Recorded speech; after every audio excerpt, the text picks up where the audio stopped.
Welcome to the stream. Jimmy Snow has once again forced us to indoctrinate you into the will of our atheist leaders. I'm Forrest Valkai, and I'm joined today by Justin from Deconstruction Zone. Welcome to the Sunday Show After Dark. How are you? Buddy, I couldn't be better. Glad to be here. Hope we get some good calls like we did last time. How are you? I'm freaking fantastic, dude. Absolutely just jovial. Giddy, even. We've got a great show for everybody tonight.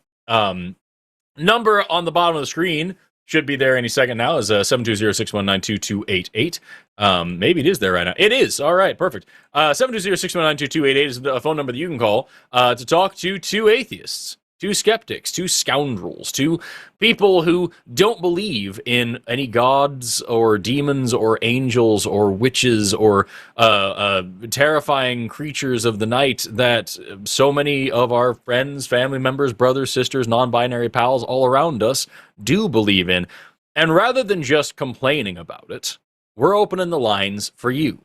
If you do believe in Jesus Christ, if you do believe that the Bible is the good book, if you do believe in the God of Abraham or any other gods that you want to talk about, if you do believe in cryptids and aliens, if you believe that the Earth is 10,000 years old or less, if you don't believe in evolution, if you have issue with modern science, if you don't think that trans people are real or that vaccines save lives, if you don't think that we can get into heaven without confessing with our faces, or what's the line? Bending our knees and confessing with our tongues the way that you want us to, or if you believe that heaven is a place that we would want to go in the first place. If you have any of these beliefs that are so different than the leftist, atheist, socialists who run this show, this is your chance to call in and have real conversations with us and get to know us and see where our differences really lie. Tell us what you believe and why.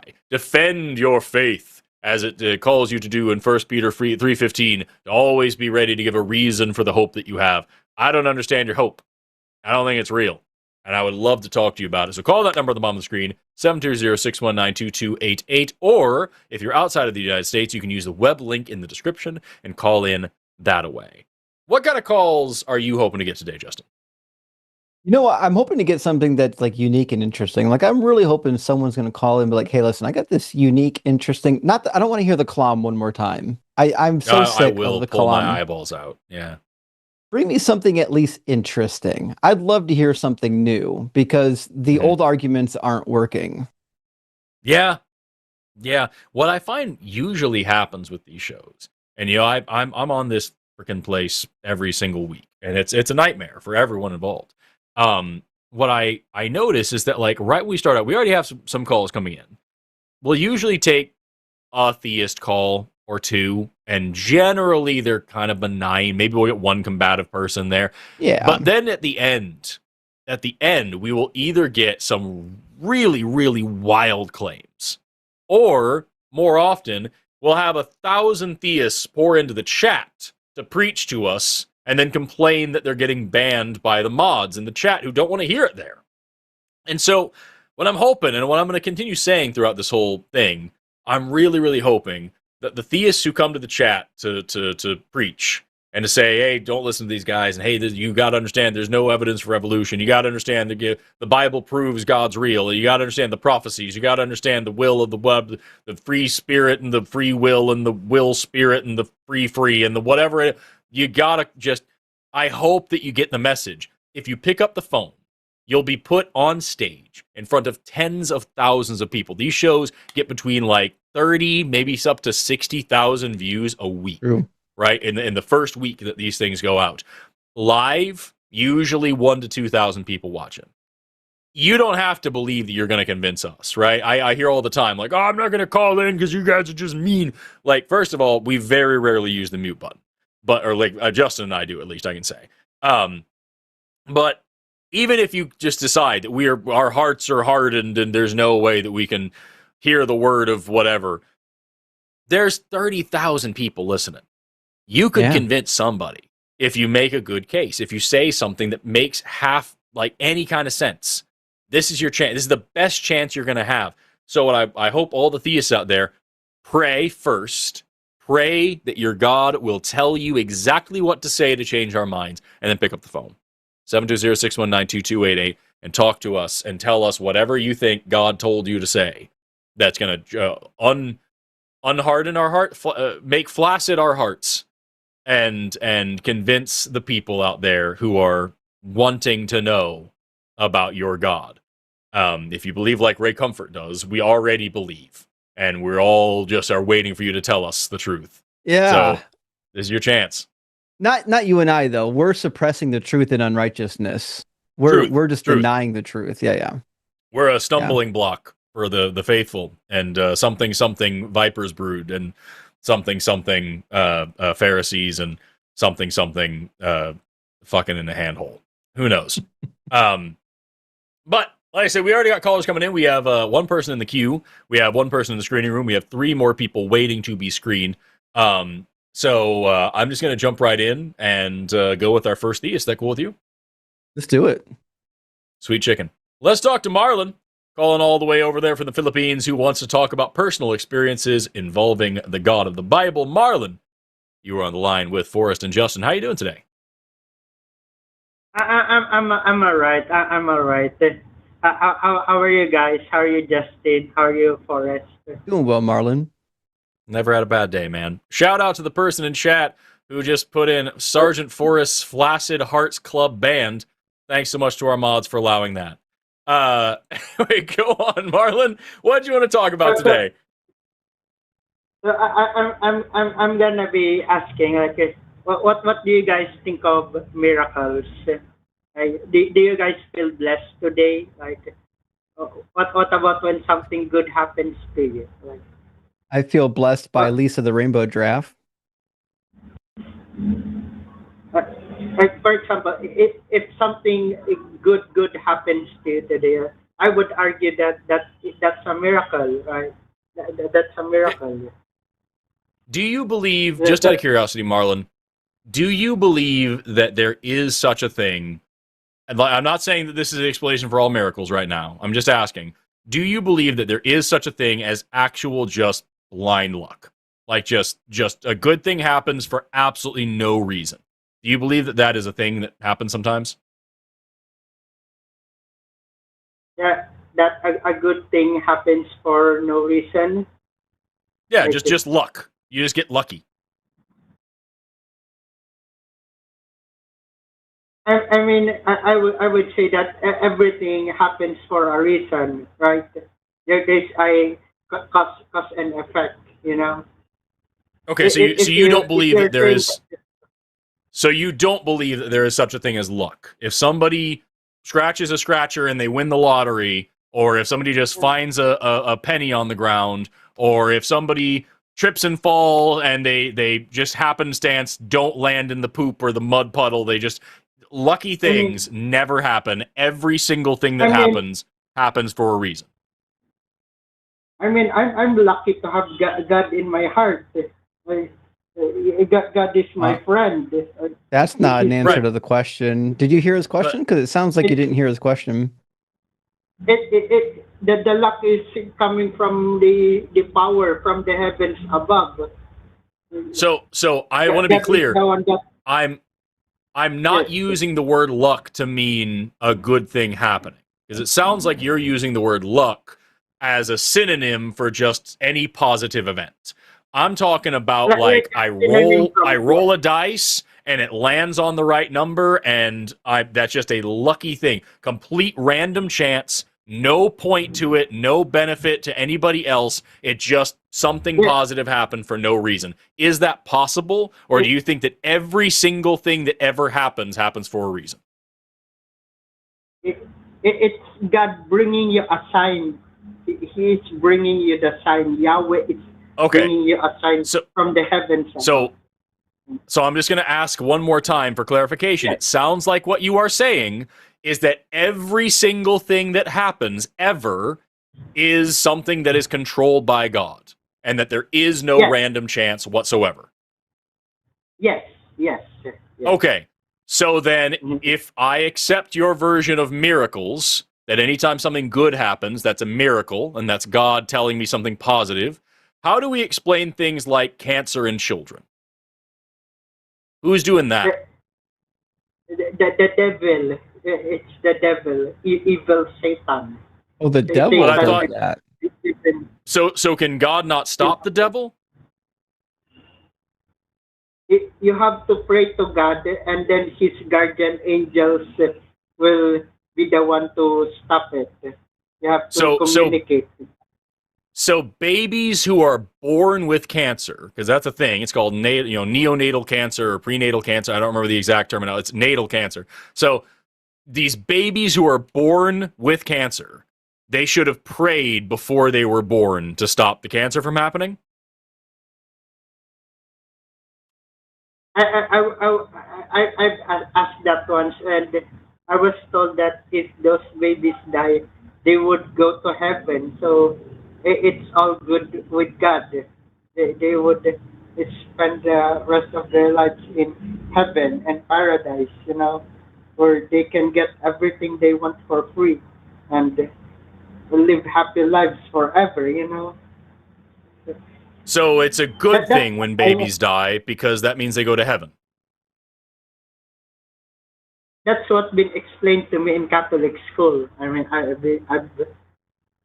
So then you think that, for example, then abortion is a really good thing, because that means that babies don't have to be born and suffer in this world. They just go straight to heaven.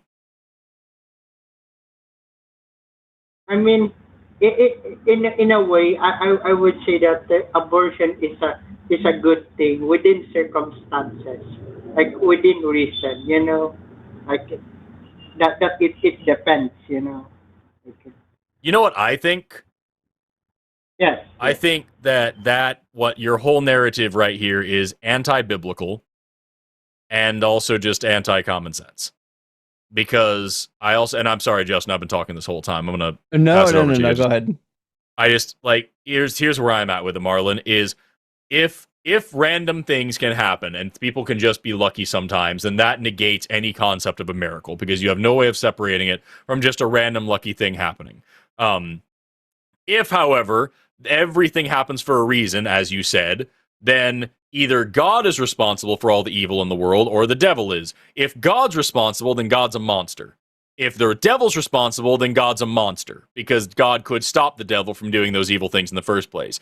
If God is using these evil things to hurt people in order to send a message, then he's a monster, because no reason at all to do evil things like that.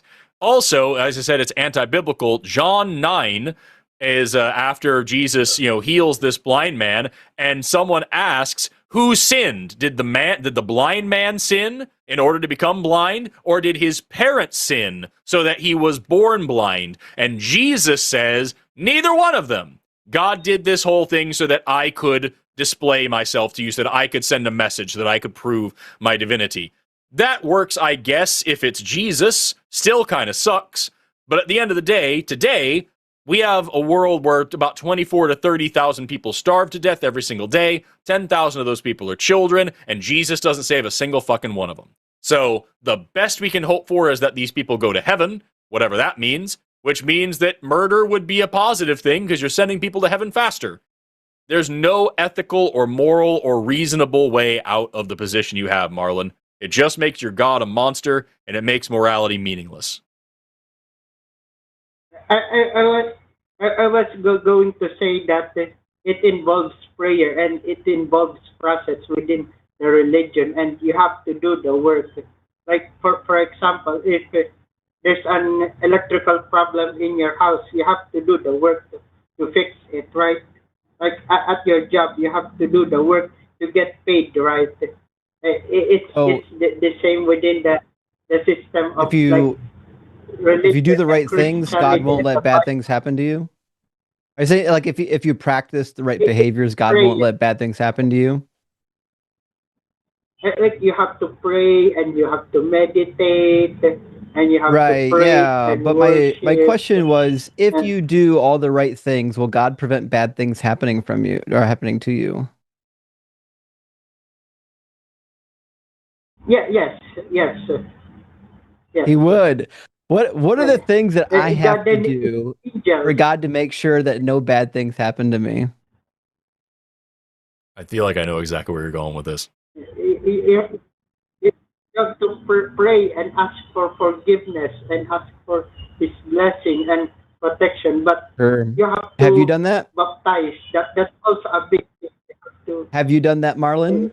You have to be. Yes, yes, yes. Marlon, I grew up in or a do bad Catholic things school. happen to you? I've attended. Uh-huh. Yes, Do bad yes. things happen to you, Marlon? Okay, And so then what you're telling me then is that this is not the formula for making sure bad things don't happen to you, because you did the formula and bad things still happen to you. it's a test from God, you know. We are all in a class So in the school of life, you know. so if you do good Do, do so if you you do pray you and know that? meditate, so if you pray and meditate and follow all the rules, God will protect you unless he decides to test you, and then he will hurt you anyway, and you just have to assume that he's doing it for a good reason. Yes, that's what's been stated in the book of Job, you know. Okay. Like it's I was been actually stated about to bring up the book of Job. Here's this guy who God said is his most faithful servant, the most loyal follower he's ever had. And not only did he didn't actually hurt him. He gave Satan all of his power and gave Job over to Satan to torture and torment and kill his family. Job's wife and children died because God wanted to make a bet. God was a gambler and let people die because of his gambling habit. That doesn't sound very holy. But what happened after that? That Job did get blessings from God, right? He was Do you have rewarded. Yes. Marlon? Do you have children? Well, not right, but not right now. I'm dating a girl. You know. Okay. If you had children and I murdered them, how much would I have to pay you to make you feel like it was a generally positive thing for me to do? No. Of course not. I would refuse. No, that's horrible. Right. But here's Job, who I just said Job's wife and children were killed by Satan, and you said, yeah, but Job was blessed afterwards. So what about your parents? If I were to kill you, how much should I bless your parents to make it a good thing? No. That's not a good thing. That's not. Okay, so you would agree. You would agree that Satan killing Job's family on God's order, or like on God's dime, God let it happen. God gave Satan the power to do it. So God allowing so God allowing Satan to murder these innocent people just so that he could win a bet, that isn't a good thing, no matter what, right? Can we agree on that? That it isn't a good thing. We can agree on that. We can agree on that. That's not a good thing. And if you right, so then God did something evil in the Bible. We agree that God did something evil. Well, it sounds like to me. I was told by Catholic teachings by the nuns in the priest. I was told that since God created everything in the world and that he has all the power in the world, he can do whatever he wants, and all we have to do is trust in him. That is the main message of the book of Job. That is the main message of the book of Job. My question to you, Marlon, is do you really think that's reasonable? Like, I understand you've been taught this your whole life. I'm asking you, is there any other world, any other person, any other way, any other day, any other situation where you would say, this person can do whatever they want? It is always good. I just trust it. If they kill somebody, if they flood the whole world and drown a bunch of babies, if they order genocide, if they kill the firstborn of every Egyptian, whatever it is, it has to be good no matter what. Would you ever act that way in any other situation? Or is it just God that gets this free pass? I mean, with God, he's all powerful, and that he has all of the powers. And right, we have a word for that. We have a phrase for that. It's called might makes right, and it's evil. But if it's between me and God, I can't do anything to stop it. Yes, he's all powerful. I didn't ask if you could stop it. I asked, is it wrong?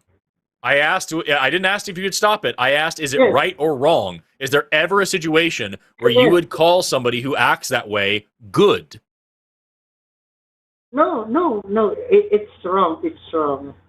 It's wrong. Right. So then if God exists, so then we can agree, if this God exists, he's a monster who isn't worth worshiping, right? That he is a monster, like a horrible, evil monster.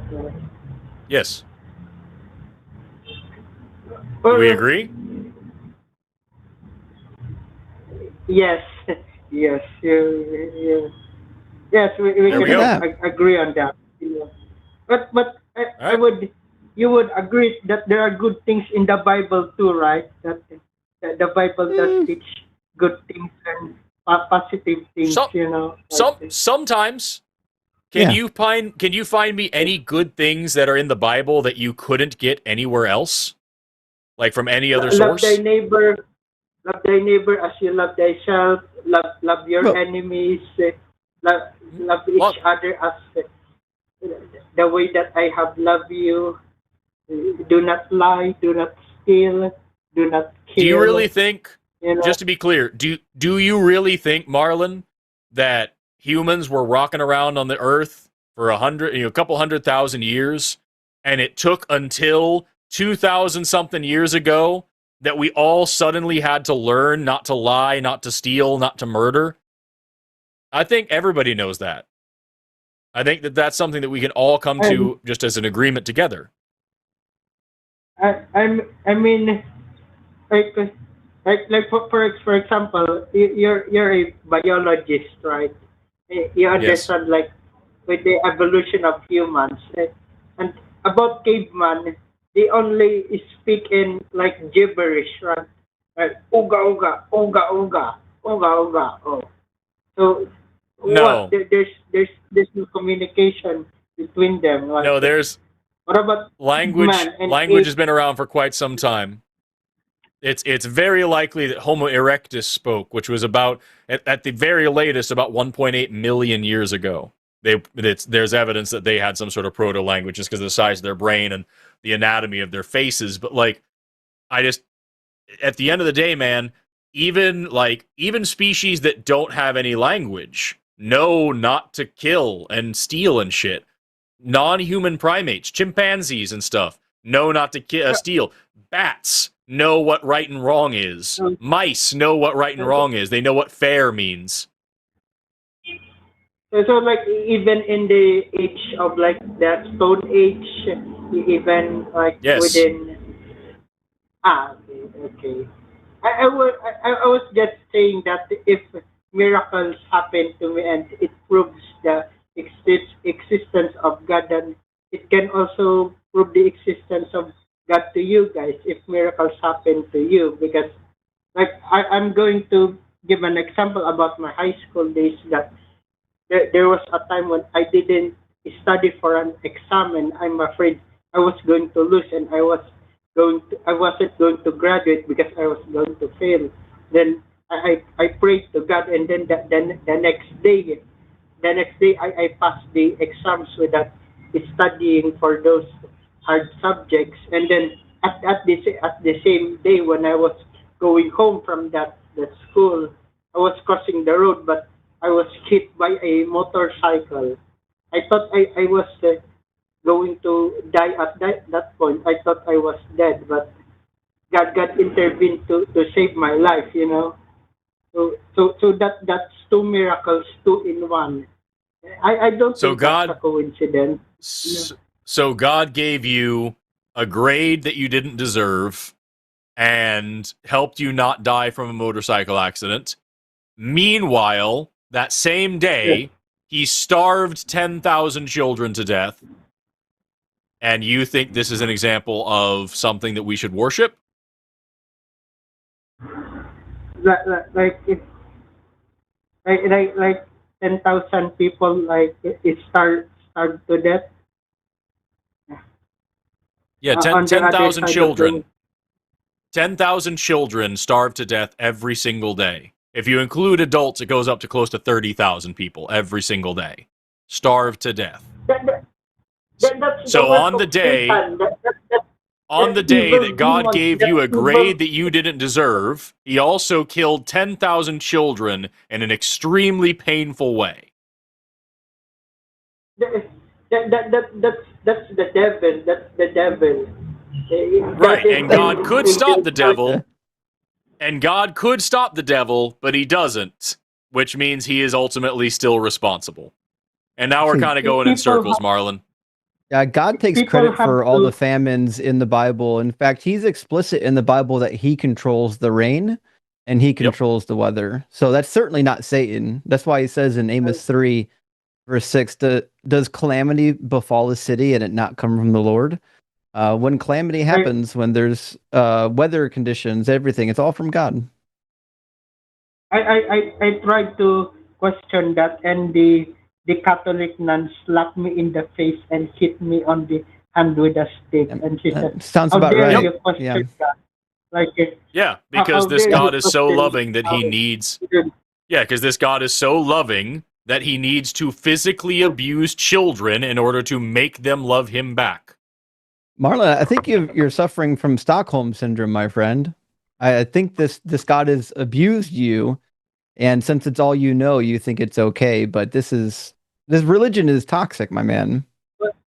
What is Stockholm syndrome? Like, It's a syndrome where when you're captive, over a course of time, you begin to develop sympathy for your captor. I was told that this was my destiny because this is family tradition, and that I'm a Catholic and my mother and father is Catholic and my grandmother Yeah, and her grandmother. I mean, and all the so- way from I know, but like it's not the your Philippines tradition. is a religious country. Well, Marlon, take a deep breath. Hold on. It's not your Yeah. tradition. You're from the Philippines. This tradition was Yeah. forced on you by the Spanish. When the Spanish That's, came down and conquered the Philippines, they forced this religion on your forefathers. This is not your tradition. This is somebody else's tradition that was forced on you through violence. because they did the same thing, dude. They did the same thing to those people. They said, if you don't love our God and if you don't believe in our religion, we're not going to just hit you with a ruler. We're going to fucking kill you. They tortured people to death for not believing in this religion. And then those people who did convert passed it on to their children, again, on pain of torture and death. And then it got passed on and on and on and on until it got to you. And the worst you got was slapped in the face by a nun. That's horrible, dude. That shouldn't have happened to you. But the reason why this happened in the first place is because Catholics killed your people until you were believing it. Well, I read that the Spanish say that the Filipino natives were idolaters and that they were sinful and they were to go to hell. So what? They say that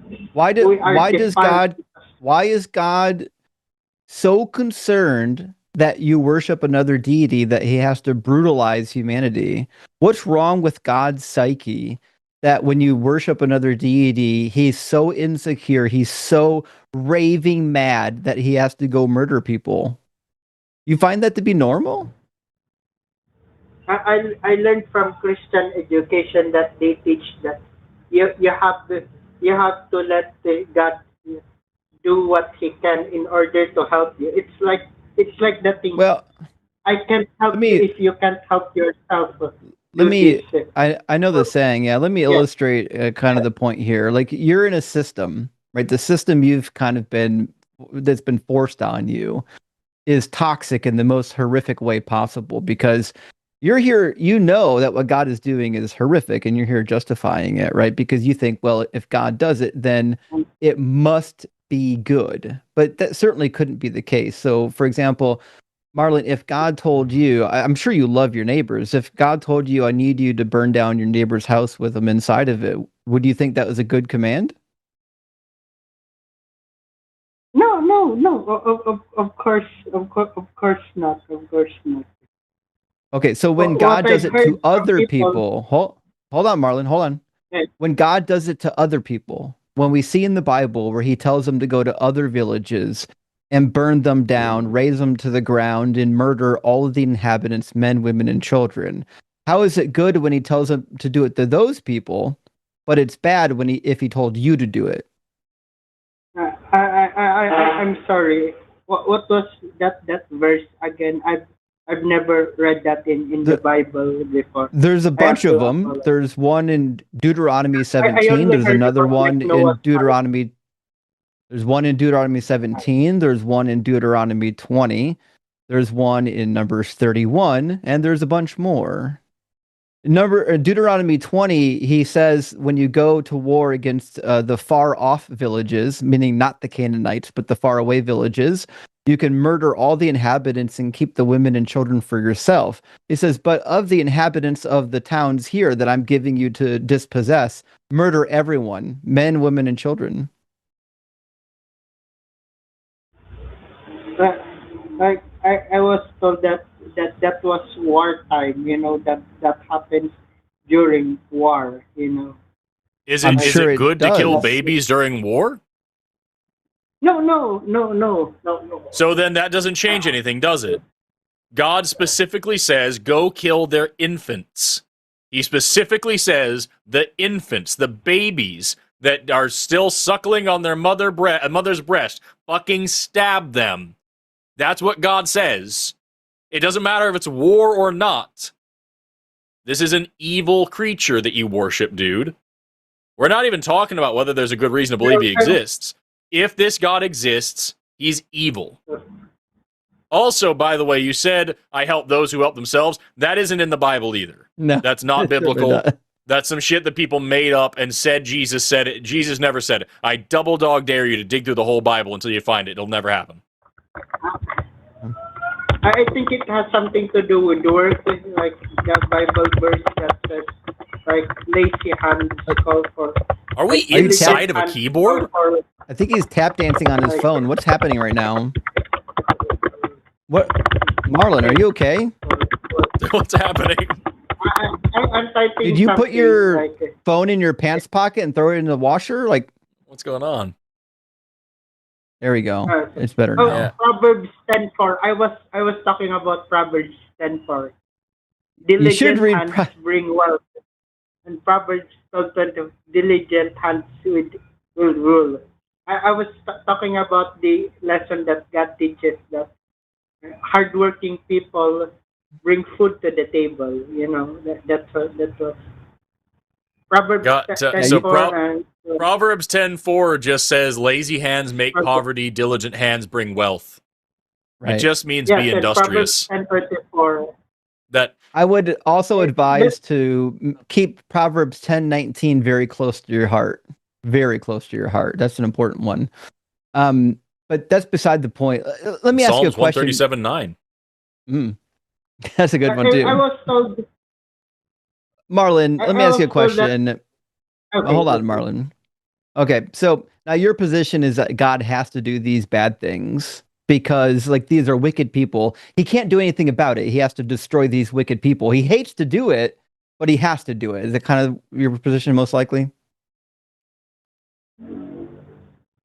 Well, it says that God created everything in the world, and He can do Right. whatever He wants. What Yeah. I'm asking you is when God I'm has to have babies murdered and infants dashed to pieces by the stone, does he want that to happen? I mean, it's His decision. Like He can But does he, he want he it to can do happen? that. Like, yes, He wanted it to happen at that time. Does. You're right, because he's a It, Right. monster. it, He says so in it, Deuteronomy 28:63. He says, just as the Lord took delight in making you prosperous and numerous, so the Lord will take delight in bringing you to ruin and destruction. When God destroys people that don't sit down and worship him, he delights in destroying them. He looks down at people having their wombs ripped open and babies dashed against stone and says, oh, this is what I'm fucking talking about. This is what I need. That's what I'm talking about, baby. Because this God's a monster, Marlon. You're better than this. Get rid of this vicious God. You don't need it. like for example, if you have the power to like snap your hands and make anything happen, you guys wouldn't do that, right? If, for I example, would. you have like chaos Yep. powers or reality altering powers, if Yep. I would. what Yep. if The answer is yes. like I would do it. I would snap my fingers and make it so no child ever starved to death. I would make it so no child ever had bone cancer. I would make it so nobody could like murder another person. I would do all those things. And your God could do those things. In fact, it dictates that he will do those things one day in Revelation 21. He says there's going to be no more pain, no more sorrow, no more suffering, no more tears, which means you're going to be in heaven and you won't have the ability to hurt anyone. He's going to take it away. So what that tells me is God could do that right now because he's going to do it later. The reality is God's deepest desire, he's holding off, not because he's an asshole, but because he doesn't exist. This God isn't real. That's why people are suffering right now. That's why the world is in chaos. Not because this God is evil. I mean, theoretically, the God of this book is fucking evil. But the reason why we see the world the way it is because this God isn't real. And the quicker we can admit that, the quicker we can get this world on a better track to improving the state of welfare for all humanity.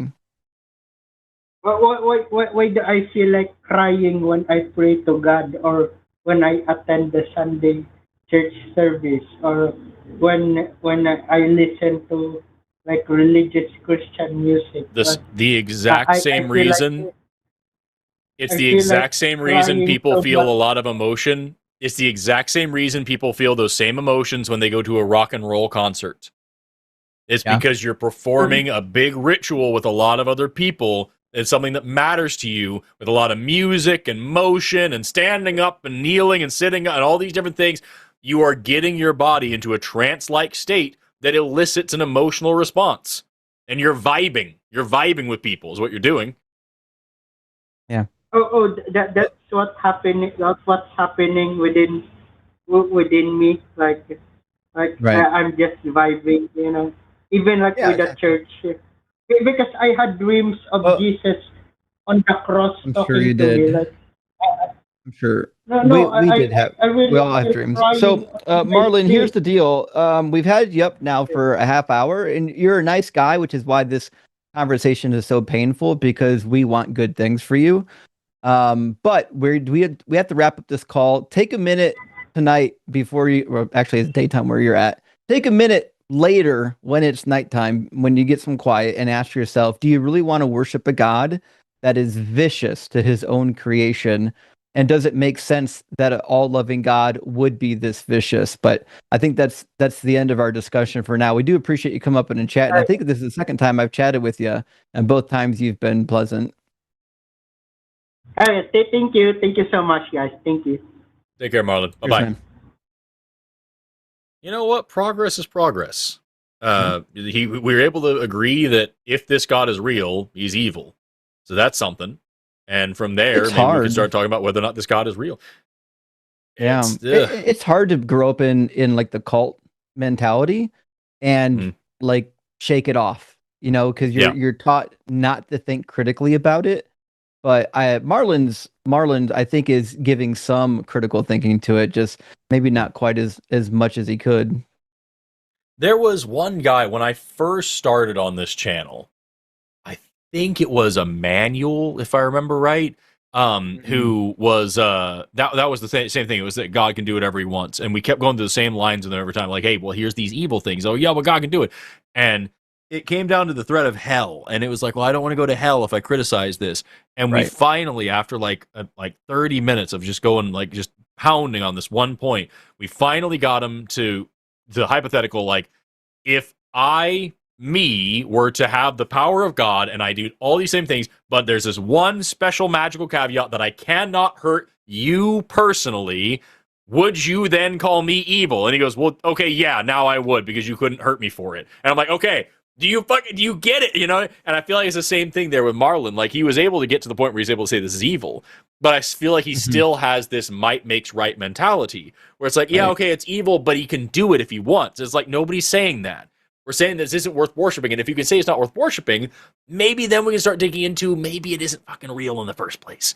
I'm hopeful for Marlon in that way. Marlon will get there eventually. You know, deconstruction's a long road for some people. For me, it was a long time. You know, I was a little bit stubborn. I know you can't picture me being stubborn, I'm sure, but I was a little bit stubborn.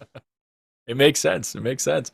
I took the lead on a lot of that one at the beginning, especially. So you take the next one, and yeah, you did great. Hand it over to you most of it. Oh, thank you. No, I was saying, like, I don't want to talk the whole damn time. I want to hear more from you. So, like, why don't you pick the next call, and I'll let you take front boy on it. Well, so I mean, I think Billy was next in line, but I think Ryan actually has an argument, whereas Billy just has a question. So maybe let's They're pull also up Ryan like, and they called in 2 minutes apart. So, like, yeah, I think that's fine. Oh, okay. Let's do Ryan then. Yeah, Ryan calling in says he has a strong argument for God. Let's talk about it. You're on the line with Forrest and Justin. How you doing today? I'm doing well. How are you folks doing? Doing well. Thanks for asking. Never had a bad day, man. Never? So, Ryan, yeah. Never, ever. All right. All right. Ryan, before you started with some truths, okay. Is this a generic God that you're arguing for, or a specific God? I think the argument that I would make is, I think, for a creator in general, say specifically to Christianity, although we could go down that path, but I think it's more valuable, I think, to start from a fundamental level. Sure. Yeah, because it's easier to give an argument for a generic God rather than a specific God, which is fine. I'm just trying to see where you're coming from. So what's the argument? Is it premise-based, or is it just kind of loosey-goosey? Well, it's a 5-step. I think the biggest step, the first step, is that something, i.e., you know, the universe, the world that we're in, cannot come from nothing.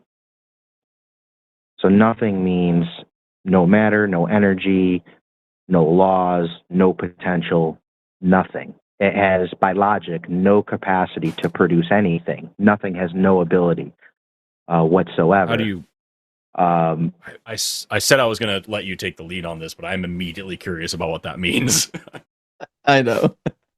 Yeah, I mean, nothing is nothing. I mean, so something cannot come from nothing. That's the first step of a 5-step process to understand the way that I understand it. And just to be clear, you said the world can't come from nothing, or the universe, or what word did you use specifically? Nothing can come from nothing. Everything can come from nothing. And I think initially I said something cannot come from nothing. Okay, I'm just going to write something can't come from nothing then, because I'm taking notes. And I immediately have several questions and a big problem with that. But I'm going to let you go. I'm going to let Justin tell where the call goes. I appreciate you. Hi, buddy. And so premise 2 is that the universe exists. Right? I agree. It's, you know, it can. We agree on something, eh? Right. So building bridges. So we get to step 2, right? It contains matter. It contains You actually could just do a conclusion after this. This is the identical to one of my favorite arguments. Cool. So I think we're getting close. So the third step, and I think probably the most important to this whole thing, is that the universe did not come from nothing, right? If it did, well, that's a conclusion. Something would have come from nothing, which we know is impossible. We know that something cannot come from nothing. Well, the universe did not come from nothing. That's a conclusion, not a premise. Well, so you want to make that conclusion number one? Building. So, all right. So we'll do conclusion number one. Gotcha. And then we're at number 4, right? I think you could probably organize it a little bit better than I am. I think you can get more nuanced with it. But the universe is not just something. It's an ordered, it's an information-rich system with physical laws, mathematical regularity, stable and predictable cause and effect. Yeah. So premise number 1 of the second argument is that the universe is ordered. Well, I think that's just 4/2.1. Something. I think it's a very complex something. It's not, and I think it's just an enhancement of step 3. Like, not only is it just something, it's a very complex, that'd be number 2, most not complex thing sure. that we would even know, right? Yeah. So what's the next premise? Going to 5, and this is where the faith comes in. An ordered, information-rich system is best explained by intelligence. So I don't think something can come from nothing. That's not one. The universe is something. Therefore, it didn't come from nothing. And it's a very advanced something. And it has rules, mathematical regularity, and fine-tune and predictable, stable cause and effect. Therefore, I think the best explanation is a creator. An example is, code implies there's a programmer. Language implies that there's a mind, right? Go ahead. Stephen Meyer. Yeah, Stephen Meyer's like one line that he uses over and over. Just to be clear, you said it is best explained by a designer, or did you mean to say it must come from an intelligent designer? Which one are we going with here? I believe it's best explained by intelligent design. Okay. I think what makes us human is faith. And choosing to believe that, right? Yeah, right. Okay. Yeah, we're past the 5. Yeah, we've reached the end of the logic so you've got behind it, right? 2 actually independent arguments here, which is fine. You've got the argument from nothing and the argument from order. So the first premise, I could argue it. I don't think it's worth my time. I can agree with premise number 1, something can't come from nothing. While I do know arguments against that, I think it's unnecessary to give it, because premise number 2 gives you a more proper conclusion. Something exists. First conclusion should be there was never nothing. So I agree. You and I both agree a little bit on the first argument. Something can't come from nothing. We have something, therefore there was never nothing. I disagree for the sake of argument. You got a different argument. Yeah. Now, the reason why I'm saying this is because I don't believe the universe ever began. I think the universe is eternal. I don't think there's any reason to believe there was once no universe. And therefore, my conclusion is that the universe is eternal, not that God is the something that created it. Now, we got an argument. Actually, let me point this way. There we go. We got an argument from Forrest on premise number 1, and I think I know where he's going to go, but I'll live to hear it. Yeah. So you've given us five premises, and then also the 6th bonus thing, which is faith is what makes us human.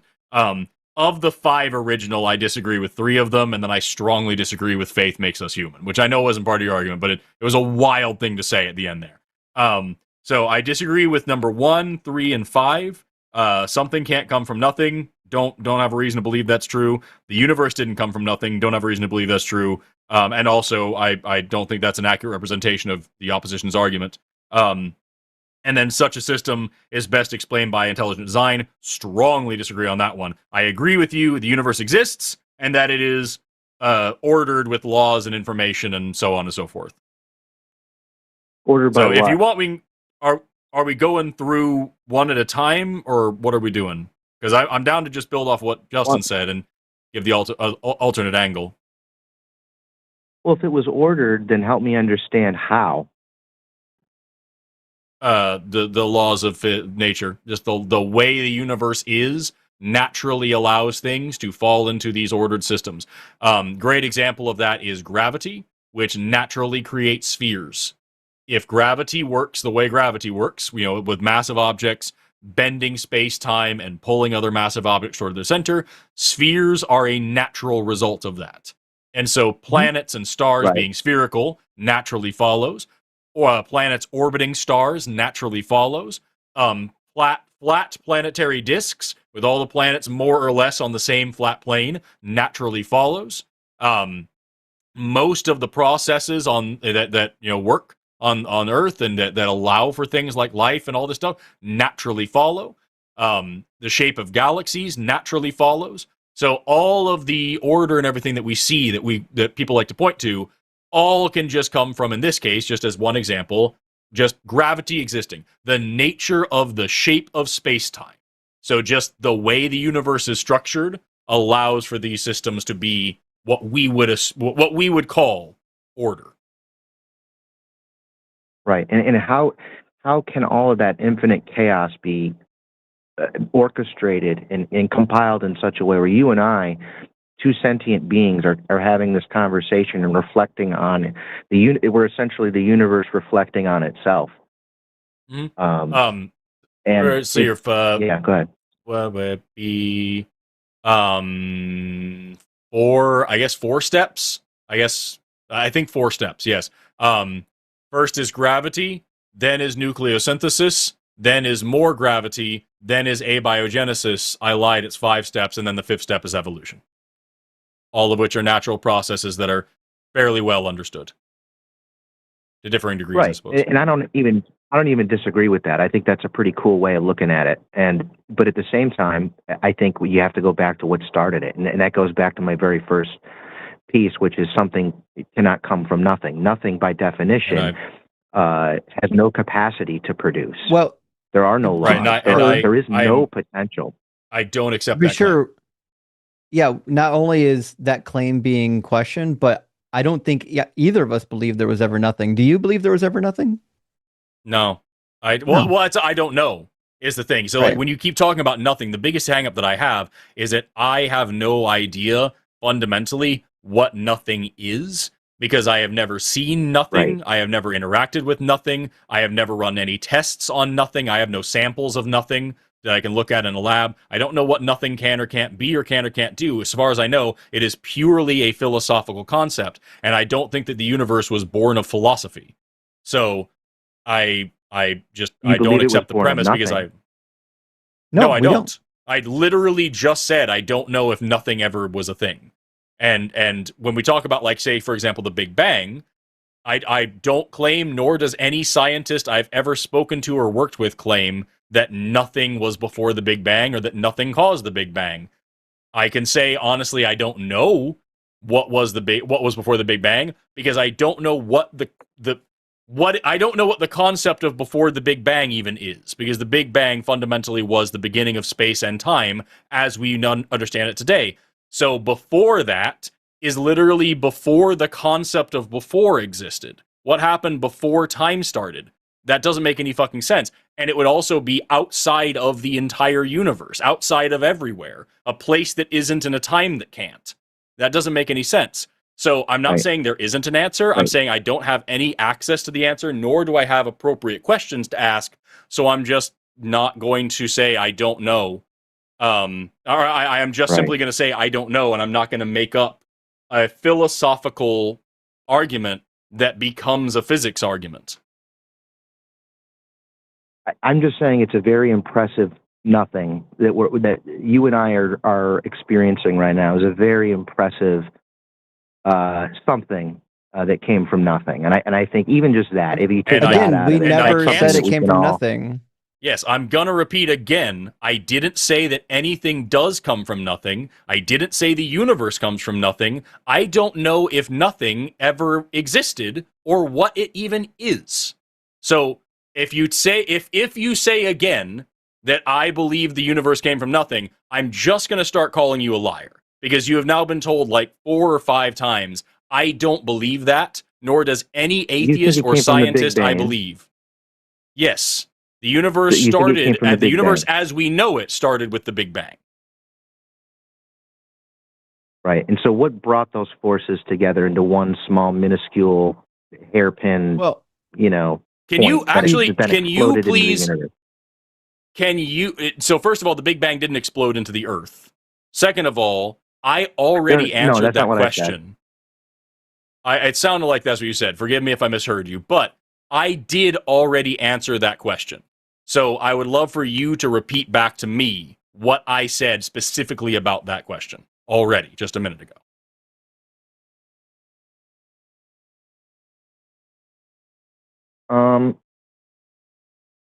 I think you're saying that you don't know if nothing was ever a thing. No, what did I say specifically about what caused the Big Bang?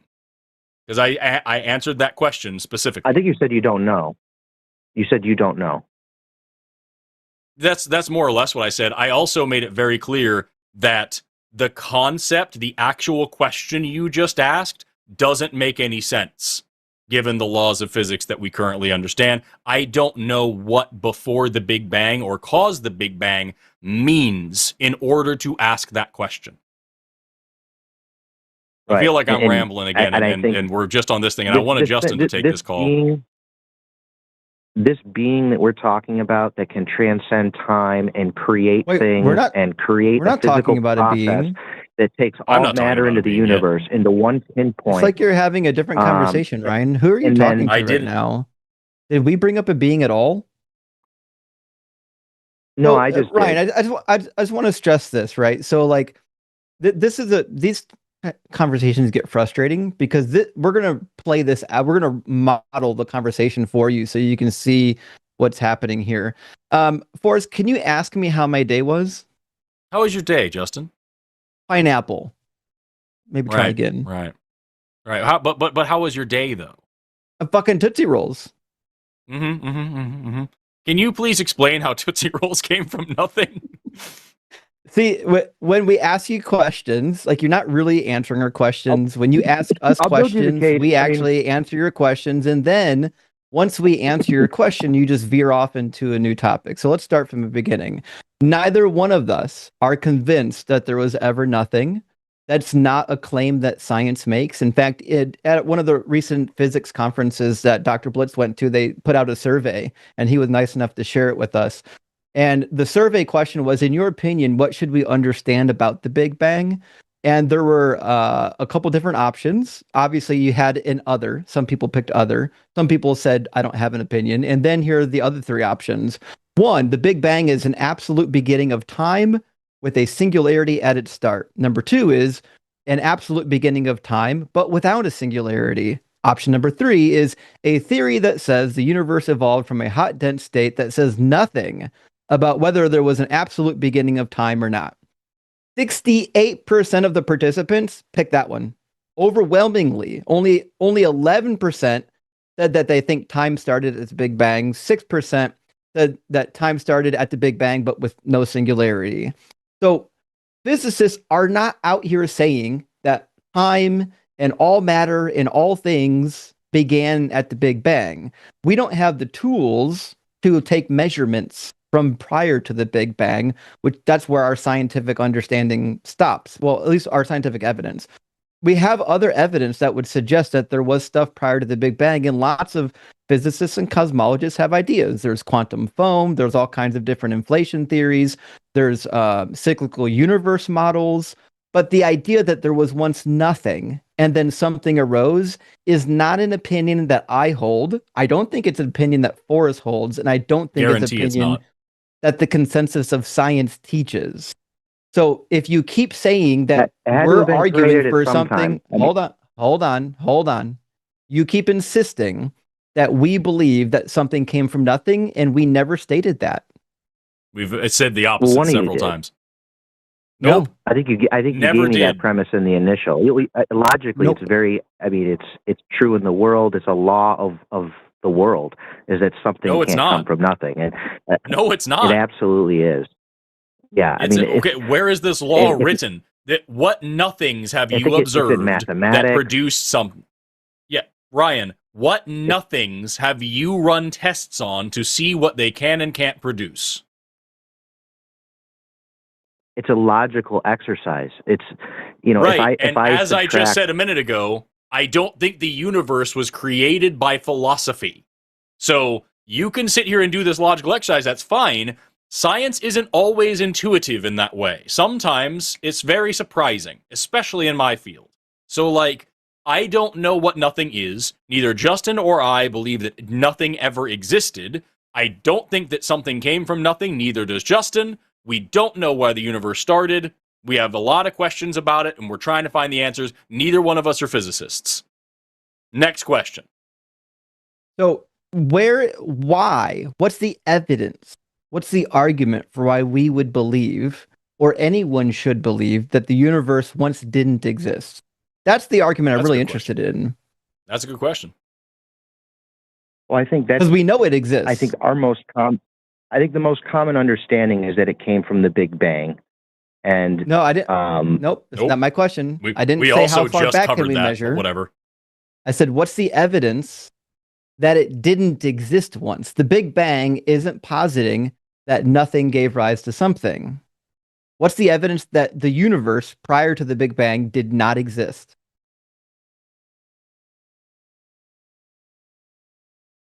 I don't know.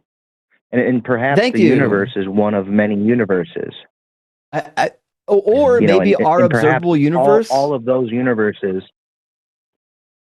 Yeah, and also our observable universe literally could be a tiny speck in a much larger universe. We have no idea the scope of our universe. Right. Like the minute we say that there was once no universe, now we're talking about things we have no knowledge of. It's just like if I said definitively, I know that our universe has a boundary, but we don't have the tools to know that. I can't make that claim. Well, and I haven't even. You just have to, from a logical perspective, you have to understand that nothing means zero. I mean, we've understood as a human species what zero was, I think, for several thousands of years. It's a reconvention. I know it's abstract for you, but I can sit here and give you grasp the idea.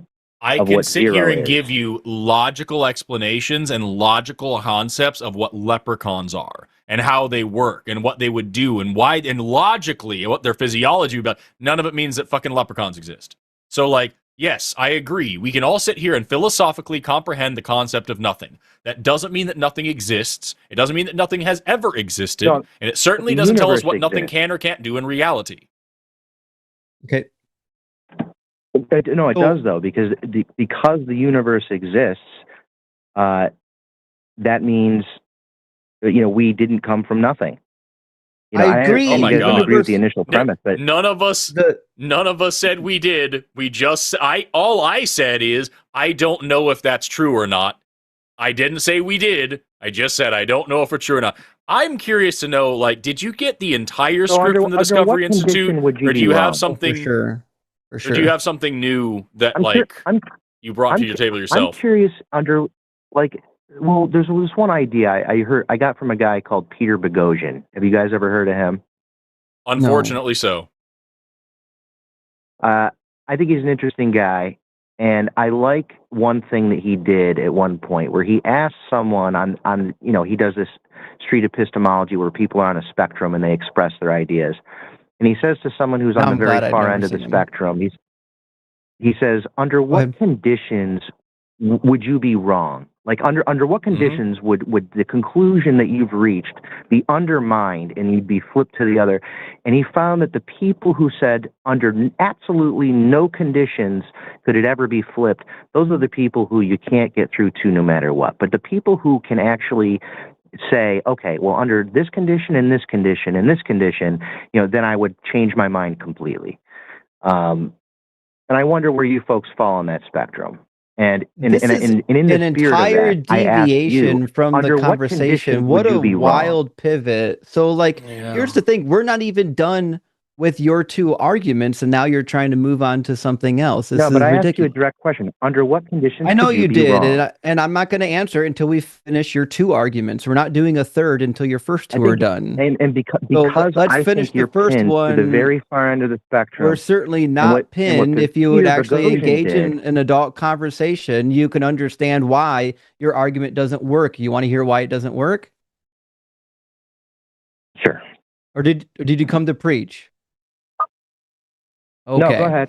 So, premise number one, you can't get something from nothing. I can agree to that. Premise number two, the universe exists. Conclusion, there was never no universe. Whoa. You can agree with that? You can agree with the initial premise? He I thought said you just that said for fucking 15 20 minutes. minutes ago. I told you 20 minutes ago. It's like you don't listen, Ryan.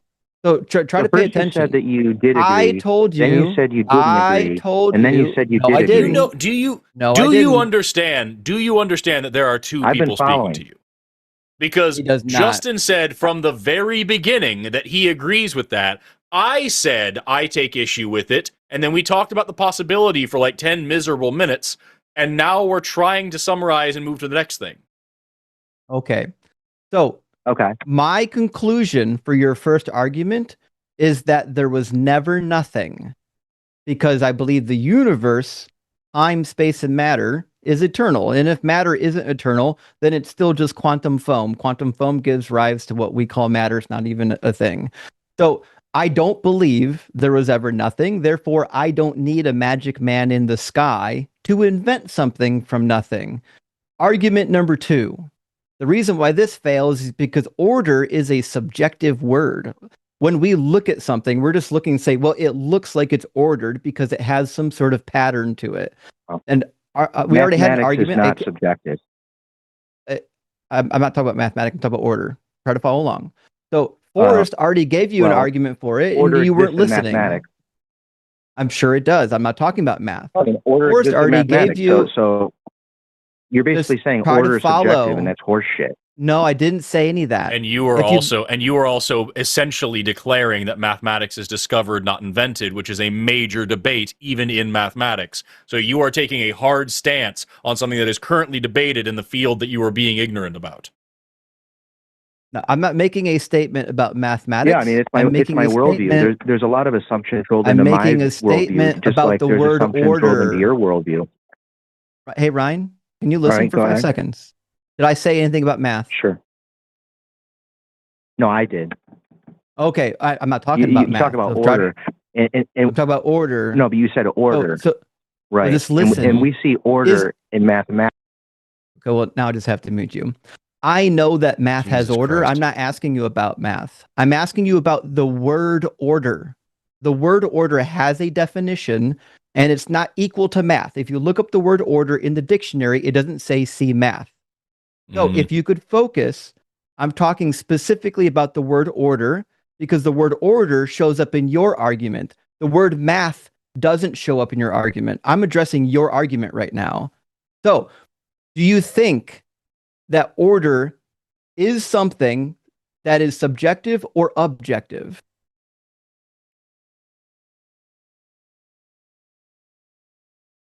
I think it depends on the complexity and breadth of the order. I think that Are can be random. Are circles and spheres objectively ordered, or do we subjectively call that ordered? Are circles and spheres ordered? No, I think we just call them ordered. You got it. And hold on, we're gonna get there. I just asked you yes or no. I don't need any more tangents. Okay. Okay, snowflakes. Are snowflakes ordered?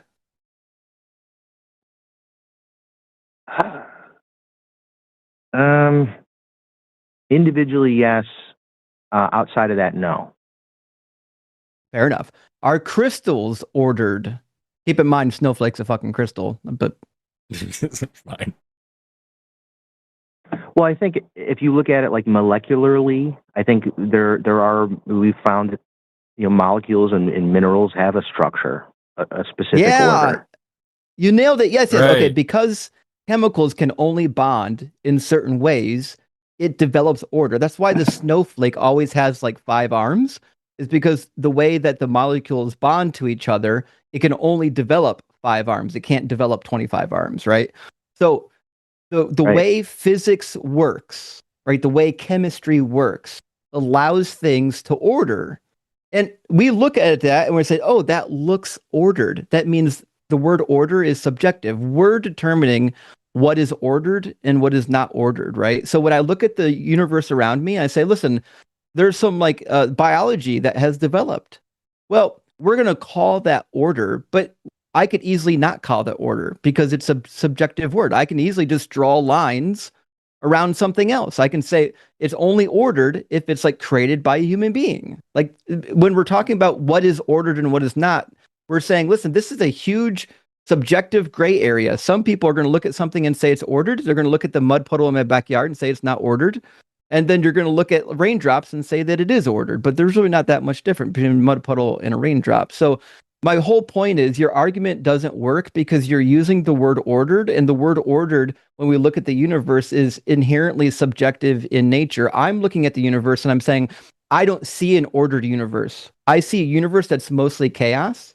And while we can have pockets of order develop spontaneously on its own within a large chaotic universe, the universe overall is disorganized and chaotic, which is why even our little pocket in the universe where we've got some order and we've got life, it's going to get destroyed. It's going to get annihilated. We're not going to exist forever.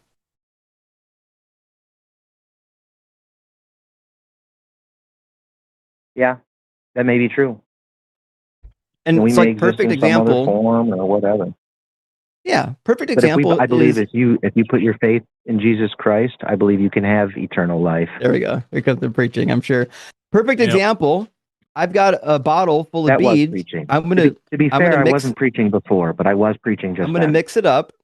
And look, I didn't do anything. God didn't intervene and it sorted itself, right? This is physics. This is not God, it's just physics. So my point is, I don't think the argument works because you can't define what order is. And until you can define what order is, there's no argument from order. Now, I love Well, I think we agree the on idea. things like physical laws. I love we the agree idea on that you right. think Jesus Go can ahead. save. That right? is fun. That's a whole other thing. What is Jesus saving us Yeah, from?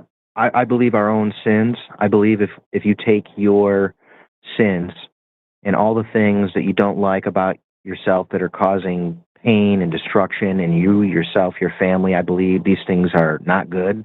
And I believe if you put them at the cross of Jesus Christ, you will Right, be yeah. We listen, we know the absolved. gospel. I'm saying what are we being saved from? Like if I said I saved Forrest, you might ask me, what do you save him from? Well, I saved this guy from a burning building, right? Which I fucking would, by the way. Right. I would run into Thanks, that building to make sure Forrest got out safely. All I'm saying is when you say that Jesus, is going to save us, what's he saving us from? I think he's saving us from our animalistic nature. I think he's saving us from our sins. I think he's protecting us. I think he's separating animals. I think he's created. He's created. And I think you're dodging the actual question. Okay, because Ryan, that's the wrong answer. Because if I'm in the burning building, I'm not being saved from a building. I'm not being saved from being in a building. I'm being saved from a specific thing that happens to me if I remain in that building. God's not saving us from sin. He's saving us from a specific thing that happens if we live in sin and do not get saved. That's what we're asking. What's the thing that happens that God's actually saving us from? I think the pain that comes from the decisions that we make that are against his will. Still the wrong answer. The answer is hell. Jesus is saving you from hell because, as it turns out, like here on the earth, like nothing is going to change. Like whether I sin or don't sin, whether I believe in Jesus or not, none of that is different, right? Nothing changes in my life. But what does change is the afterlife, right? If I accept the sky carcass as my Lord and Savior, then when the cumulative zombie comes back to Earth, I'll be risen to life and I'll get to live forever with Jesus, right? Rather than going to hell. So Jesus saves you from hell, correct? I believe so. Okay. So let's go back to my analogy. Imagine you saw me run into that house fire and you saw me sprint out carrying Forrest on my back and you thought I was a hero. And then a week later, you read the newspaper and you find out that I lit that fucking house on fire. Am I still a savior? No. But exactly. I was believing the wrong thing. Well, you weren't a savior in the first place. You never were a savior. If you lit it on fire in the first place, you may be perceived that way. There you go. Yeah. So Jesus saving you is akin to rescuing you from the burning building that he lit on fire. Nobody has to go to hell. It's a false dichotomy. Well, so the reason that I don't buy that is because I believe he gave me life in the first place. And he's giving me try guidance again. and rules to follow. So if I was Justin's child, then he could light a building on fire and then remove me from the building, and then he would be praised. No, he lit the fire. Right. Exactly. And God made hell. Right. So listen, if God saves you God made from everything the thing that he created, I know it doesn't matter. Including hell. If God is only saving you from the thing that he created, then he's not saving you from anything. Like he could just not create hell, right? So we'll do a really easy question and answer, right? Yes or no? Could God have created the wages of sin something other than going to hell for eternity? I don't think so. I think it's like a balance. You don't sheet. think so? I think there's good. And He's there's not evil. all powerful. Yeah. He's not all powerful. Then he's limited in his power. Wild. So God. Well, I think God was required. I think he creates his own rules. What I agree. He creates his own rules. Enjoys his own rules. Okay, we got it. Except for that, he also doesn't. It's like a balance sheet. Right. So God creates his own rules, which means God creates his own. And that balance sheet says that there's good and there's evil. Proverbs 10:19, where there is many words, transgression is not far off. Adding more words to a sentence won't make your argument good. Just try to be concise here. So, if God was required to make hell, what was causing that requirement to exist? See, I don't agree with the requirement word. Okay, you said it, not me. So, okay, we'll try this again. I think that's probably required to make hell? I don't think required is the right word. I think is the right word. In the same way that he created evolution to create humans. What caused him to make it? Caused to make what? Hell. When God created hell, God make hell? What's the cause? I think the word hell is something that we use to describe a state of despair. And I think the majority of this is figurative. That's not in the Bible. In the sense that no. Well, that's my interpretation. Well, let's just ask, because it sounds like you're getting so caught up on semantics that we're going to have to go through this list piece by piece. Do you believe that there is a literal, actual place called hell where souls go to experience conscious torture in literal or figurative fire for eternity? A place, as Jesus said, of the wailing and gnashing of teeth and sulfur and fire and brimstone and unrelenting pain and whatever the fuck else is in the Bible. Do you think that actual place exists? I don't think it's describing an actual place, and I don't think that that place exists. Okay. Personally. So then, when you talk about saving us from sin, in all of us, you mean God is saving us from being kind of sad? Not only that, I mean, well, I'm fucking okay with that. I don't need sad that. Yeah. Wait, am I in hell right now? Sad, but there's so many aspects of anguish that as humans we can comprehend.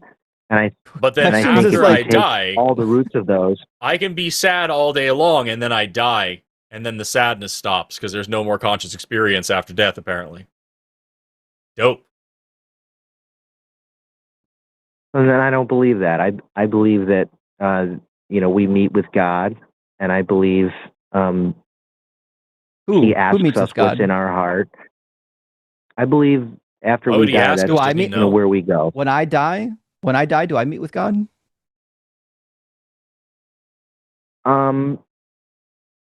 Yeah, I guess. Okay. And what happens when I meet with God? Because according to the Bible, I'm going to be judged for you'll being be a so non-believer, and then I'm going to I be think you're a good thrown person. into hell. The Bible Into a says, lake of fire. according to Revelation 21:8, that because I'm a non-believer, when the judgment comes, I will be thrown into the lake of fire. That's the second death. Do you think I'll be thrown into a lake of fire and experience the second death? You know, I think you're personally, obviously I'm not the one to judge this, but I think personally, you will not get thrown into the fire personally. I think you seem like a really nice guy. And I think when you're faced with the glory of God and you're meeting your creator, and I think You can't help but preach. It's crazy. I can tell you're a good person. I can tell you're a good person. Questions and I think to you're going to be Ryan is amazed. like water on a duck's back. It just and you rolls are right going to off. He's like, accept what Jesus water? as I your didn't Lord hear and no Savior. questions. So Ryan, Did you what want you're to hear the saying then gospel? is that Jesus died for nothing.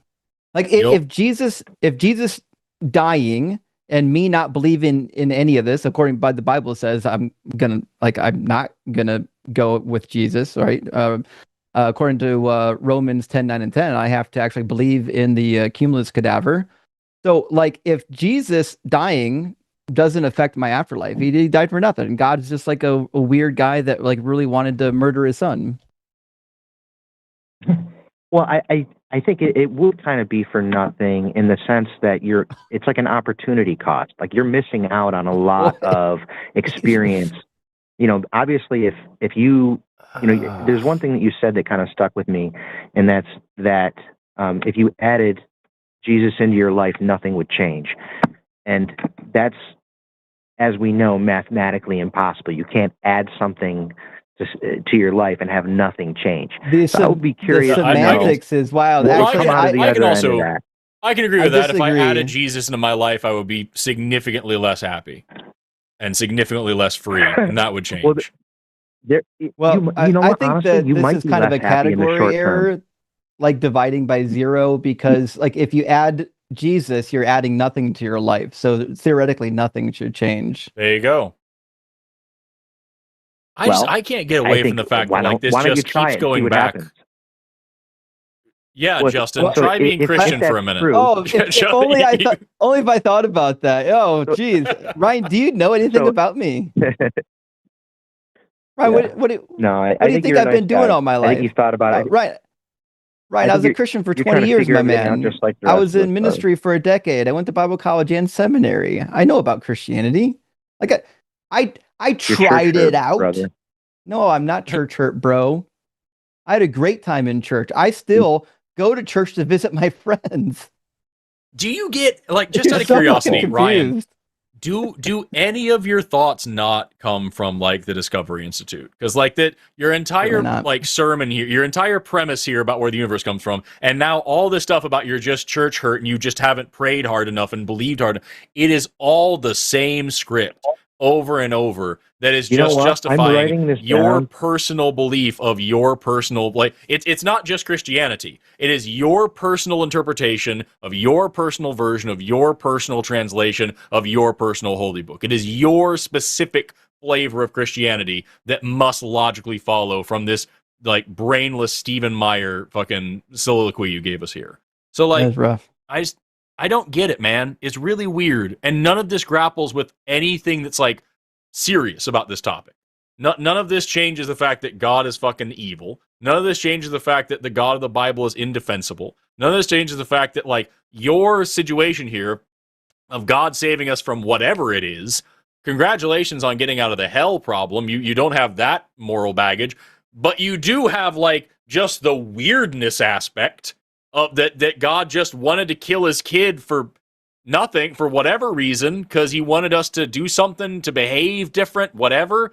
And at the end of the day, your big claim here is that when we die, we're going to meet this God, and then we're going to just change somehow. We're going to meet the person who created us. If I meet God, I'm going to demand he answer for some shit. He's going to have to beg me forgiveness. I'm going to hold him accountable. I'm going to ask him who the hell he thinks he is. I would never worship this God even if it existed. And I genuinely don't think that just from the conversation we've had, I don't think that you're capable of thinking about that situation or why that might happen. Well, I think I can understand where you're coming from. I think there's pain in the world, there's death in the world, and why would this even exist if God was all powerful? Why would he let it happen? I think that's your view, and I understand. I don't agree with it, but I understand it.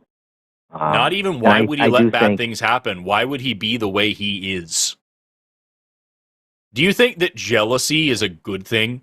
Do you think that somebody being really, like, viciously, angrily jealous, do you think that's a good trait in somebody? I think for people, no, but God's not a person. Right, so God gets special treatment, as always. Actually, he's three persons, according to your religion. Yeah, forgive me, yeah. No, that's the thing. God gets special treatment. God's able to... God is able to do evil things, and you call it good. God's able to be an evil person, and you call it divine. You treat God differently because he's just so fucking special.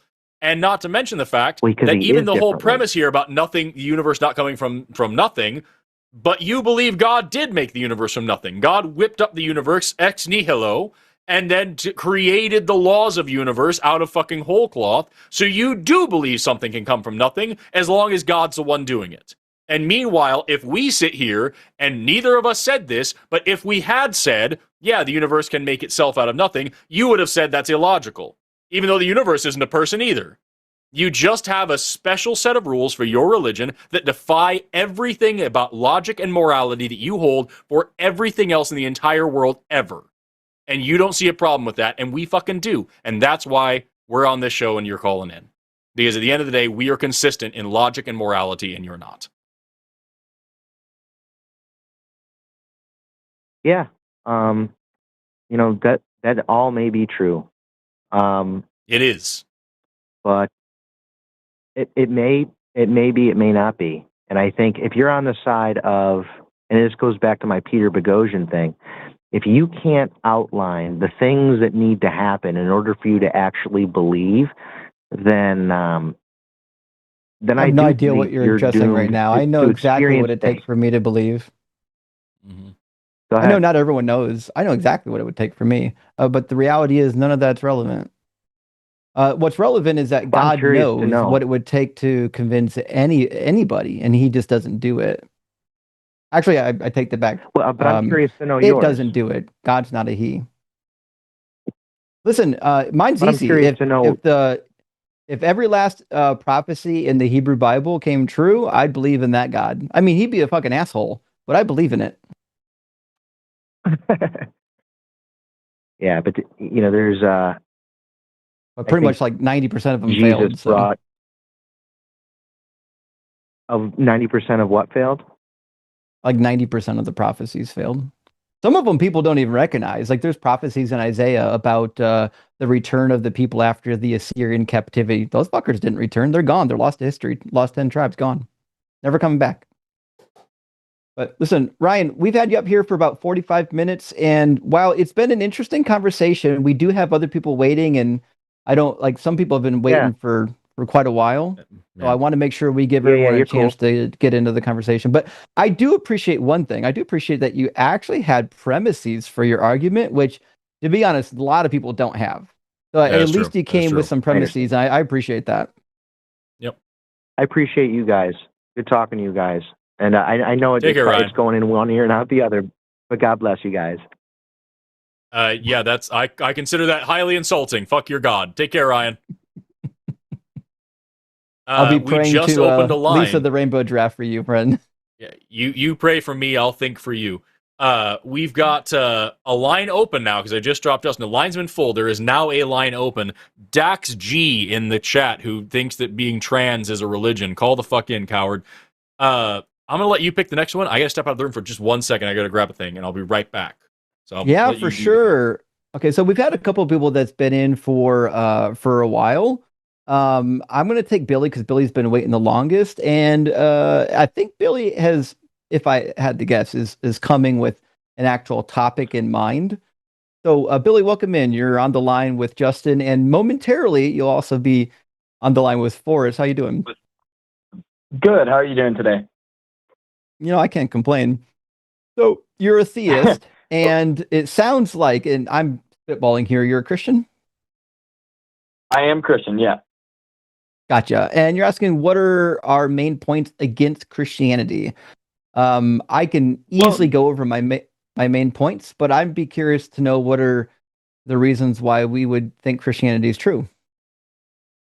Okay. So starting off here, so I just listened to your very, very long conversation with Ryan there from Florida. And you guys kind of went in circles, which by all means, like not, I don't really care all that much. But for me to have a conversation, I want essentially you to explain to me why you don't believe in it, so then I can come back and try to contradict it.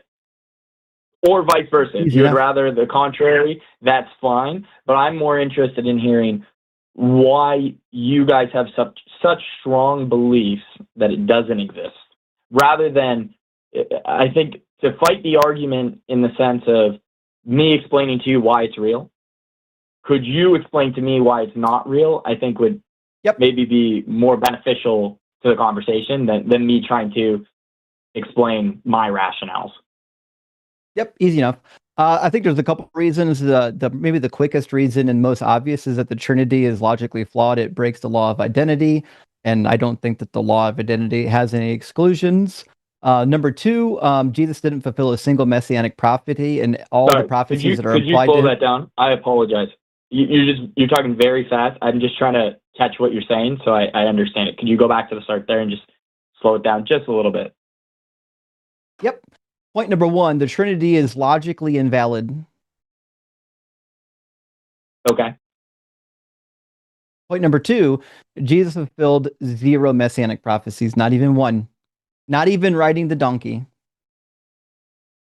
Okay. Number three, the Bible is full of contradictions, and I'm not inclined to believe that a book that contradicts itself is from God. So there's that. Number four is there are historical errors in the Bible, and I would say some big historical errors in the Bible. Number five is there are scientific errors in the Bible, some pretty massive ones. And I would say the last point, and this is a more controversial point, is if God isn't real, then obviously Christianity isn't real, and I don't believe in God, so that right out. Okay. So you have 6 points there. Let me restate them just so I make sure that we're on the same page here and I'm not misinterpreting what you're saying. So number one is you're saying the Trinity, it doesn't exist, like it can't logically exist, correct? Correct, yep. Okay. And then at the end there, you had said as well that you think that if the two kind of contradict each other, if God exists, then Christianity can exist, and you don't think God exists. That's your other point there. You think that there's historical inaccuracies. You think that none of the prophecies, you don't think those were fulfilled. You think there's historical, and did you say scientific as well? Did you say there was contradictions there as well? Yeah. Yep. Okay. Did that about cover it, or did I miss something there? I would add in theological contradictions, and that should wrap it up. Okay. So, all right, let's start there then. Would you be okay with me kind of not starting at your first point, starting somewhere in the middle, and then building from there? Whichever one you want.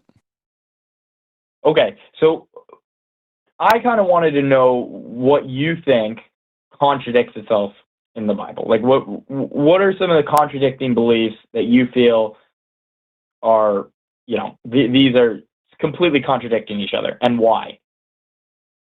Well, I think one of the main ones is a large theological contradiction, namely that the law of Moses was good and righteous and is for all generations, for all of eternity. It's not going to go away.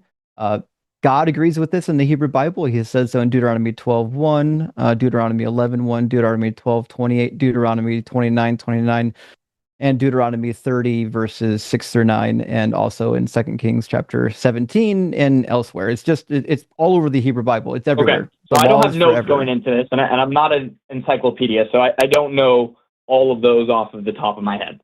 So could you maybe dive a little bit more in depth there and tell me, maybe just pick two that contradict each other? And you're talking verses, and then at the start there you had said with Moses. So could you kind of pick like one and then build off that, and then, explain to me why they contradict each other? Yeah, we'll start off easy. Let's do Jesus' own words, Matthew 5. You go to Matthew 5, verses 17 through 19. He is talking about the law of Moses. He says, "Do not think that I have come to abolish the law or the prophets. I have come not to abolish, but to fulfill. For truly I tell you, until heaven and earth pass away, not one letter, not one stroke of a letter will pass from the law until all is accomplished. Therefore, whoever breaks one of the least of these commandments and teaches others to do the same will be called least in the kingdom of heaven. But whoever does them and teaches them will be called great in the kingdom of heaven." So what this means is that until heaven and earth pass away, Jesus wants you to follow these laws. In fact, I would argue even further than that, but that's a whole different conversation. So Jesus says, law's good. Follow the laws. Follow? Right. Gotcha. Now, Paul says the exact opposite. If you go to Ephesians chapter 2, verse 14 and 15, he literally says that Jesus came to abolish the law. In fact, I'll pull it up real quick. He says, "He is our peace in his flesh. He has made both into one," referring to the Gentiles and the Jews. He says he has broken down the dividing wall, that is the hostility between us, abolishing the law with its commandments and ordinances, that he might create in himself one new humanity. So could you not argue that when Paul's speaking, he's talking on the behalf of the laws that had shifted away from morality and Christianity? And you kind of look at maybe like the temple and some of the other things where, there's prohibited actions being done, and the law was supporting those. Could you not argue that Paul was arguing that the law had shifted to the mannerism of protecting corruption? No, that's not in Jesus' words or in the Hebrew Bible anywhere. That's simply an innovation by people who didn't like the law. And once Jesus was dead, they're like, "Hey, do we really need this thing?" Right. So, but the whole Bible in itself is based on interpretation. So, I mean, if you read two verses, like how do you find that those two directly contradict each other based on your interpretations? Oh, easy, because words mean things, right? When Jesus says, "I did not come to abolish the law," and then Jesus says, or Paul says, he abolished the law, it's a direct contradiction. Word for word contradiction. Right. Okay, but I mean, you're talking about two different apostles speaking. I know. That's the problem. Yeah, but I mean, you would expect that their words wouldn't be identical. And I wouldn't say that's a direct contradiction, where the one is saying to uphold the commandments in referral to the commands that God made, and then the laws that he's saying need to be ripped down or differentiated. He's talking about a societal legal system, not the Ten Commandments, he didn't say that. Holy divine instructions. Nope. Wrong. Paul never once said only some of the laws. He said the law and its commandments and ordinances. That's the entirety of the law. That's why he says in Galatians chapter 3, verse 23, that the law was a temporary schoolmaster. Paul says that this law code that was given to Moses, is abolished. Jesus said no. Okay. So explain that. Explain to me why that in itself is so that contradiction. So you're saying that contradiction exists. And quite frankly, I don't have the verses in front of me that you're reading, so I don't want to spend the whole phone call pulling up verses and trying to read into the perception of them, because I think that would kind of kill the conversation itself. So I think that everybody who reads them is going to have a different perception of how they read them and how they come across to them. So although I can understand where you're coming from and saying that's a contradiction, I think you're going to read a lot. It's a direct contradiction. May contradict itself, but still. No, it is a direct contradiction. Premise. Jesus says that the law is not abolished. Paul says the law is abolished. It's a direct contradiction. Right, but why? Okay, so how does this prove that Christianity doesn't exist? I didn't say it did. I have no idea. The main topic point that I'm trying to get to is how does this contradiction... I never said that this one contradiction disproves all of Christianity. Okay. Now, to be sure, so it is a problem for Christianity. That's the point I'm trying. That's the conversation I'm trying to have. Is I'm trying for you to explain to me what proofs you would use. What proofs you would use to explain just to recap, Billy, I gave you 6 points, and you decided that you wanted to talk about contradictions. I didn't say that I wanted to talk about contradictions. I literally just said that I don't trust a book came from God if it did contain contradictions. I never said that if there's one contradiction in the Bible, then all of Christianity is false. Contradictions in the Bible. But these are different authors from different time periods. Was merely one bullet point in all 6 of my bullet points. So you think that in the Bible there can be no contradictions, and nope, if there's one contradiction found, then that literally the opposite of what I just said. And now you're just like concussed and dazed and confused. I didn't say that at all. None of that left my mouth. I'm asking you how you would like. Okay, so although you're saying that there is contradictions, and then therefore the book is not accurate, and therefore Christianity, right? Am I understanding that argument correctly? No, I didn't say that. I don't know why you can't grasp this. I said, okay, so I personally don't trust that a book came from God if it contradicts itself. That doesn't say anything about Christianity.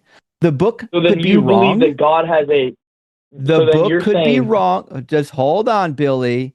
The book could still be wrong, and Christianity could still be true. The book is not equivalent to Christianity. Do you understand? You're saying that you don't think God would write a book that isn't 100% accurate. Is that what you're getting at?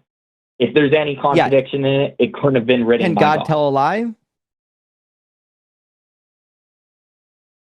Well, I wouldn't say necessarily a lie. I would say that you have different authors in this book from different time periods. Could God say a lie? I don't know. You know, I would say it's morally incorrect. Numbers 23:19 says he can't. Numbers 23:19 and 1 Samuel 15:29 says no. So listen, if God wrote a book, right, he should make it accurate. If he's making a book for us to read, that is his divine revelation, and it says things that are untrue, then that I'm inclined to believe it didn't come from God, or God's a prick that wants to lead us astray. Do you think God wants to deceive us? Well, no, but you're okay. Well, the point I'm trying to make here is you have different authors throughout the book who are speaking through God, right? That's the understanding of the Bible. Is they're God speaking through them, their messages from God, and writing them in this book and putting together a perception of very different views upon different periods of time that all kind of go along the same line. I wouldn't say that those are major contradictions in those two verses, and I wouldn't say a lot of it is a major contradiction. Each other. Whether you should follow the law that God literally spoke to Moses, whether you should follow the law that God spoke like verbally to Moses is a huge problem. Like a huge chunk of the Hebrew Bible is dedicated to, if you don't follow this law, horrible things will happen to you. This is a huge problem. If you think that the following the law of Moses is just like a minor theological issue, like you're dreaming, my man. That's a huge issue. In fact, the New Testament spends a great deal of time on this one issue because it was a big deal. Right, but what we're comparing right now is Old Testament to New Testament. And if you've read through the Bible, I didn't do that. You said you had extensive Christian background, so you have the Old Testament and the New Testament are completely different segments. He's just dazed and confused. I read you Jesus's words and Paul's words, and then both of those words are in the New Testament. Right, but now you're talking about Moses, which is Old Testament, which is completely different. Yeah, because Jesus mentioned completely Moses. Different beliefs. Yeah. Jesus and Paul mentioned Moses, which is why it's involved in the conversation. The contradiction I showed you is between Jesus and Paul. I didn't say this is a contradiction between the Old Testament and New Testament, although it is. But the way that I framed it, you don't have to go that route. Now, that alone is only one problem. There are dozens and dozens of contradictions. For example, in Jeremiah 33, when the Messiah comes, also in Ezekiel 46, when the Messiah comes, the Levitical offerings are going to recommence. The Levitical offerings are going to go forever. There's going to be lambs, goats, bulls. Their blood's going to be spilled literally forever when the Messiah comes. That can't work with the New Testament. The New Testament says that Jesus is the final sacrifice and the law's been done away with. They're incompatible.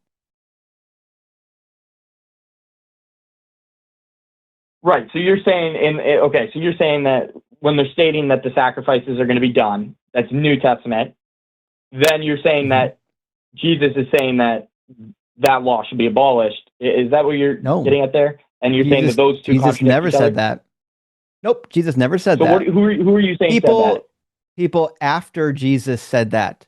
People after Jesus. The book of Hebrews literally says that Jesus is the final sacrifice. He's the last one. There's no more Levitical sacrifices. Chapter 7 says the Levitical sacrifices are done because Jesus replaced the priesthood of the Levites. They're done. They're not going to continue anymore.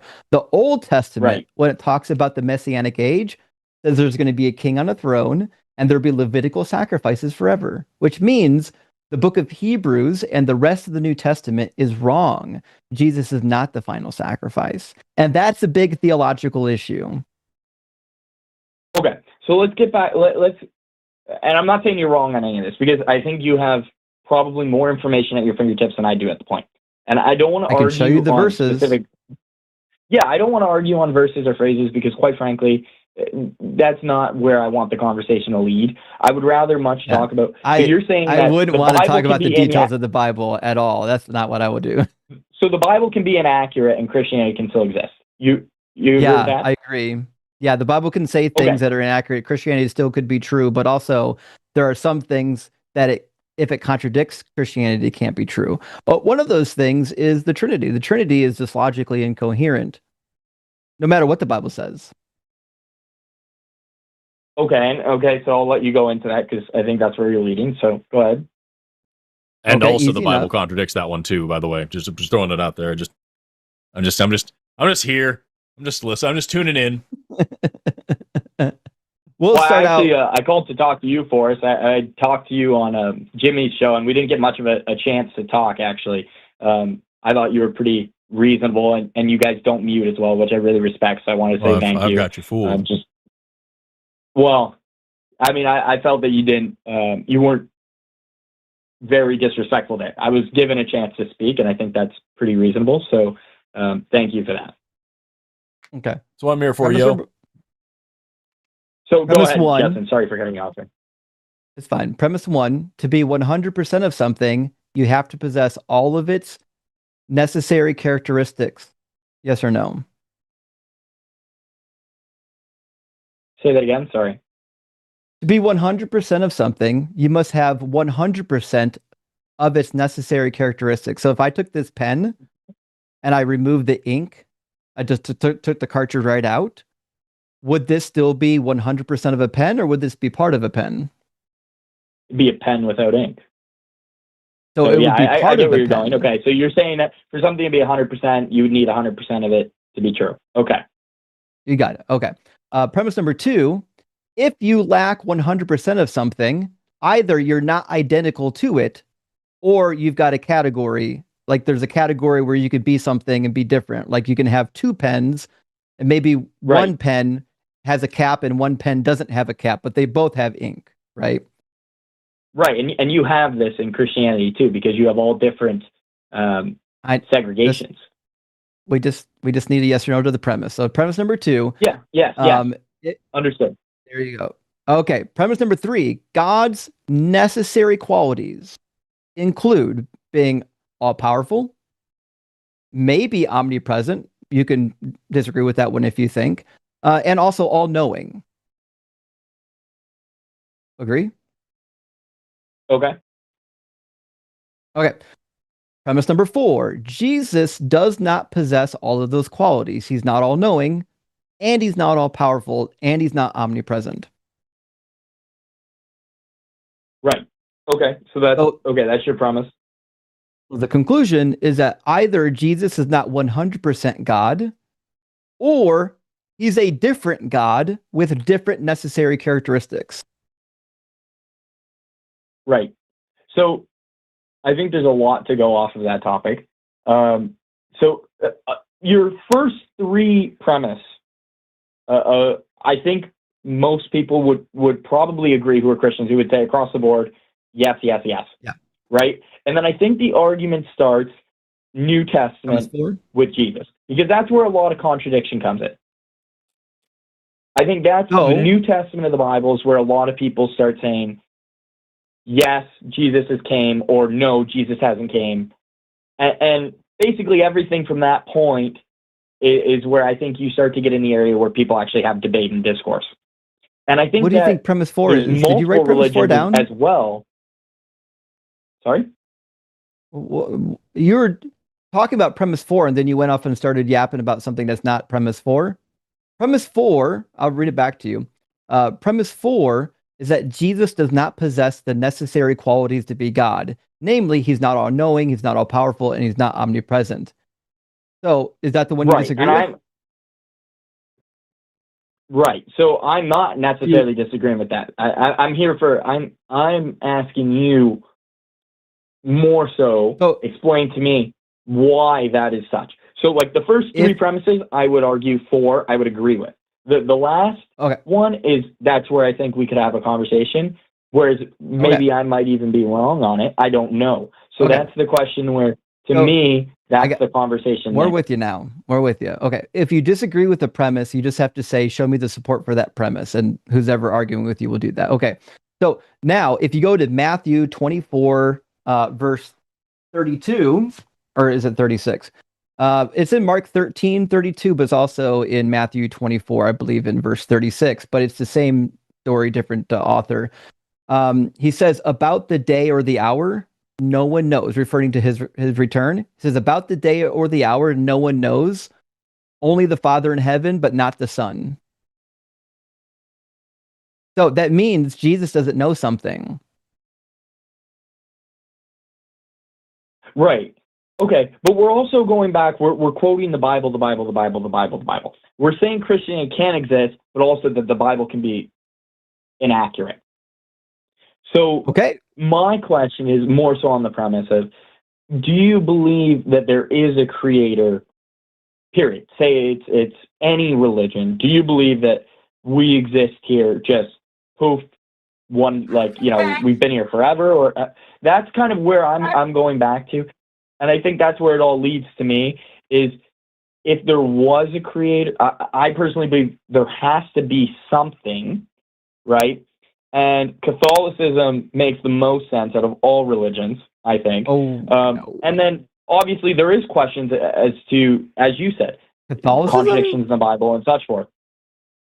Catholicism makes no sense, first of all, because Christianity is false, right? Until Jesus fulfills even one messianic prophecy, he's not a Messiah, and Christianity is not true.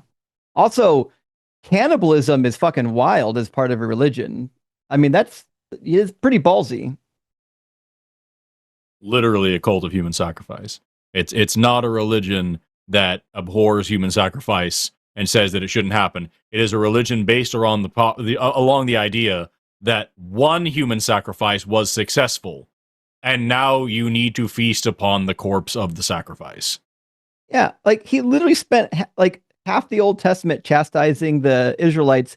It was like, this child sacrifice business is horrific. In fact, in Jeremiah, it says, it never even crossed my mind. And the New Testament, God, like, I'm going to fucking kill my son. There's a difference between Catholicism and Christianity. There's a big difference between those two. Do you know what's crazy? The only people I ever hear saying that are Catholics and like super evangelical Christians, like born again Christians. I am Christian. I'm not Catholic. If Christianity, I didn't say you were. Catholicism and Christianity. Oh, I thought he was. I thought he said he was. So, like, if Christianity is not true, you did say that Catholicism is the most logical one. So it's weird that you're not Catholic. That's what I was. No, I said that Christianity could exist without the Bible. So I'm clearly not a Catholic because Catholics. He literally just said fully that Catholicism makes the most sense, but that's beside the point. I meant Christianity. I apologize if I misspoke. You might have meant Christianity. That's fine. Okay, so the reality is, Christianity, on the face of it, just isn't true until Jesus comes back and fulfills even one prophecy. Like, that clown is not the Messiah. He didn't even get his second coming right. He said his second coming was going to happen within the lifetime of his disciples, and then he fucked off and didn't come back.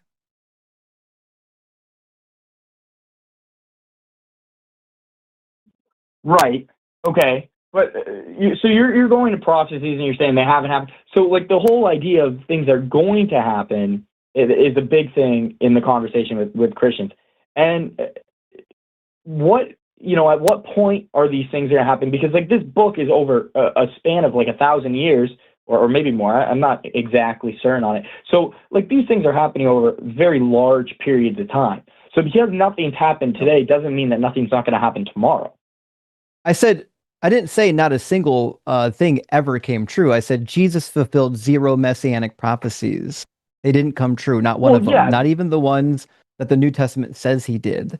The New Testament alone has like 32 prophecies just in the Gospels. Again, it's 0% accurate. If you ask the question, how many prophecies did Jesus fulfill? The Bible is going to say like 45 of them. The truth is 0. There are 0 prophecies he fulfilled. Maybe the only prophecy is Deuteronomy 13, when God says he'll send a false prophet to test his people.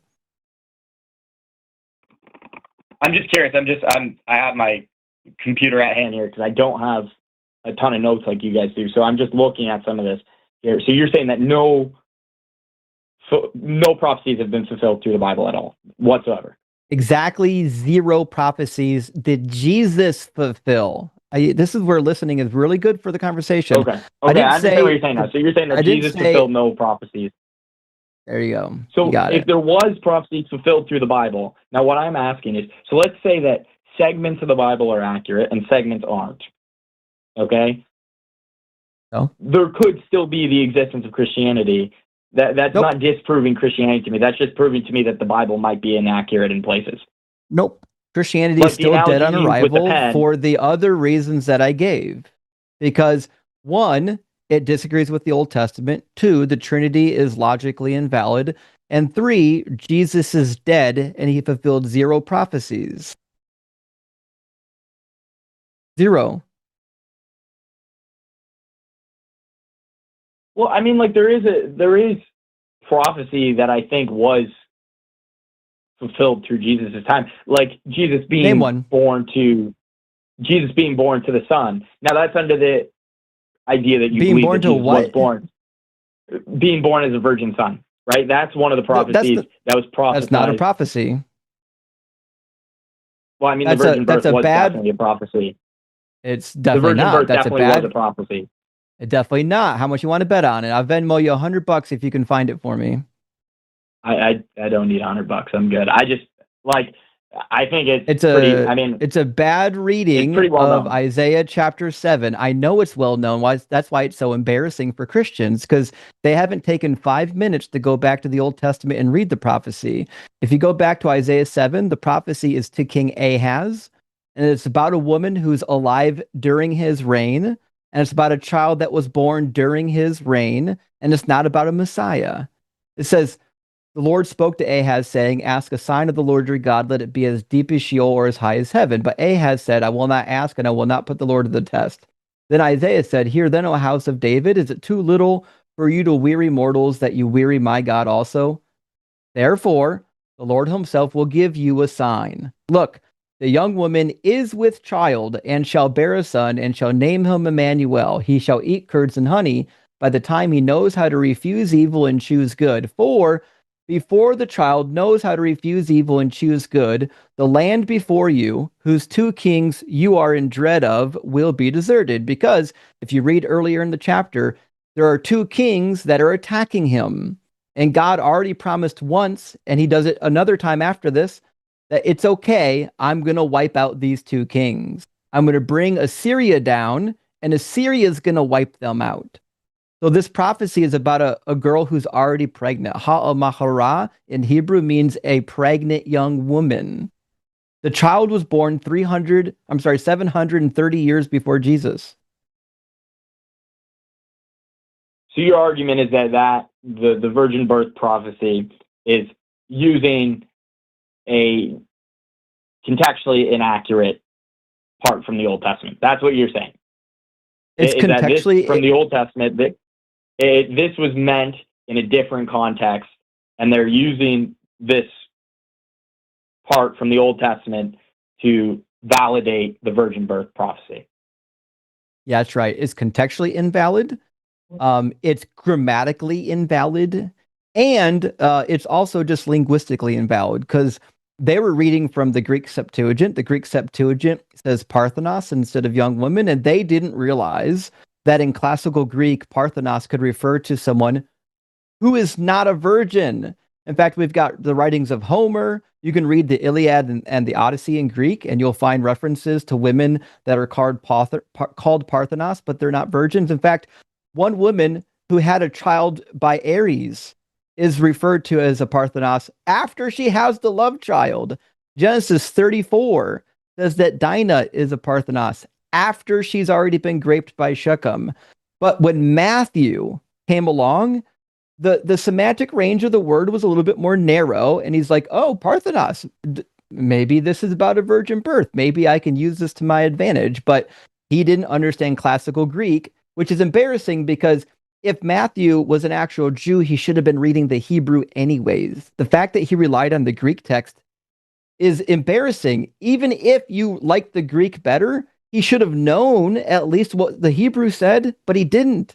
If he knew what the Hebrew said, he would have at least got the clue that Parthenos wasn't referring to a little virgin. Also, even if Parthenos could only ever mean an actual virgin, it's still improper to think that she's giving birth as a virgin.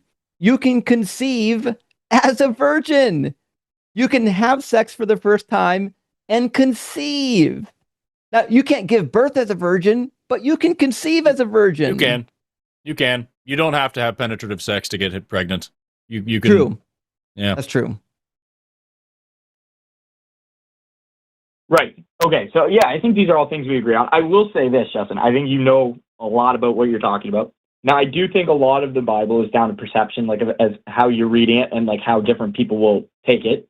So, as somebody without a Bible in front of me and a ton of verses in front of me, I think out of this, for me at the very least, I think it's going to make me read a lot more and maybe look into that and say, okay, you know, I agree with you maybe on some things, or maybe I disagree, and this is why. So I do appreciate that, because I think I'm probably going to go out of my way after this to go read more on some of these topics. Yeah. So I appreciate that. Fair enough. So let's go. Let's get out of the verses, if you don't mind, because I don't think I'm going to be able to put up a good argument on that without having the right information in front of me, or just knowing it out front. We agree with that. Did you have a question for Forrest? I think you mentioned that earlier. So, I'm just kind of here. I think. Well, this is 100% up your alley, Joe. So I've been being very quiet. I've been doodling on my whiteboard a bit. The last thing I drew was all the different names I could think of for Jesus's dick. I got Christ crotch, holy hog, divine dong, crucicock is the one that I'm the most proud of. I'm very happy with that one. And then of course penitent python. And I named him the Prince of Peen. So that's what I've been doing this time. Prince of Peen, and that's but that's all because, you know, Justin, you're beyond. You are more educated in this than I am in most things, and so like I think this is really your call. But Billy, if you have something specifically for me that you think I could do, I'm happy to talk to you. But you have an actual fucking Bible scholar here next to me that has studied this way more than I have. I think there's two things that I think I have one question here specifically for Justin, and then I think I'll lead into more of an open conversation maybe with all three of us. So the one thing I have for Justin here, so you said that you had a pretty, like I listened with your call before with the guy from Florida, and you said you had a pretty extensive like church going, you know, gospel, all that kind of stuff. You've done it.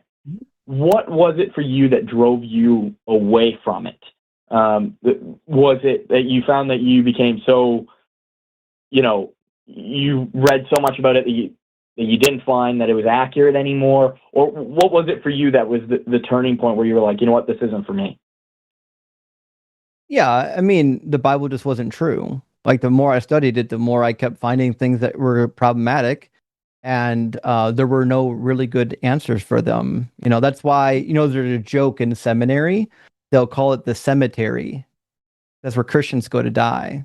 The reality is, if you go into seminary thinking that you're going to have all your questions answered about the Bible, you're in a lot of trouble, because you're going to have a lot more questions than answers when you leave. But when I came out, first of all, I already knew that Jesus didn't fulfill any prophecies for real. Like, all of them were typological fulfillments or partial fulfillments, and like I was on the fence of like being okay with that.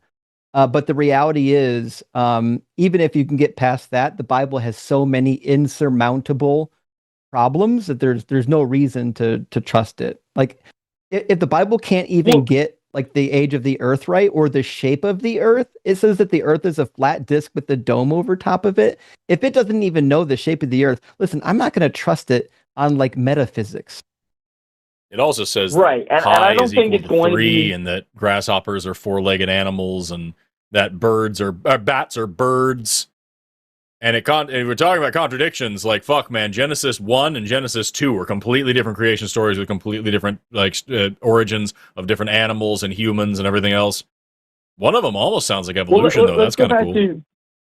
The point I was trying to say was, like, I think that if you look centuries back when this book was read, I don't think that they're necessarily going to be scientifically accurate on anything. I think, like, people are a lot more intelligent today than they were before. And let me like emphasize here that the point of the conversation for me here is I would love for somebody to prove.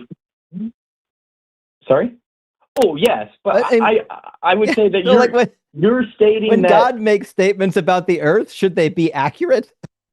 But that's third party information. Through saying that, you're saying the Bible's accurate, right? So like there could be a God and the Bible be complete bullshit.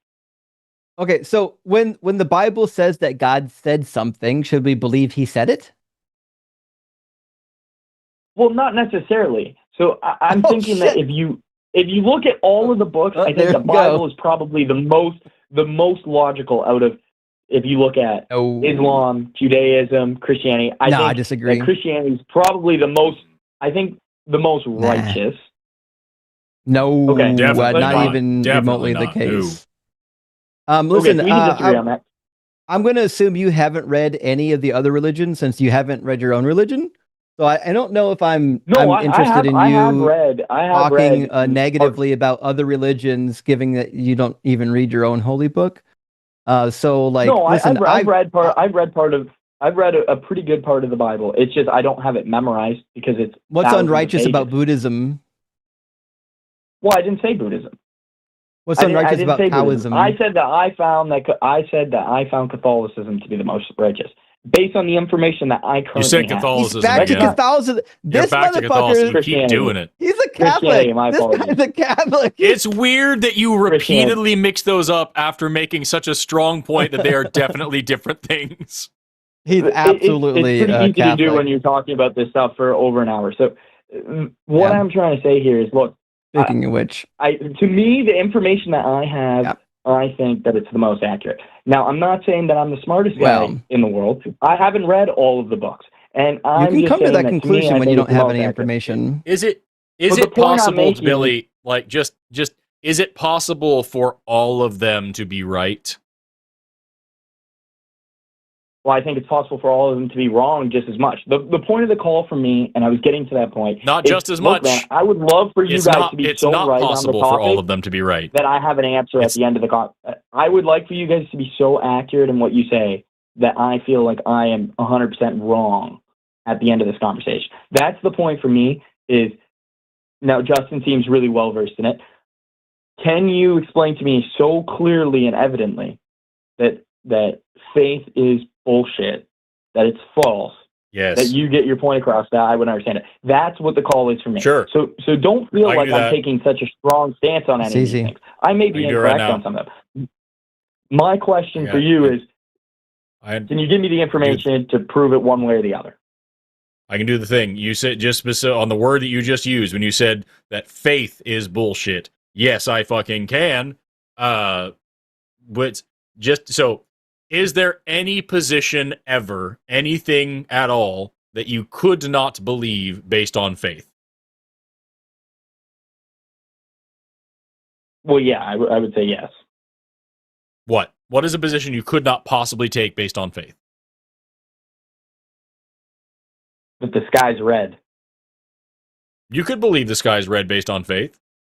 You could just say that maybe my eyes are broken and that I have some deficiency that makes me think it's blue. Maybe the color... Sorry, what's that?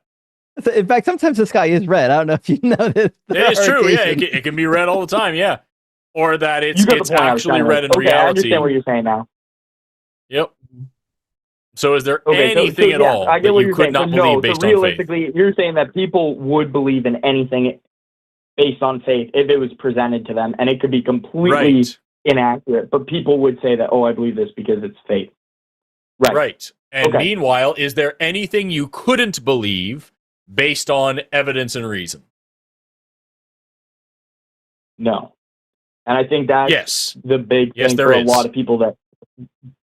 Well, that's what I meant to say. Yes, like realistically, if you present the evidence and it explains it, then yeah. The thing you couldn't believe based on evidence and reason is something that does not have supporting evidence and is an unreasonable claim.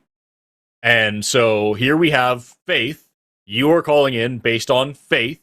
You have faith in this God. You don't have good evidence for this God. You don't have good reason for this God. You have faith. And I'm telling you that's not good enough. You wouldn't believe anything else. You shouldn't believe anything at all based on the reasons that you believe in this God.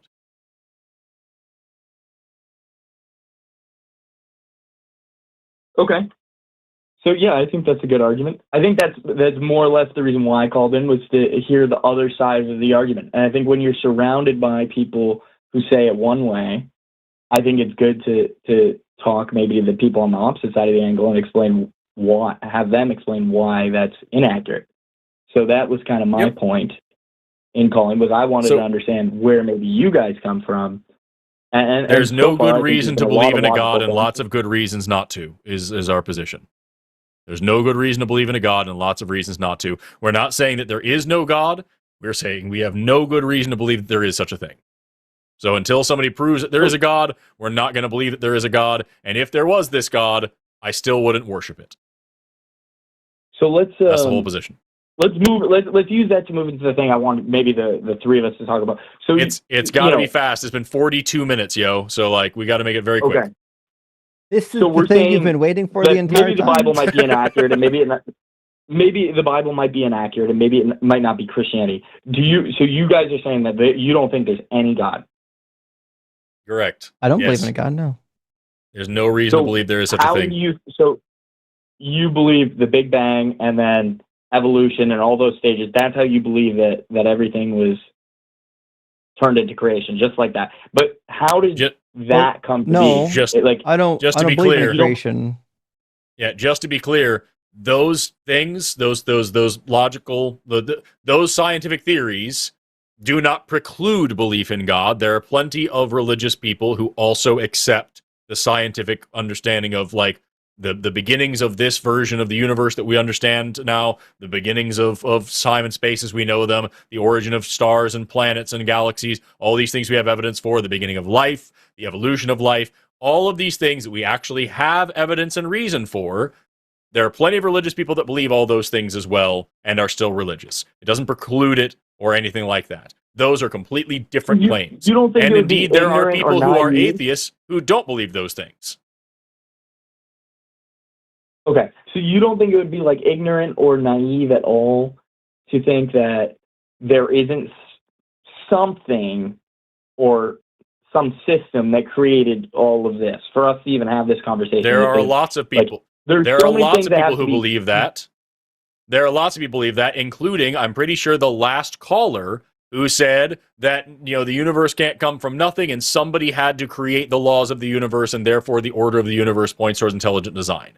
There are people who believe in deistic evolution, that God created the universe so that everything that we see in planetary formation, evolution, all that would happen naturally. There are people who believe in theistic evolution, that God created everything and then guided the evolutionary process towards humans. And then there are also people who believe in human excluded evolution, that evolution happened naturally and normally through totally natural process for everything else, and then God made humans separately. There are people who believe in all these different things. I think they're all wrong. But religion and science are not, one does not preclude the other. I think they're incompatible. I think faith and reason are incompatible. But there are a lot of religious scientists out there that don't, and a lot of just generally religious people who don't think that way. At the end of the day, you are talking to two people who don't believe in any gods and do accept science because it is things that we have evidence and reason for. Okay. I think that's fair. I think it was really well put. I don't have any argument on that, quite frankly. I think that's a good point to end on. Do you accept evolution and the Big Bang and the age of the Earth being 4.6 billion years? I don't. As you stated there, I'm one of those people who, science and religion, I believe, can be compatible. I don't think that. Great. Because evolution is real and the Earth is a circle, I don't believe that God couldn't exist. So now, what I want you to do is a God. So now what I want you to do is just take the same standard of evidence and reason that we use for things like evolution and the shape of the Earth and the age of the Earth and the Big Bang and all that stuff and apply it to your religion. And when you are consistent with evidence and morality or your religion will disappear. I think that's what's going to happen. Anyway, with that, it's been 45 minutes and we got a lot of other calls waiting, so we got to move on. All right, all the best. I appreciate it. Thank you for being respectful, guys. Hey, thanks for coming up, Billy. Not much to it. We know that it's daunting to calling into a show like this, but you handled it well. Yep, take care of yourself, I don't have any fear. Honestly, I think you guys gave me a lot of insight, so I think I'm going to do some more reading and see where that leads me. Because, Justin, you had a lot of really, really good points, and I think you're pretty well versed in it. So I think that's going to lead me to maybe become a little bit smarter in some of the area where maybe I can be more confident on some of the points without having to look things up or have the viewpoints in front of me. So thanks, guys. I appreciate it. Do some research and just come back with what you find. We'll talk about it. Sounds good, man. Cheers. Take care. Also, to the audience, there's almost 3,000 people in here, but not 3,000. I'd love to see us get over 3,000 tonight. Let's see everybody tap and like and share this thing out. Let's get the numbers pumping tonight. It's after dark. We've got the lines full. We got lots of people to talk to. Share it out, y'all. Crucify the like button. Let's go. Boostify. We did have lines full. Closing that one now, there is an opening. So if you're a theist or a creationist or a Trump supporter or a science denier or some other thing, if you want to call in and have a serious conversation, as you can see, we only had to mute one person one time in this entire show. And it's because they would not shut up long enough to let us rebut the argument that they made. Beyond that, we've been very polite, very respectful. I've been a little salty. I got kind of bored a couple of times, but that's the worst it's been. That's the worst it's been. Yeah, so pick up the phone, y'all. 720-619-2288 or use the web link in the description if you believe in a god or if you don't believe in evolution. We'd love to talk to you. Do you have a preference? Line number 6 is going to be last. They've already been waiting for 2 hours, and they're going to be waiting for quite a while longer because they're an atheist. I think we should bring up Tim. You think we should do that? Okay, that's fine. Yeah. Let's talk to Tim, who wants to talk about the definition of woman. Tim, you're on the line with Forrest and Justin. How you doing today? I'm doing all right. And I know you've never had a bad day, so we're both all right. Never once. Never once. I spoke with someone at your staff, and they seem a little bit perturbed by my question. So, I just want to say my intention was not to make anyone upset. First of all, it is a grumpifying question. Okay, you could read out what I said. You want to? What I have here on the call screen is, why is the definition of woman as, quote, adult human female incorrect? That's what I've got written down here. Okay. Yeah, okay. So I heard your definition the other night, And I think it was someone who identified with what they would consider socially feminine traits. Could you tell me what? Because that's what you gave a definition the other night. I think. Oh, you're asking for. I apologize. You're asking for clarification of my definition. I thought you were asking who I was speaking to. Yeah. No. So it's but the definition that I gave yesterday was that a woman is an adult human person whose gender identity aligns with the cultural, social, behavioral, and or physiological characteristics or physical characteristics that they associate with femininity. Okay, you know, what really I thought was difficult with that is that I believe that if you found someone who fit that definition, but then they told you that they were actually a man, I don't think that you would deny their manhood. They definitionally wouldn't be a man because, as I just said in my definition, their gender identity would not be that of a man. So you can't be a feminine man. That's not what I said at all. You can be a feminine man so long as your gender identity aligns with the social, cultural, behavioral, and or physical characteristics that you associate with masculinity. You can be somewhat feminine, but at the end of the day, your social, cultural, behavioral, whatever characteristics align with masculinity, and that is where your gender identity is aligned as well. They just have to meet your threshold of sufficient. Nope. My threshold isn't involved. That is their threshold. It is their gender identity aligning with the characteristics that they associate with either masculinity or femininity, or both, or neither. If they could be, they could be non-binary or agender. But if we're just talking about man or woman, it's either masculinity or femininity.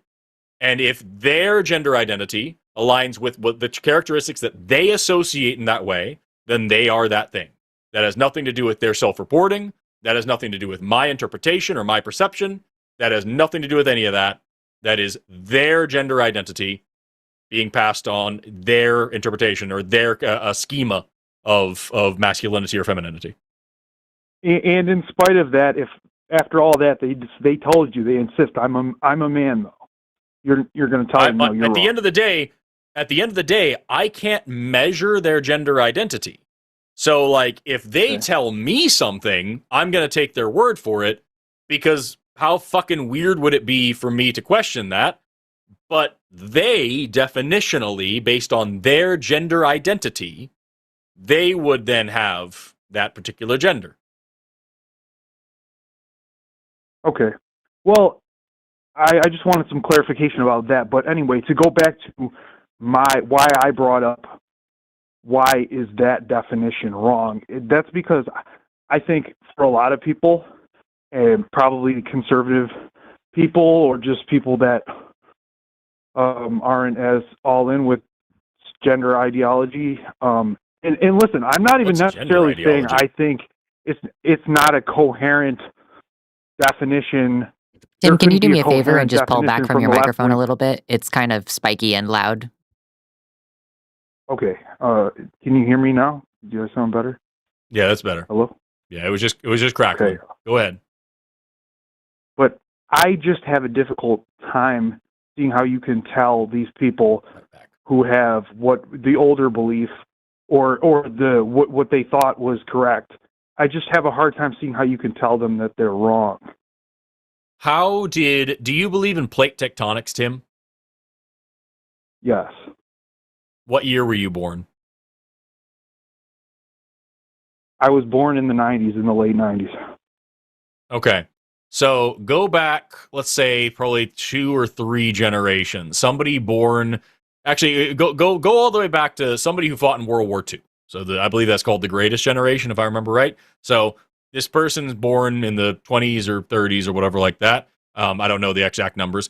How do you tell them that they're wrong about why earthquakes happen? Because plate tectonics is a theory that was developed in the 1900s, and there was a big fight about whether or not to put it in public schools in, I believe, the 60s.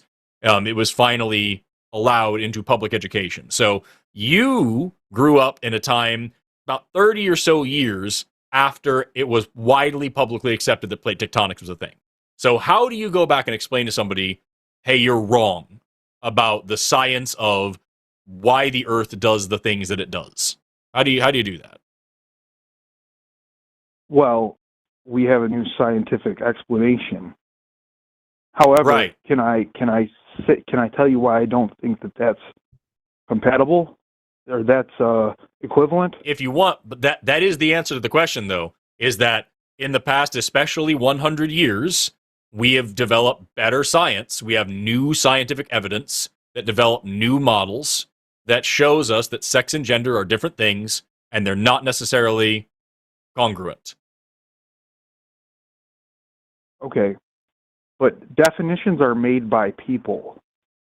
Correct. So if people had a definition that was colloquially someone with a vagina or an adult human female, then who are you to step in and say that their colloquial definition, which was the mass understood definition, is wrong?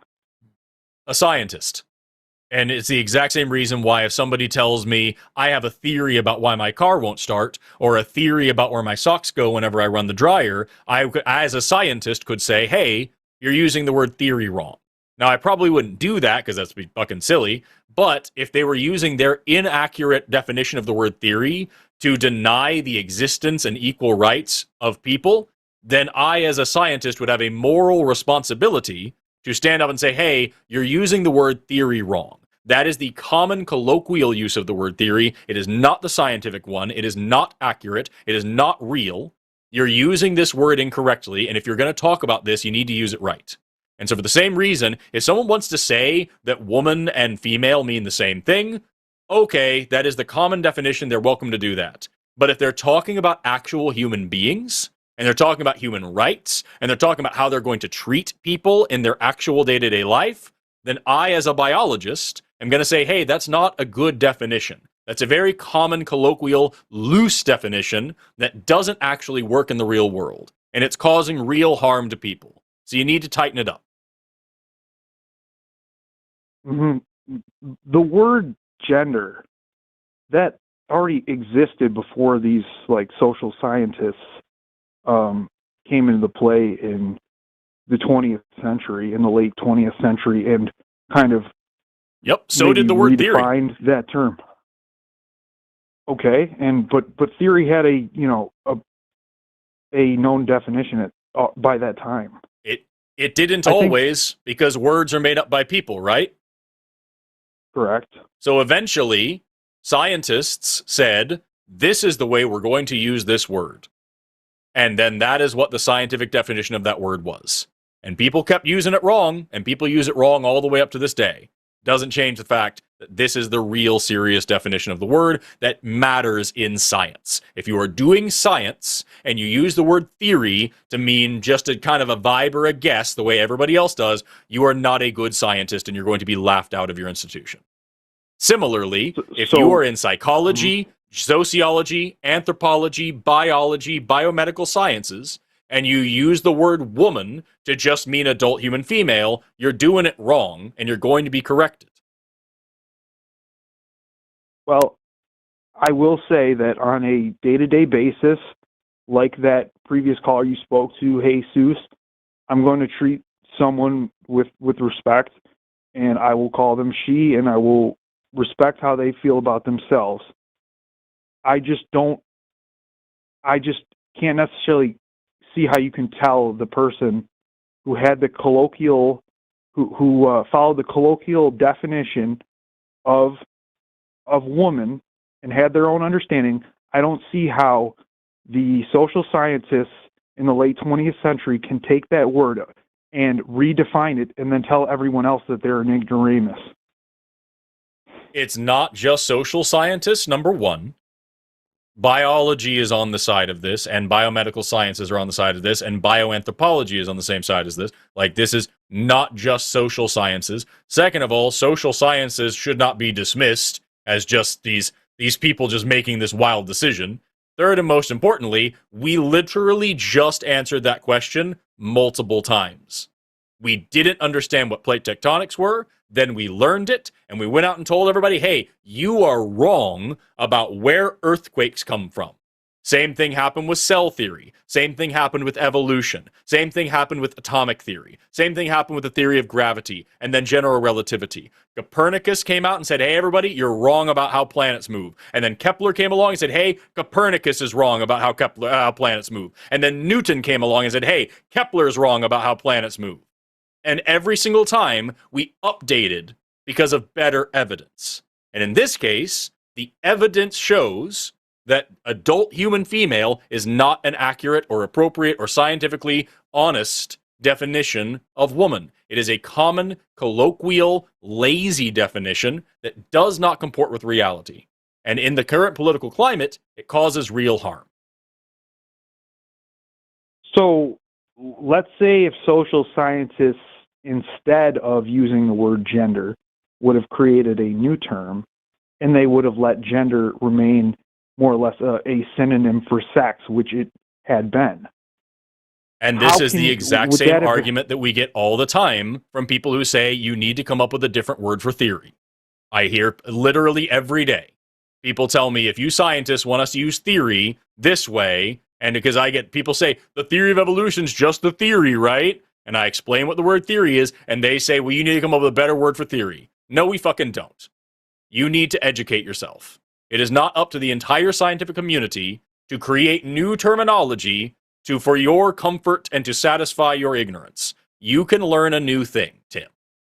And if you don't want to, that's fine. You don't have to. But you don't get to tell scientists that we are somehow being so forceful, calling everyone an ignoramus because they don't want to learn science.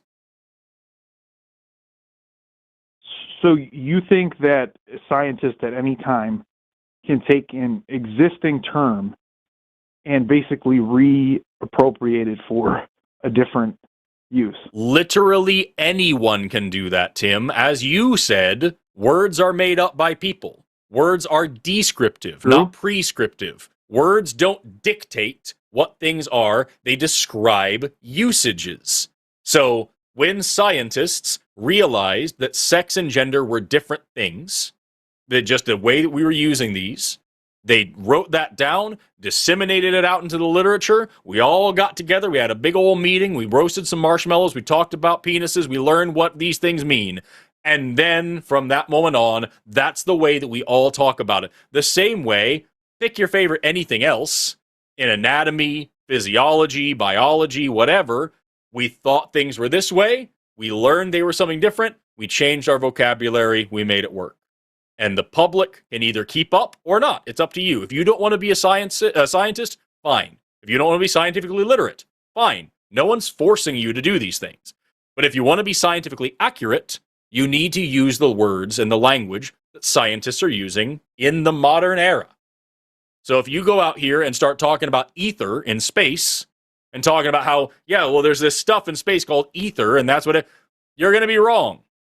That is the way that it was used back in the day, but not anymore. I mean, it sounds like you're saying that the scientists can at any point use words to their liking. This is literally the exact thing that you just asked me a second ago, Tim. Word for word. The exact thing you just asked me a second ago. And what did I say then? Everybody does that all the time. If you look in the dictionary right now, Tim, the word literally is defined as something that is actually true and something that is not actually true. Because everybody uses the word literally as a hyperbole all the time. And so one of the actual dictionary definitions of the word literally is not literally. Because that's the way that it's used. So it's not just scientists doing this. You are talking about a scientific term at this moment.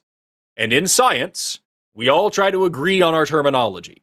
So like, for example, ductus deferens, the little tubes that sperm cells move from the testes and then out through the penis, that are not out through, they go up into the urethra, it doesn't matter.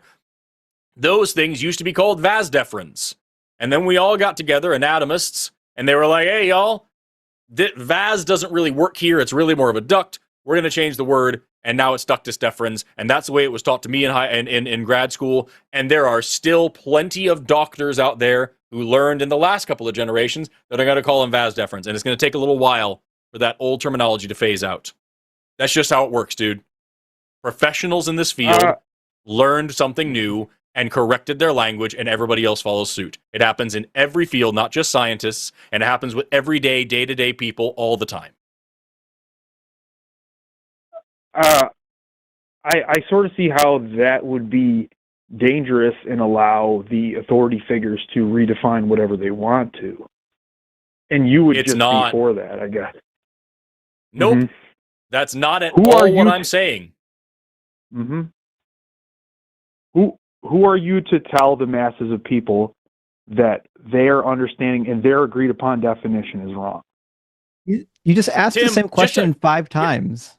He literally is reading the same script on repeat. Why do you think, Tim, if you go to the doctor, and you are, getting a cancer screen or something like that, who is that doctor to tell you what's going on with your body and your physical health? Who are they? That is such a terrible comparison. That is such a terrible comparison, Forrest. Why? Why is it terrible? Because it's objective. That's objective. Definitions are subjective. That's the difference. Nope. It's not that. Yes, it's Forrest. that is an expert. Okay, so if you go to the doctor and you say, my stomach hurts, and you point to your head, and you say, this up here, my stomach, it hurts. And they say, hey, that's your head. And you say, well, who are you to just define things? Definitions are subjective. Does that make any sense, Tim? I see what you're saying. I see what you're saying.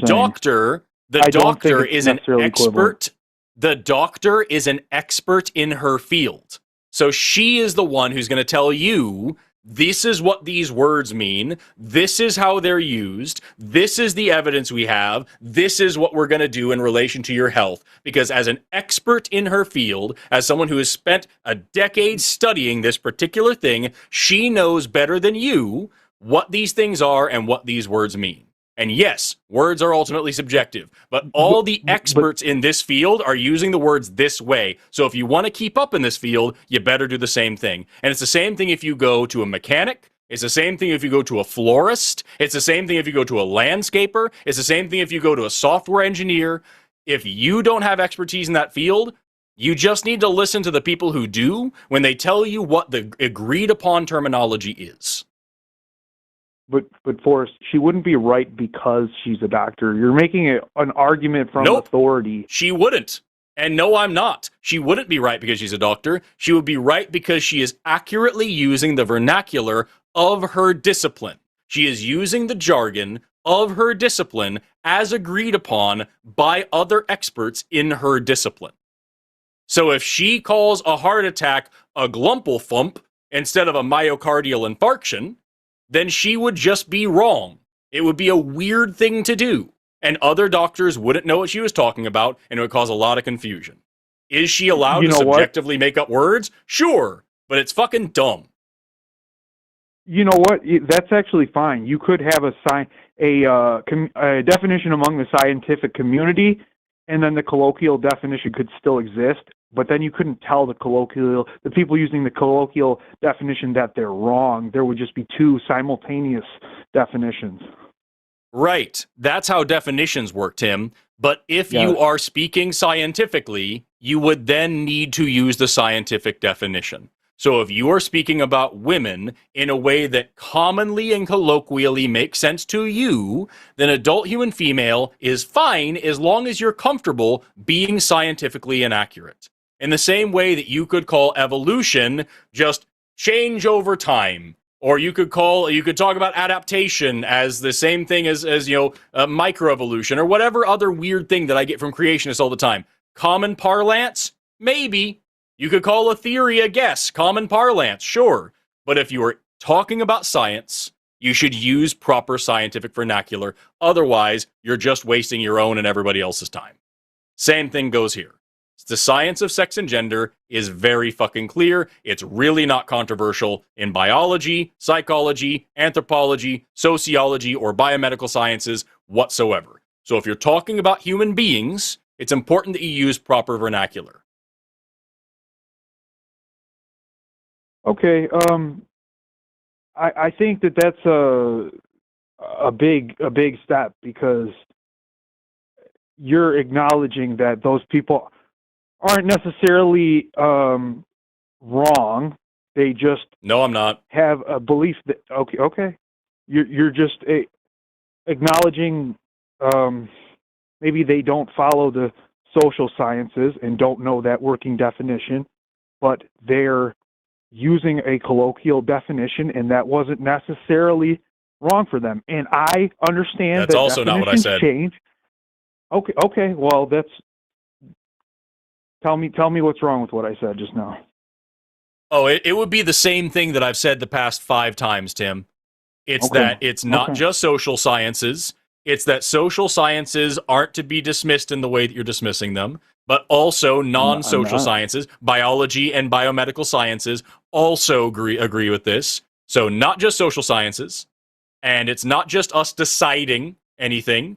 And yes, those people are wrong, but they're allowed to do that because just different definitions are about usages. They are descriptive. So in the same way, if somebody were to say, I have a theory about why my car doesn't start, that is the wrong usage of the word theory. That is not accurate. That is not scientific. If they're just speaking in common parlance, fine. Doesn't really matter that much. If they have a theory that is seriously detrimental to human rights, then we need to seriously talk about the word theory and how that's used improperly. Same thing here. If somebody uses the word gender wrong and makes it synonymous with sex, or they use the word man or woman wrong and they get it whatever the fuck, okay, as long as they're comfortable with the fact that they are being scientifically inaccurate, whatever. But if they're going to get up here and try to say that this is a scientific position, they need to get the fucking science right.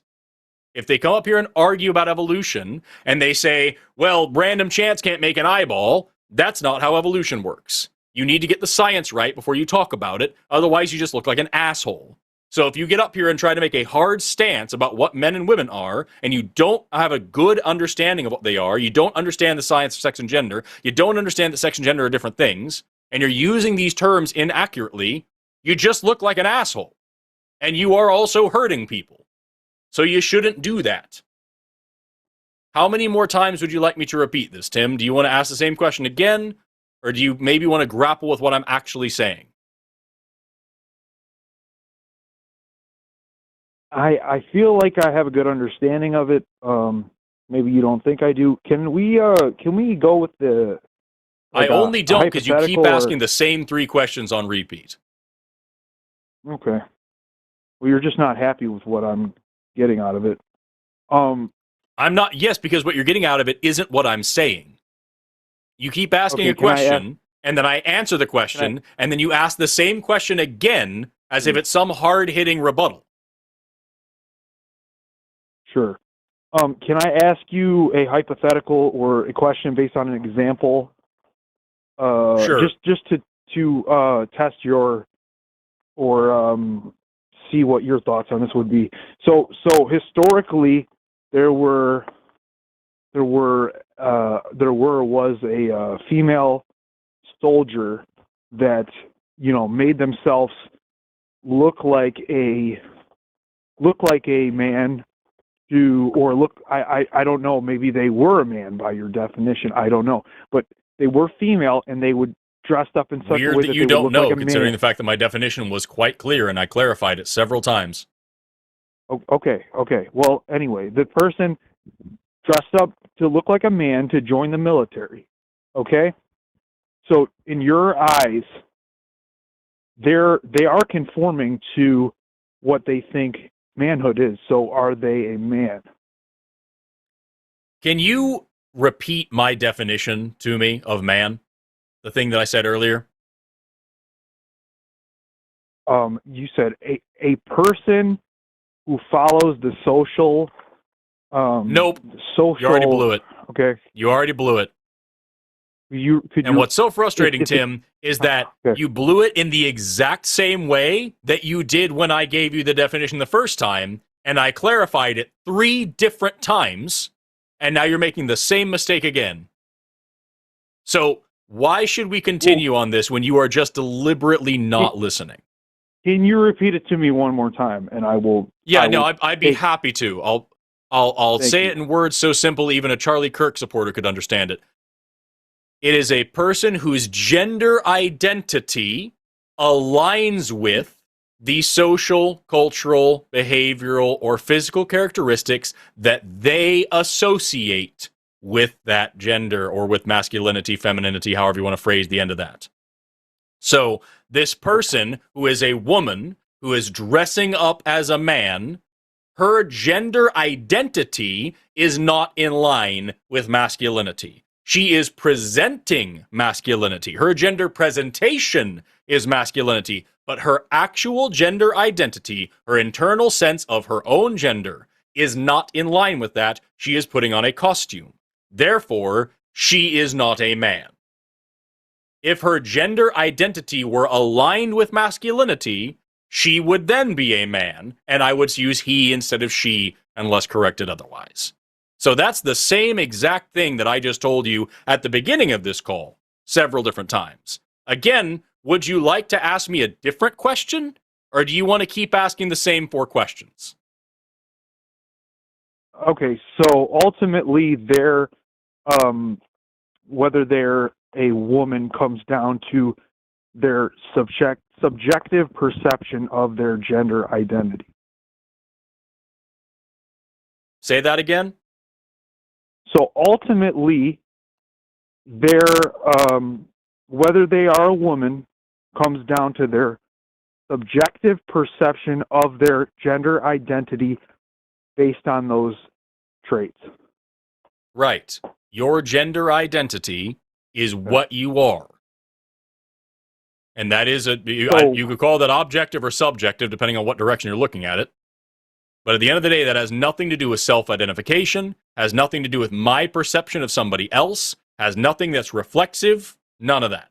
It is your internal perception of yourself. That is your gender identity. And that is different than your sex. Mm-hmm. How do you think that these identities would have evolved? Do you think that they evolved closely aligned with how the sexes behaved? Probably not, but I don't know. I don't have any research on that, so I'm not sure. What I do know for sure is that gender constructs have varied widely across time and across cultures. So even in our own culture today, for example, like I talked about on that call last night, if you were to ask me, is it manly to wear makeup and to wear high heels and to faint in distress when you're overwhelmed with emotion, I do not associate those things as masculine characteristics. I'm not saying there aren't men that do those things, but the things that I align with masculinity, that I associate with masculinity, aren't there.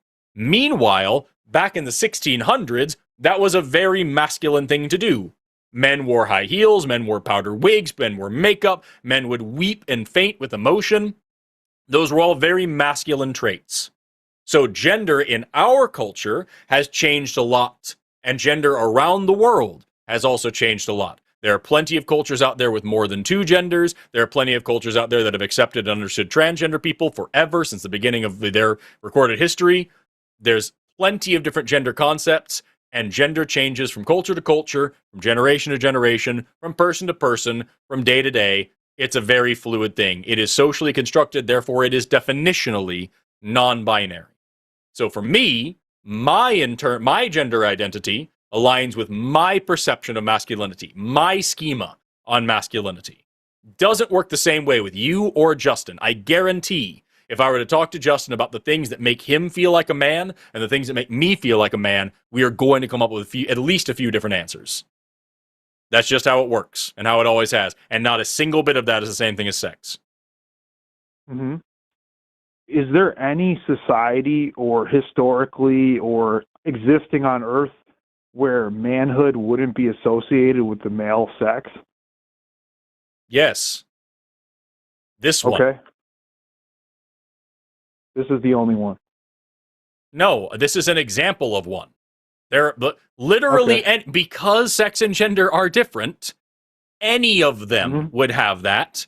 If you were talking like a Eurocentric kind of thing, like the way that we understood gender back, say like pick somewhere in the early 1900s here in the U.S., right? So here's some people, or late 1800, whatever. So these people don't understand the difference between sex and gender, and they assume that all males are men, right? There's still variation there.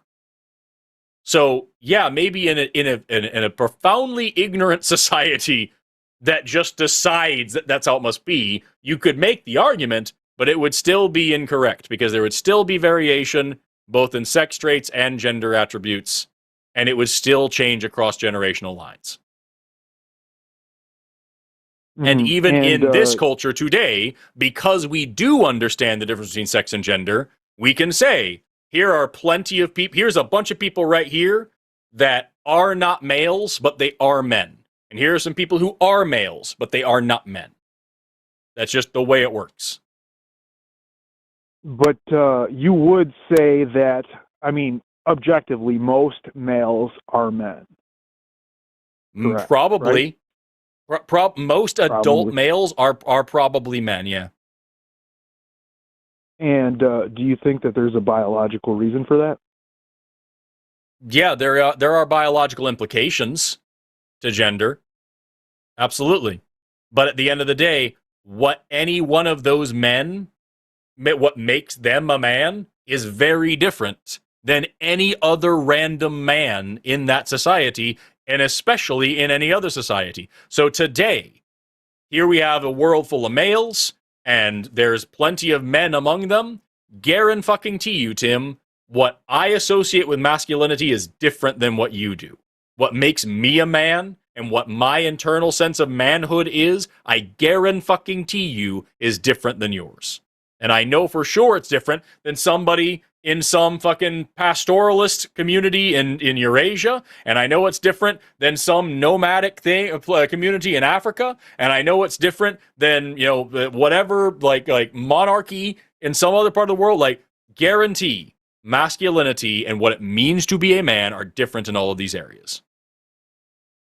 So yes, most males are men. What a man is not even close to consistent across those cultures.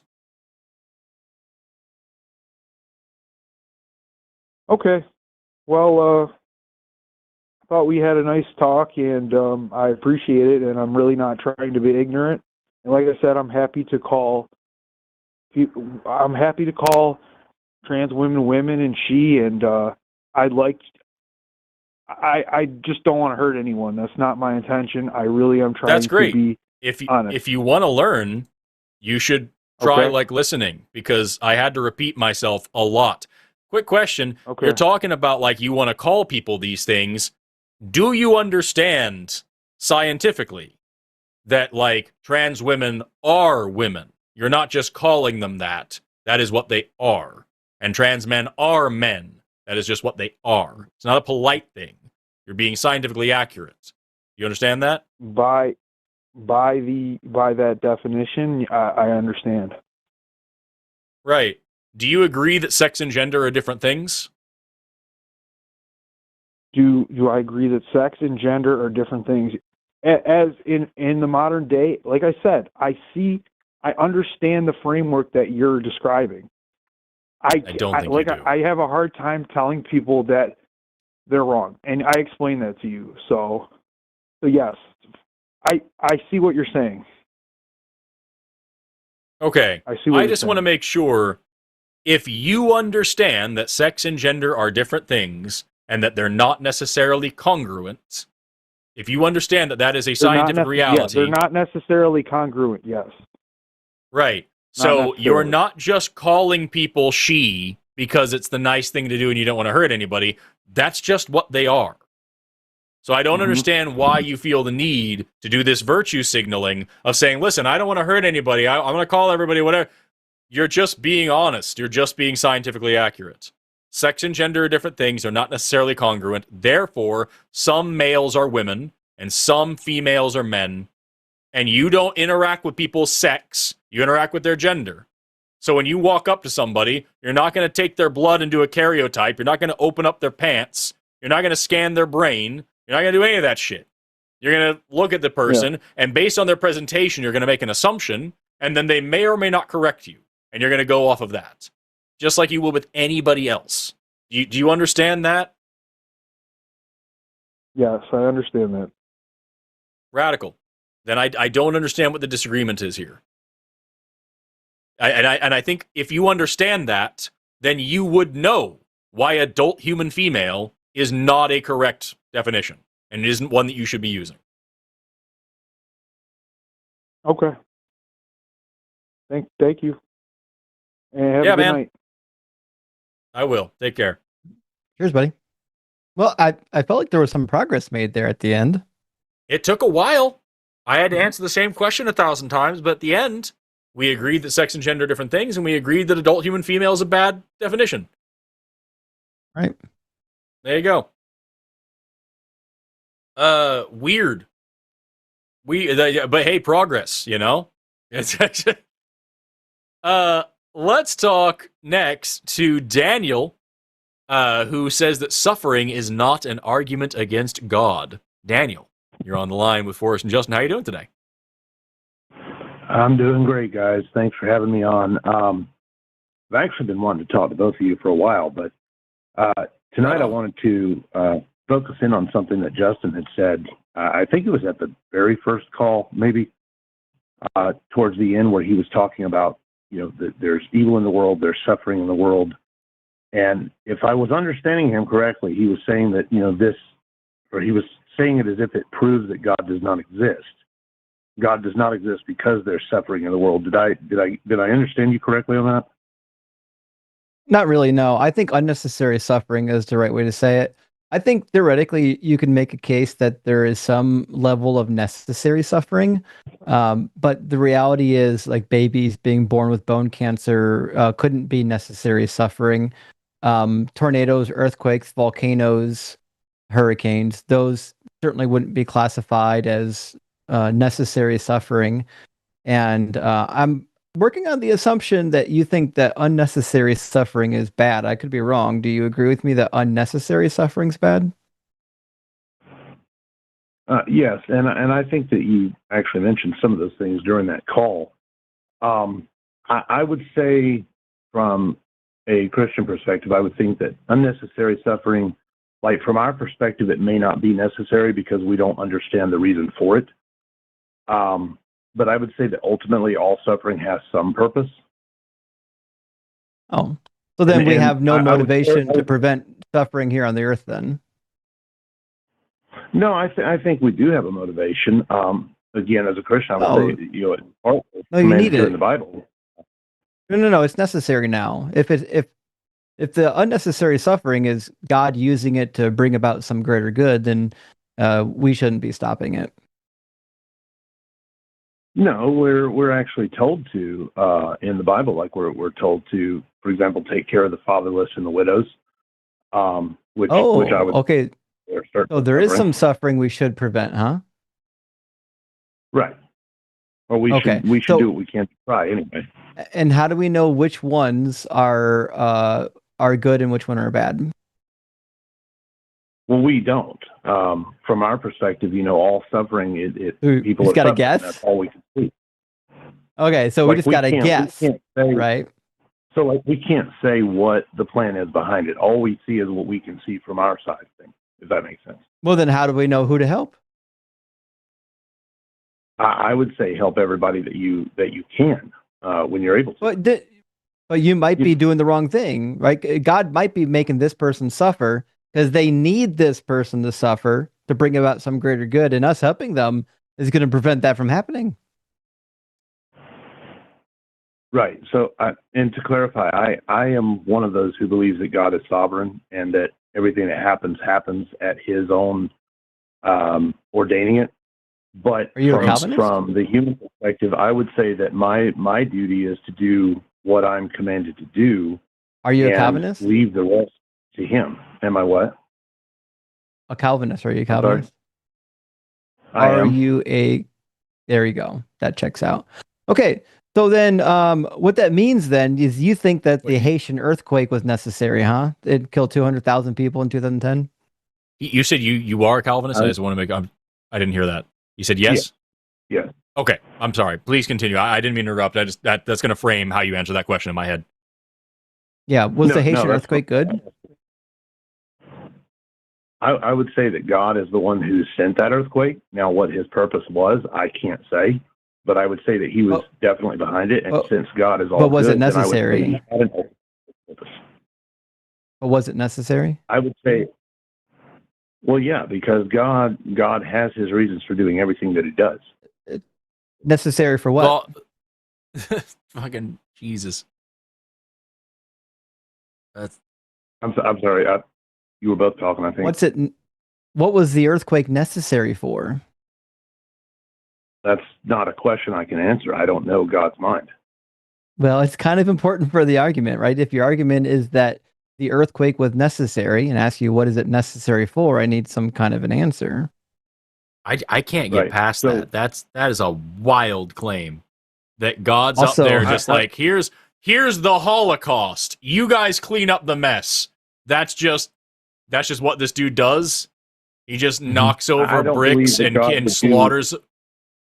He just slaughters innocent people in the scores and scores of people, and lets us clean it up. So just in case we needed to, he might have wanted it to happen. He did want it to happen, but we might need to clean it up. So we should do that. And you worship this fucking thing. I don't believe he does anything without purpose, but I don't believe that we can know all the time what those purposes are. Is it possible for his purpose to be evil? No. So then, just to be clear, you think that shit like the Holocaust was a good thing because it happened on God's watch, God made it happen, and he has a good plan, therefore it was a good thing ultimately.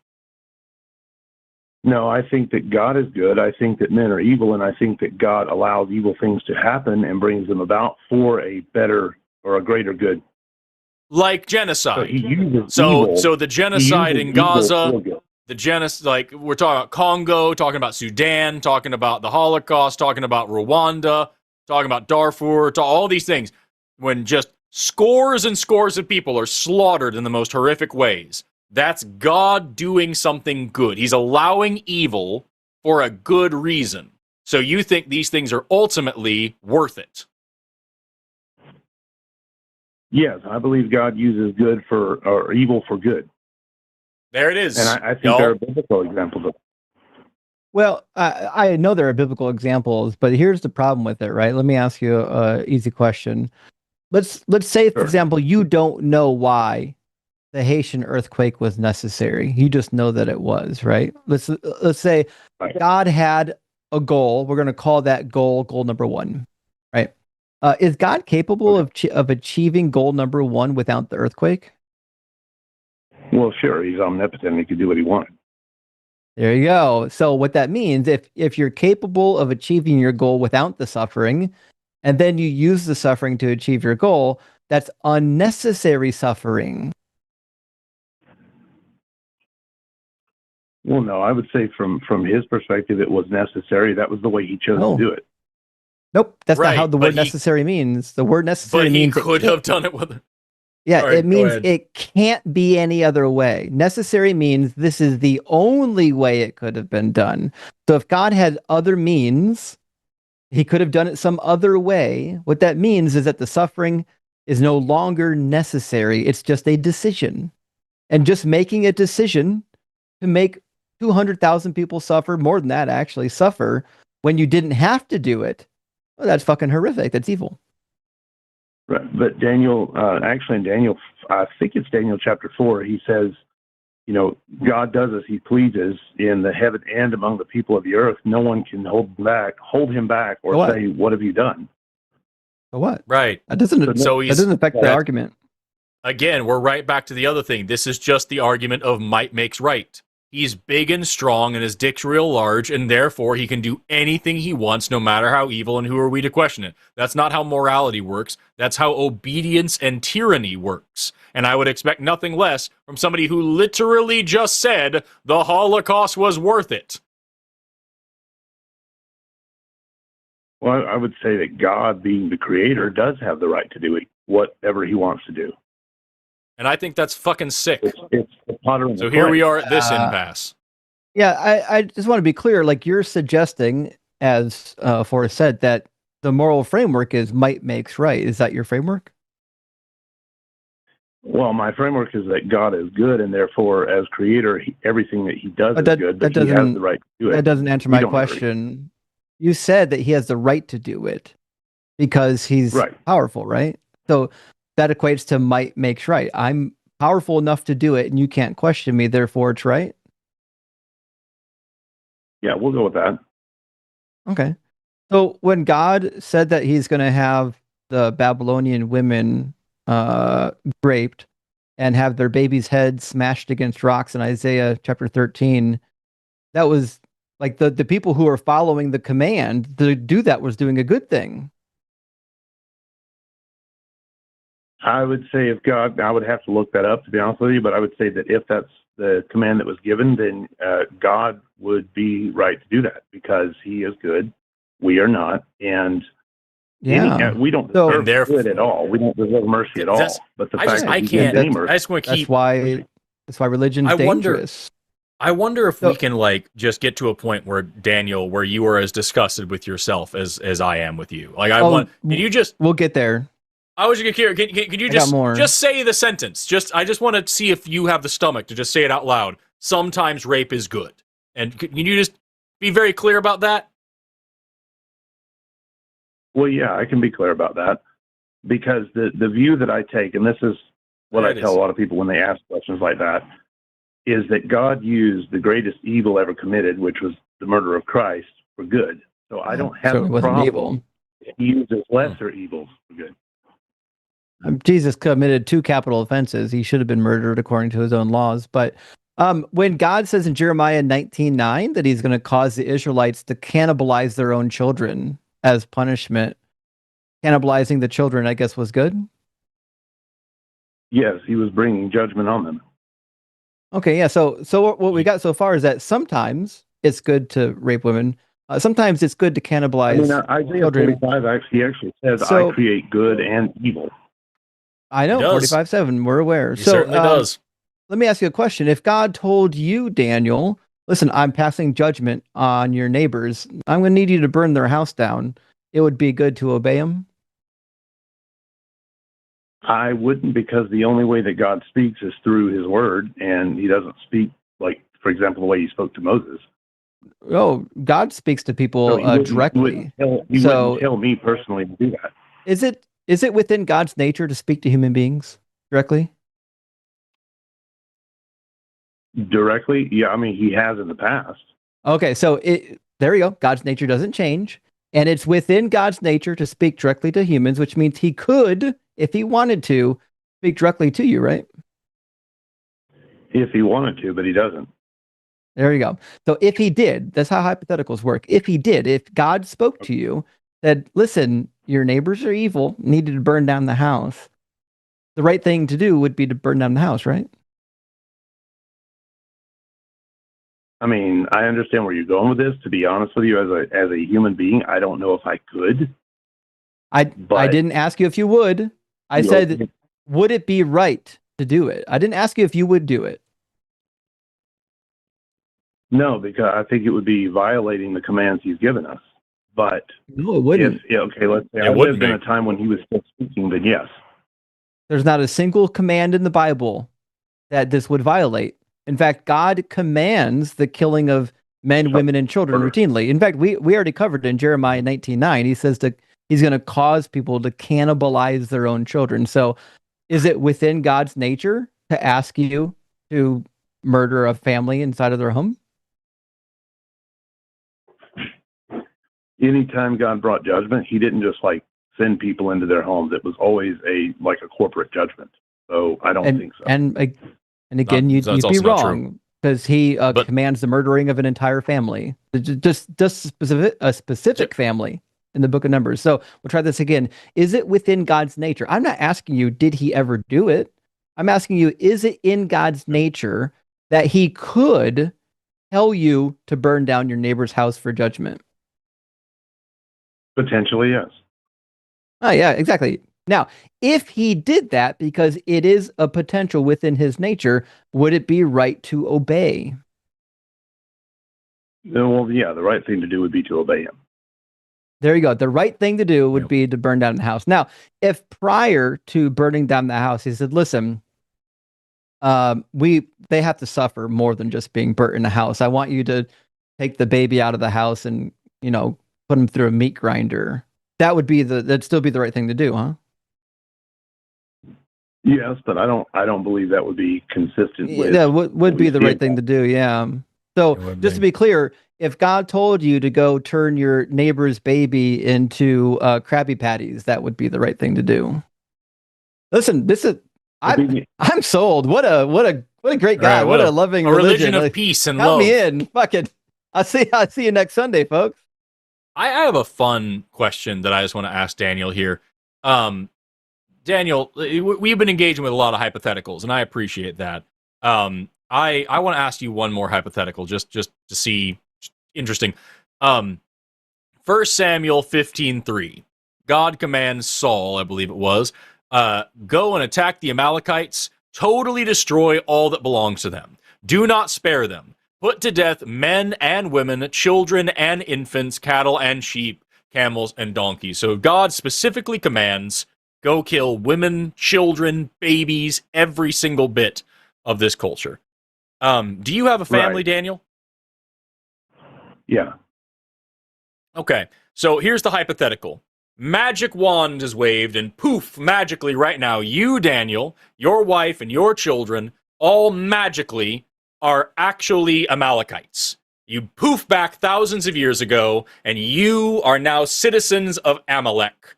And you're exactly the same as you are right now, just in that time period. You, Daniel, all your thoughts, all your experiences, everything about you, you just exist in this city today. And God gives this command to Saul. Go wipe out that city, destroy everyone there, men, women, children, babies, everybody. Do you help the Israelites kill your family, or do you hide them? Do you protect your family from the army coming to slaughter your children and you, or do you walk out and say, hey, y'all, I'm a Christian, I believe in God, he says kill me and my kids are right here, go kill them? What do, Daniel? I'm not sure how that would work since the Amalekites didn't believe, but given this scenario that you give, if I were a Christian, then I would do everything that I could to protect my family, but I would also understand that if that happened, it would be judgment, because that was the reason God sent him against the Amalekites. So you would fight, so just to be clear, you would fight against the will of God to protect your family. Well, the Amalekites didn't serve the same God, but yeah, I mean... No, I'm saying you, right now, you poof into that city. God didn't say go door to door and ask each Amalekite if they're a Christian. God didn't say check their religion first. He said slaughter everyone and their babies. So I'm asking you, do you follow the will of God and help those Israelites find your children and murder them, or do you protect your family? What do you do? Obedience to God comes before sacrifice, which is actually what God told Saul when he rejected him and punished him for disobeying that command. And so the answer is what? Are you obedient to God and help them kill your family, or do you protect your family and disobey God? In that scenario, I would have to be obedient to God just as the Israelites were. And protect, so you would have your own family slaughtered just to make sure that God's commandment was fulfilled. His judgment on a very wicked people. See, I think there's a couple of things. I didn't ask what the caveats were, man. What I asked you is, would you help them kill your family? And you as well.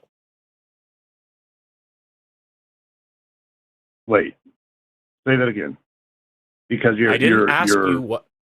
I'll say exactly what I just said. I didn't ask for the caveats. When you set up the scenario, you said that if I was among the Amalekites, but I was a believer. Yep. If you exactly as you are right now, if you exactly as you are right now were poofed with magic into that civilization, God did not command the Israelites to check the religion of everyone in that city. He said, slaughter every man, woman, child, and baby. That's what he said. So if you were standing in that city, doesn't matter if you're a Christian or not, if you were standing in that city at that time, the Israelites would have killed you and your children.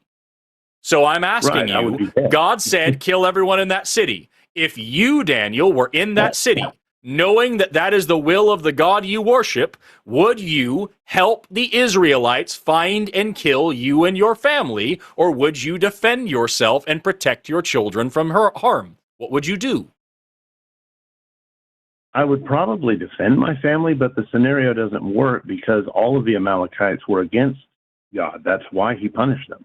And so here we are. And so here we are. You would defend your family. You would go against the will of God. God said kill everyone in that city. He didn't say kill all the non-Christians. He said kill everyone in that city. You would go against the will of God and protect your family.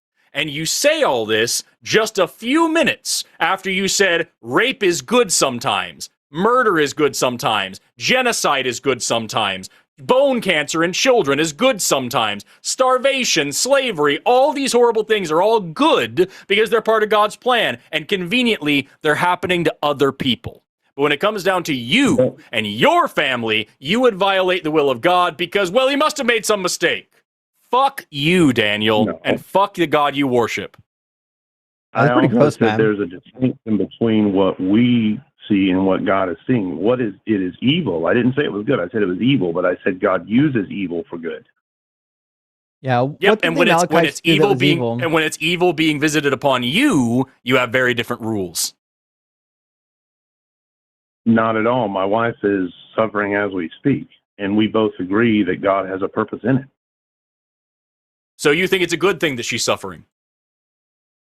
I think that God has a purpose in it. Now, that purpose so far has been to help us to rely and learn to trust him more. So it's a good thing that she's suffering? Ultimately, yes. Suffering can draw us closer to God. So and it's also helped her to be able to talk to other people who are in that position. Could God draw you closer to him without the suffering? Yes, of course. Okay, so then it's still not necessary. God's still a vindictive asshole. Once again. So this is why the argument from unnecessary suffering is so powerful, Daniel. Like I realized, so I was a Christian once. I was a Christian for a long time, right? And I remember when Bart Ehrman wrote a book called God's Problem? It must have been 15 or 17 years ago. Yeah, but before that book came out, I saw the title of it, I saw the blurb about it, and I thought Bart Ehrman was an idiot. I was still a Christian. I thought he was an idiot. And the reality was, because I never thought through all the intricacies of the suffering arguments. I didn't spend enough time on theodicy. I was the one who was deficient in my thinking. And then finally, long after he published it, I read the book. I was like, oh, fuck, this guy's right.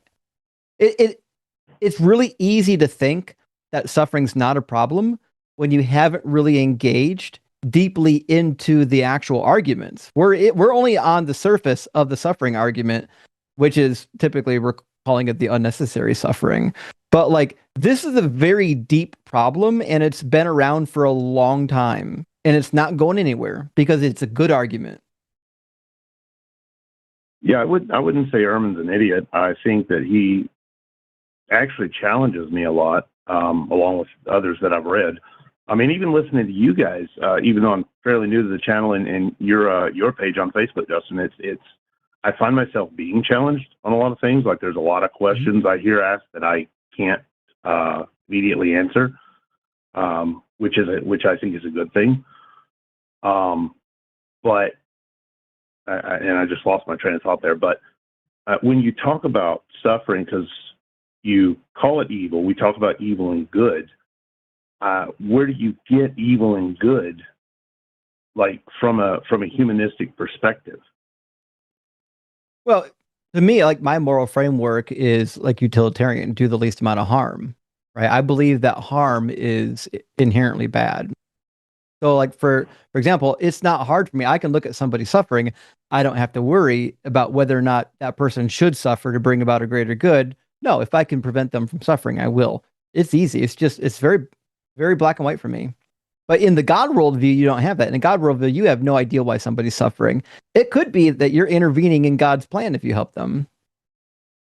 For me, it's just anytime if somebody were to say something like rape is good sometimes, I just know that's not a moral person, and that's pretty much all that I need. Yeah. Well, no, when you say I would be interfering by helping that person, like I said, I think at the beginning, I believe that everything happens because God ordained it, which would include me helping that person.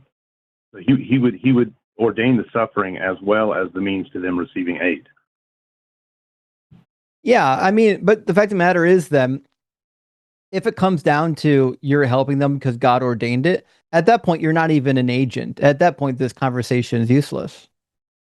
Like, if all you are just predestined, like if every little thing was predestined by God, then Romans chapter 9 is true. There's some of us that God literally created just to be vessels of wrath, which makes them even more fucking evil.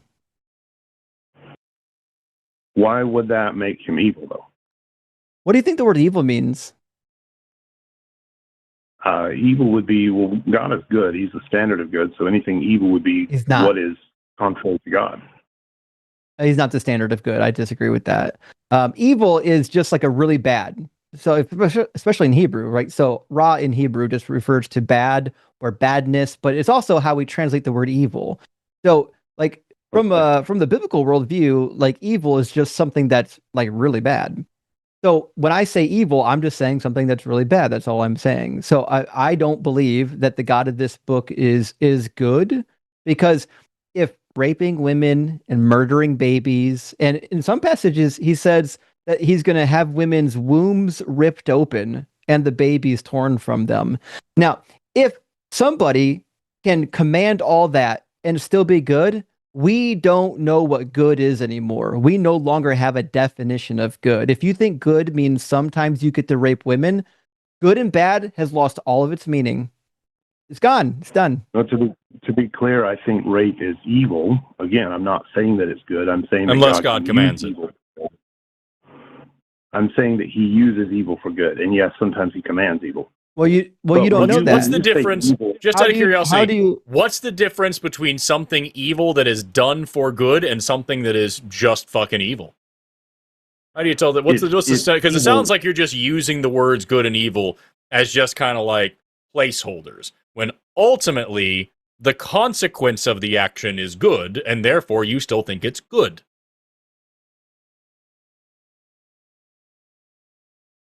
Okay, and that may be on me for not saying it well.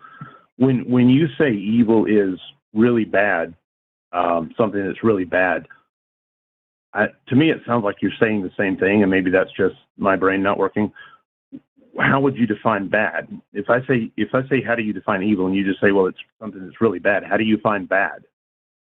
I mean, what makes something bad?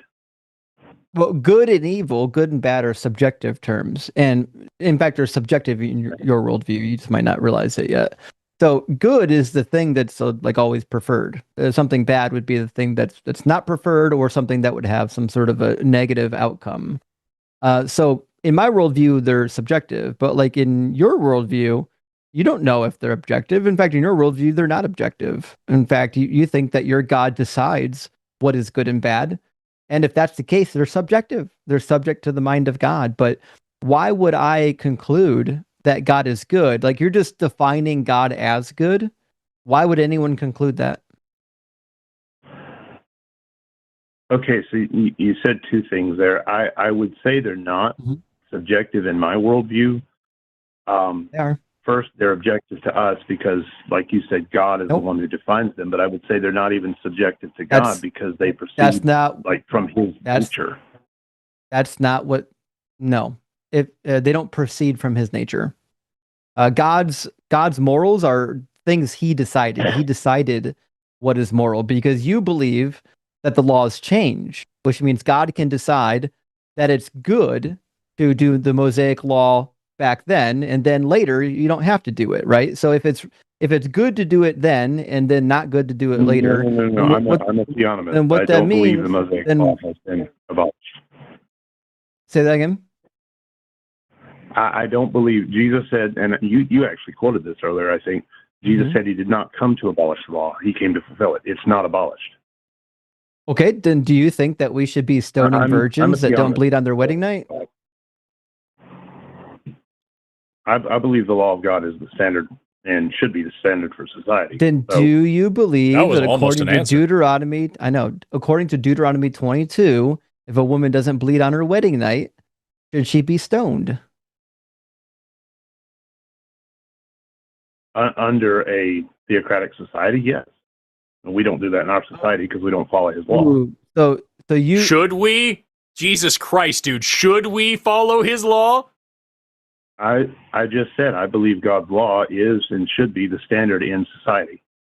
So the answer to Justin's question is just yes, right? Not the fucking the tap dancey bullshit.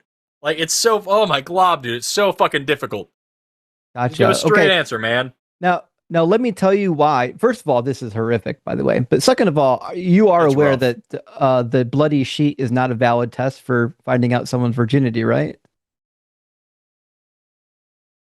Right, and I would say that in our society, we have other ways of telling, so I think that would apply in some ways.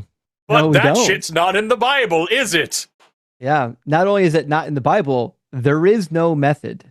Just to be clear, like we don't have a method that we can use to test and guarantee somebody is and isn't virgin. Doesn't exist, not even in modern day. Do they not have kits that they can test to see if somebody had sex, like rape kits and stuff? Nope. Yeah, if recently you can test for stuff recently, but you can't tell if someone has never had sex before. No, there is no actual virginity test. Usually, people are just looking for a hymen. Okay, yeah, I'll grant that. But they don't. That's not a good, reliable method. Hymens break all the time. Some people just don't fucking have them. Sometimes they grow back. And at the end of the day, it is just it is just another person, usually an old man, inspecting the giblets of a young girl to see if she's fuckable by her new forced husband. That's what it almost always boils down to. So this is something in the Bible that says this is a purity test for virginity. It isn't accurate, and it's fucking gross. And the result of this is stoning a young girl to death. And you, Daniel, you fucking lunatic, think that it is a good thing and something that should be implemented in our society. And you're sitting here asking where our morality comes from. So here's the thing, Daniel. What a world. About halfway through this call, I had it in my head. I thought, you know what? It seems like you're a decent guy, but the religion is making you say stupid things. The reality is at this point, I don't think you're a decent individual. I think that if you would advocate for stoning a woman just because she wasn't a virgin on her wedding night, especially on the evidence that's provided in Deuteronomy 22, I think you're a monster. I think you should be checked out. I think someone should look at your head and we should dedicate you to science at one point after you pass from this life. I crossed that line when he said that rape is good sometimes. So, yeah. Before I go on, Forrest, do you agree with him that morality is subjective? I don't know your individual view.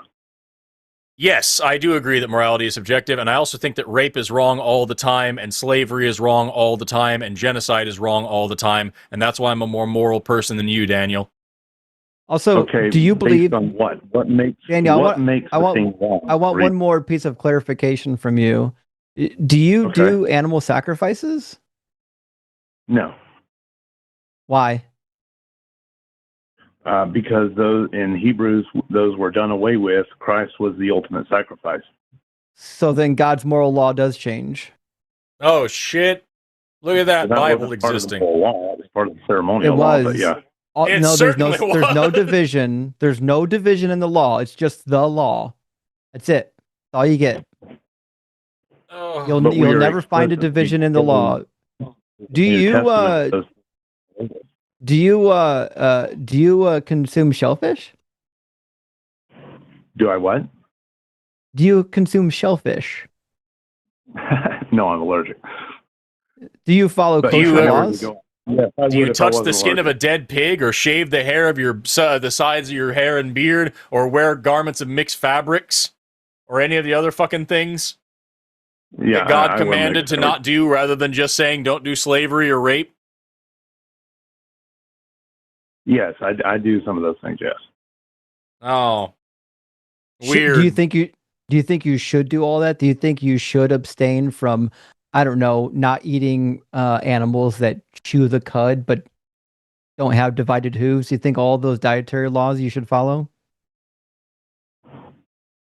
Yes, because those things, there are instances of the law, not all of it, but there are instances of the law that were made obsolete with Christ.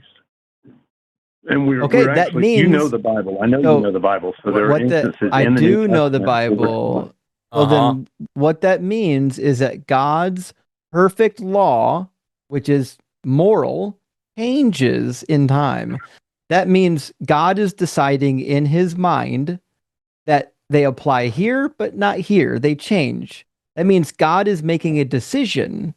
If it's dependent on God's mind, then what that means is that it's subjective. And like, I understand, I've heard the argument, you want to run away from it coming from God's mind because you want them to be objective. But even if it comes from God's nature, you can't define what that even means. What does it even mean to say that they're part of God's nature? These are two completely distinct ontological categories. It's nonsense.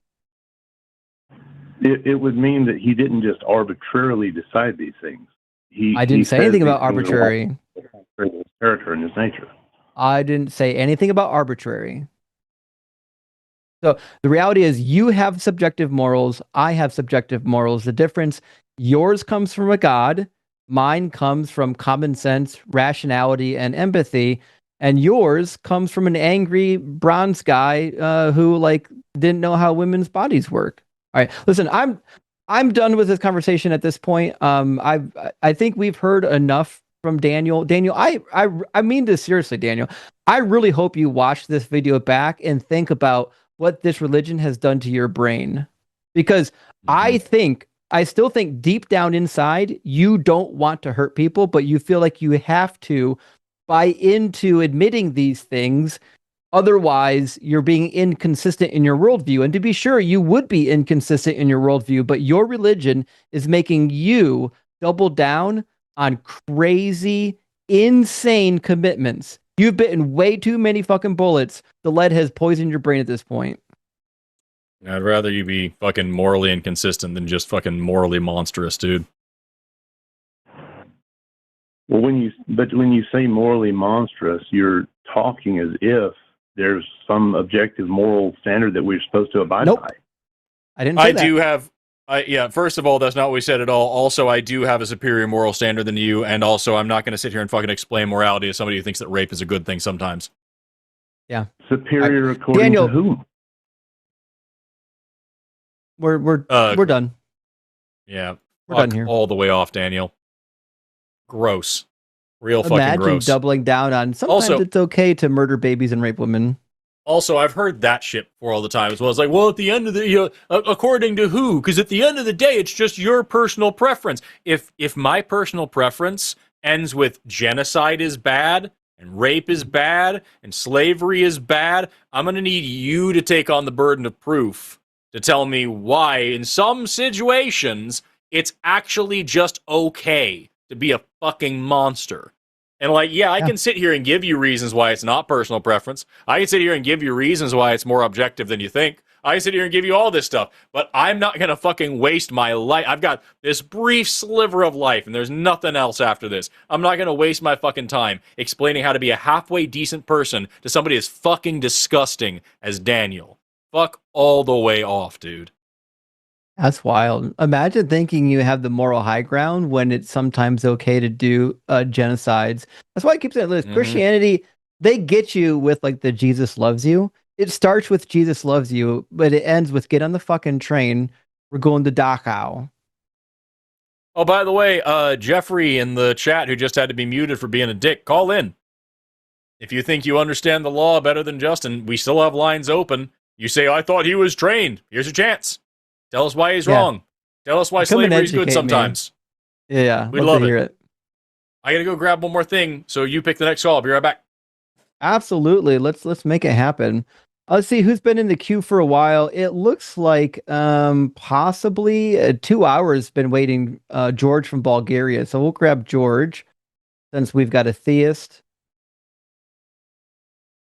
It's just loading. Welcome in, George from Bulgaria. You're on the line with Justin, and momentarily you'll be on the line with Forrest as well. How are you doing? I'm doing well. Awesome. Your prompt says you want to talk about discoveries that point to God creating the universe. Do you think it's discoveries of a specific nature, like a specific God, or just like a generic God? A generic one. Gotcha. So this is not going to point towards like the Islamic God or the Christian God, just like some kind of a God. Not at all. Okay, fair enough. What kind of discoveries do you want to talk about? Well, I would like Forrest to hear this, but I will start. They use the James Webb telescope to look at the edge of the observable universe, and what they find is 300 million year old galaxies that are bigger than the Milky Way, and they also find that these galaxies have heavy elements like oxygen, carbon, and in my estimation, that would mean that the universe could have just appeared. No.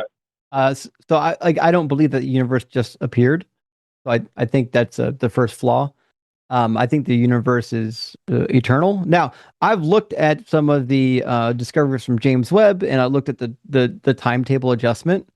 So if you adjust your time backwards, like we typically say the Big Bang is like a 4.7, how many billion years ago? 4.8, I don't know. I did 13. The math at one point.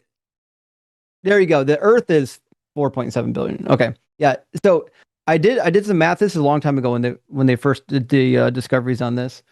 And if you calculate on their timeline of like how quickly galaxies form, then what that means is all you do is push back the Big Bang by like 4 to 5%. That's it. And so it's within like the margin of error for most calculations, right? So all this means to me is that a couple things are true. Either one, galaxies can form a little bit faster than people realized. Number two, maybe the Big Bang was just a little bit further back in time than what we've calculated, but none of these to me would point towards a God.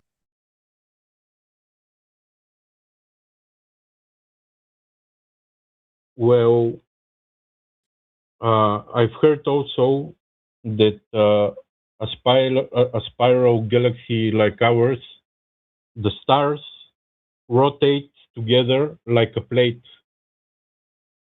So the further away you are, the faster you move. And that is why the constellations don't change so drastically. I fail to see the point. How does this get you to God? All this gets you to is that the universe is just a little bit older than we thought. There was a really famous, when this first was happening, there was this quote going around from this one astrophysicist, whose name escapes me, but she said something in this article about like, it makes me like lay awake at night and I question whether everything I've ever believed is wrong or something like that. And that quote was taken by a lot of creationists to say, look, see, this is disproven the Big Bang. And she's later had to come out and be like, no, I'm just saying like, maybe it was like, rather than 13.8, maybe it's like 13.9. Like it's like that's what we're talking about here. It's like a little difference. So like what I think is really important here, George, because I've been listening the whole time. I have the headphone in while I walked away. Is that like I understand that's what this looks like to you, but you know who isn't having this crisis? Astrophysicists. People who actually study this shit for a living are not having the same issue. They are not having these same suspicions. They are not having these same problems. You, as someone who is not trained in this area, I assume, is looking at this data and drawing a conclusion out of it, but you shouldn't be. You should check the source of this information, see where it comes from. You should check who's saying it, what are their qualifications, what do they know, and most importantly, you should be seeing who else agrees with them. So even if you find there's that one famous astrophysicist who's an older creationist that's been blowing up recently, some old white dude, which I know that narrows it down, but I don't remember his name, but like he's been getting big recently, where it's like, oh, there's this fucking PhD astrophysicist who's saying the creation is intelligent design, blah, blah, blah. Great. See who else agrees with him in his field. It's nobody. Same with James Tour. People tell me all the time, oh, James Tour, he's a biochemist, and he says okay. Nobody fucking agrees with him in his field or relevant fields like astrobiology. So yeah, man, it's just not how it works. All right. So, like I just mentioned, that our spiral galaxy, the stars move together like a plate, and the further away stars move right back faster. to the script. Yeah, he's stuck on the script. And that's why the constellations don't change drastically. Where does this do you get us know what to? this means? What does this data mean for you? What do you think it means? To intelligence. Why? Connect the dots for me. I can't. I'm sorry. I just George, do you have any training in astronomy or astrophysics or regular physics? Do you have any training in these areas? High school. High school. Okay. Justin, do you have any training in astronomy or astrophysics? I believe you have some physics background. I did. My background is electrical engineering prior to Bible College and Seminary, but I did get my astronomy merit badge in the Boy Scouts. There you go. So I did in my undergrad. I did one class in astronomy, and I had to do an extra class in physics as well. That's my background. So you have three non-physicists, non-astrophysicists, non-astronomers sitting here. We all have very basic level of understanding of this. And all of us are discussing a radical conclusion that the actual professionals in this field haven't even hinted at. Does that sound reasonable to you, George? Yes, of course. Why? Hey, George, do you know Dr. Blitz? Yes, I'm familiar. This would be a really good topic to call in on Dr. Blitz's show or next time he's on this show and talk to him about it. Because first of all, he's delightful. But second of all, he's infinitely more knowledgeable on this subject. I'm actually going to call him right now. Hold on a second. I was going to blow him up in the middle. Where? You know what time zone he's in? Yeah, he's in there. No need to call. He's West Coast. East Coast? Oh, he's West Coast. West. So it's early for him. Well, give me 2 seconds. Actually, I think he's 2 hours behind us. I have another point, a scientific point. Sure. Yeah, what is it? They did brain scans on ordinary people, and what they find is that the decision emerges in the brain like 1 or 2 seconds before it's conscious. Yeah, that's a great study, isn't it? Yeah, it's like our psyche is a little bit influenced by something. No, that's not what the study concluded. The study didn't conclude that there's something outside of our brain that's doing a decision. It concluded that our brain is making decisions in the subconscious or there's a part of our brain that is making decisions prior to us being conscious of it, but it's still happening within our brain. Right. So just like I don't think about breathing. I just do it. Right. There's brain activity happening that we're not conscious of all the time. And so this study actually led to a bunch of people like going down the rabbit hole of like, hey, maybe we're not as much of an agent as we Dr. thought we Blitz were on the phone right now. Fuck yeah. And I'm going to put him on speaker.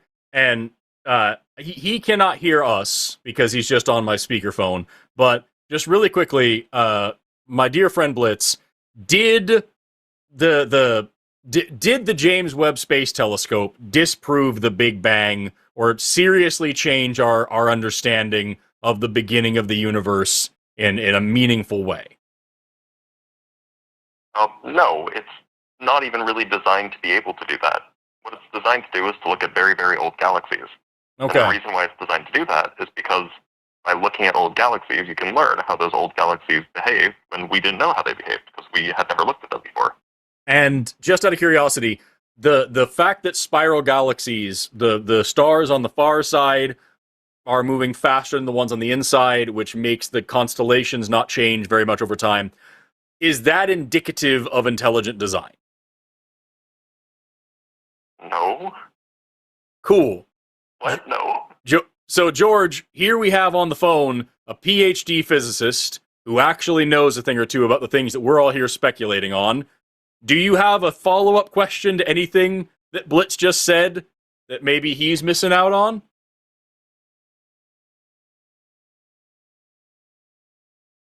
I panic. I'm sorry, I don't have something. All right, he does not. So there we go. Thank you so much, okay. Blitz. I appreciate your time. Yeah, of course. Later, Forrest. Later, dude. Bye. W Blitz. There we have it. I think this was a productive call. George, thank you for calling in and waiting for so long. I hope this helped. I'm sorry, but the quantum world and the most famous equation of Einstein shows us that we're energy. Why did you wait for me to hang up with the physicist to say that dumb shit? We could have asked him. Because I panicked. I'm sorry. I'll call him back. We'll do this. I think that's where you're going to get into difficulty too, because like your conception of energy and what physicists say energy is are probably different. Like energy is usually the measure of change of stuff, like the change in velocity or position. How much work they can accomplish. Well, you can say that, but strictly speaking, like energy is a measurement of change. Like you can't put like energy in a bucket. Yeah, but I'm talking about intelligence and energy, frequencies, vibrations. Those are all words. Those are all words. Those are definitely words. That's yeah, amazing. Dude. I think a whole truckload of words that had no meaning. Jesse Lee Peterson clip. Yeah, George, I think you need to call in next time we have a physicist on, either Dr. Blitz or Aaron Adair, and just say those words to them and see what happens. Because everything you just said is like some of the most frequent. It's what we call woo-woo in the science world.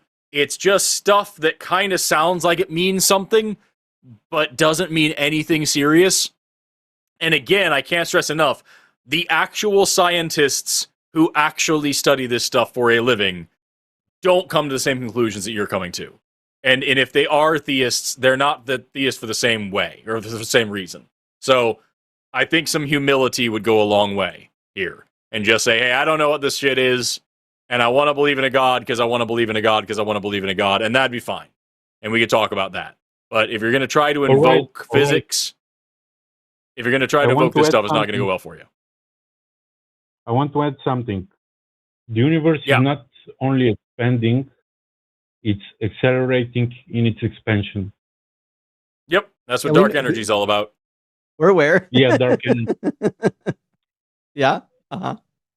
So Neil deGrasse Tyson speculates that there is forces from another universe or something, stuff like that. Of course, the Pope of astrophysics, Neil deGrasse Tyson, the only physicist in the world, says that. I don't think he does say that. I think he may have mused about that. He may have said something about that as a concept or an idea. I don't think that's actually a position he holds. And if it is, he is still just one dude. And if he did say that and really meant it, and other people did too, I would also be confident that none of us are equipped to handle what the fuck that actually means. Because let me tell you, Lisa Randall is a fucking awesome physicist who writes really cool books about string theory and shit. And I don't know what the fuck she's talking about, but it's really cool. And so like I don't know, man. That's just a guy who said a thing. That doesn't tell me anything about a god. But we are special, guys, No, we're not. Maybe you are. We're not just robots. I disagree. I would say nothing is robots except for robots. Birds aren't robots. Does that make them special? But the quantum woo shows us so much that is possible. The quantum robots is what it is. I don't think you know what quantum things are, is what's the reality, George. I was being I take as polite as I could umbrage at be. the misuse of the word robots as a guy who designed machines and robots for a living. Yeah, George, I think you need to, if you want to know this stuff, I think you need to go to school and learn this stuff. Honestly. And if you don't want to learn this stuff, that's fine. Don't talk about it, in any meaningful way. I don't know dick about computer engineering, dude. I don't know anything about it. And so I'm not going to sit here and make bold claims about the nature of the universe based on what I understand about computers. Because I don't know anything about it. It is very clear you don't know anything about quantum mechanics or about astrophysics or whatever else, or at least you don't know any more than Justin or I. So it's weird that you feel comfortable making these bold claims about this stuff. And then talking about we're not robots, I don't think you know shit about biology either. So if you want to know this stuff, go learn it, dude. I would love to have a conversation with somebody who knows their stuff about this that has a different opinion than me. That would be really fun. But at the end of the day, you are holding positions that experts in this field do not hold, and you have no training in this area. I don't take it seriously. Sorry to be so blunt with you, dude, but it's been fucking repeat for 15 minutes. I agree. Thank you for the call. Yeah, man, take care. George, keep studying science. It's fun, but, don't study it from, fucking the Creation Institute. They're not helping you, man. Seriously. They're not helping you. Don't go to the Institute for Creation Research for your scientific Have a knowledge. good one, buddy. It is true. It is true. Poor guy. He doesn't know. It's whatever. We've got 2 calls left, but lines are still open technically. And I think we're leaving them open for if we get one particularly cool, interesting, fun, spicy call. So we're gonna take on our potentially last 2 calls. We've had to block 16 people today. And that about a bitch. That's crazy. I think that's just how many blocked callers have attempted to call. Oh, cool. Okay. So even stupider, actually. And we've had 80 people get a busy signal. So if you are one of those people who called in when we had full lines and you're like, no, they need to understand Jesus, or this is the thing that really proves that evolution can't. And I can tell you why pineapple shouldn't be on pizza. This is your chance. And it may be the last chance. We got 2 calls left, and if people don't get us a really fucking interesting call in this time, then you'll miss out. We've got 2 calls left, potentially. We're going to start with Yitz, who says that the belief in God may be more based on personality than intellect. I don't know what that means. Yitz! You're on the line with Forrest and Justin. How are you doing today? Good. How are you? I'm awesome. Is it pronounced Yitz? Is that actually how it is? Yeah. No, that's correct. What a cool, correct. What a cool I just wanted name. to add real quick. Oh, Yitzhak. I just wanted, it's Isaac in English. Yitzhak. It's a Hebrew name. It means Isaac in English. That's awesome. Yes. I just wanted to quickly touch on what Justin said to the, not the previous caller, but the caller before that one, the question, when he said that, with all due respect, that it's just the law. There was the hukim in the mitpatim, so ethical laws and laws that are kind of more irrational, laws that don't make a logical sense in the surface. That would include like Sabbat, for example, kosher, bris milah, etc. But I just wanted to clarify that because in Hebrew, when you translate it, that's where you might just get the law. But they're all distinct. They're all distinctions in the text. But we can go to the topic now. Where in the text does it gives you a tripart distinction between the laws? It's based on the nature, on the context of, like, for example, keeping Sabbat. Yes, I'm sorry to interrupt you. Can you please just pull your phone away from your mouth a little bit? It's crackling a lot on our side. Oh, can you hear me better now? That's way better. Yeah, just keep it about there, please. Please continue. I'm sorry to interrupt you. So the text now, the Talmud might, but I'm not, and you could be the first one to show it to me. I've never seen it. I've never seen inside of the Hebrew Bible where it treats any of the laws as somehow part of a division.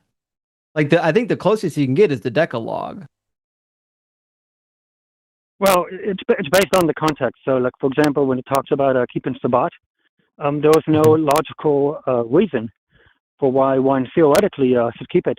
Versus a commandment, a mitzvah, for example, that says don't kill. The Bible gives you a reason. So, Exodus tells you. It says that you need that day for rest. In fact, it even says that you should let your slaves rest on that day because on that day the Lord rested and was refreshed. So the principle is that if you work without a day of rest, you'll burn yourself out because even God needed a day to rest and refresh. Well, yeah. I mean, I believe the creation narrative is a metaphor. I have no problem whatsoever with evolution, unlike some previous callers. But the Bible doesn't think it's a metaphor, but that's neither here nor there. But like, what did you want to talk about your topic, or did you want to get hung up on the law? I'm happy to talk about the law, though. We could go to the topic. We could maybe we could circle back to that later on if I don't want to take up too much time. So basically, what I was going to say is that we have the prefrontal cortex in the brain, which evolved last compared to the limbic system. And as you know, the prefrontal cortex, it can appreciate art, logic, math, for example. But the limbic system is far older. It controls more neurons in the brain. The ratio is about 45 to 1, I believe. And most importantly, you can live without the prefrontal cortex. There's been plenty of examples, but you can't live without the limbic system. So it becomes a question of who is really you. Is it the limbic system or the prefrontal cortex? Yes, can you take the phone a little bit further away from your mouth? It keeps crackling because you're talking too close to it. I apologize. Yeah, can you hear me better now? So this is all. I appreciate that you said that you are cool with evolution because what you're describing here is great evidence of evolution. But I don't understand the connection here. You're saying that someone who is more guided by their limbic system somehow would be more likely to be a theist? Or are you saying that I don't know. Where are we going with this? Yes. So what I'm trying to say is that basically we are all controlled by our limbic system. We are basically enslaved to it, and the mechanism is what the limbic system cares about is only about survival. It doesn't care about anything it doesn't know anything about HBO or Netflix. It just cares about food, sex, shelter, away from the elements, for example. And so basically, you can make the argument that we kind of bend logic to our emotional needs. So if you're hungry, that's what you're going to be focused on. If you're cold, you're going to be focused on trying to be warm, for example. And so I would make the case, and I'm not saying this is bulletproof and that this is correct or anything, but I would make the case that maybe a belief in God might be more based on one's personality. So, for example, if you're high in personality trait, openness to experience, you seek after adventure, your creativity. you like to tell stories and read about mythology, and maybe those kinds of people, I could speculate, might be more open to a belief in God, whereas maybe someone higher in a different personality trait, and they all have their pluses and cons. Not one is better than the other. Maybe they wouldn't believe in a God. And so I'm making the case that it has less to do with intellect and more to do with personality. I get where you're coming from. There is like some things that are kind of related to that. For example, I don't remember how true this is, but I remember there being a thing a little while ago talking about how like people who are politically conservative tend to have like actually physically larger amygdalas, and so they are more susceptible to fear and emotion-based arguments, and therefore they are more reactionary and don't want change and things like that. Whereas people who are more liberal have this tendency to be more risk-taking and cool with like openness and everything. That cat buried its turds with that paw that it just put on your mouth, by the way. That's kind of, so like, I get where you're coming from with that. I don't think, are you just saying that that's a possible connection, or are you saying that that is a potential argument for God? Because if you're saying that's a possible connection, I'm going to say, neat, you should go study that. And we get nowhere. We're curious to know whether or not a God actually exists. Yeah. Well, I'm saying it's how to phrase it. It may be what may cause someone to believe in God. I don't believe it proves God per se. But I just wanted to throw it out there for the audience. But you do believe in a God. I personally do, yes. Right. Why? Well, it's not because your limbic system is bigger. Well, the limbic system is probably the same for all of us. But no, my own personal belief in God, and I would say that if I had a different personality, then maybe in a different upbringing, maybe I'd be different. But I basically, I think the best argument, in my opinion, for God, and now we're talking in terms of arguments as opposed to an interesting connection, might be the prophecies in throughout the Torah and the Tanakh. You have the Ayatollahs in Iran, for example. It talks about Persia being the main enemy in that time period. We have in Ezekiel, it mentions that the Dead Sea would become Forrest to an extent, and that seems to be happening. Ezekiel, we have all kinds chapter of 12 says that all the prophecies are going to be fulfilled within his lifetime. I'm just going to go lay down.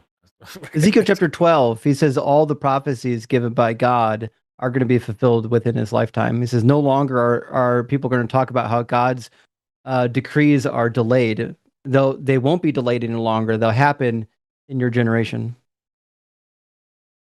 Are you talking about Jesus? Jesus? No, Ezekiel 12. Oh, okay. Well, I'll have to look at that. Yes, because that's a similar quote that Jesus apparently said to his disciples.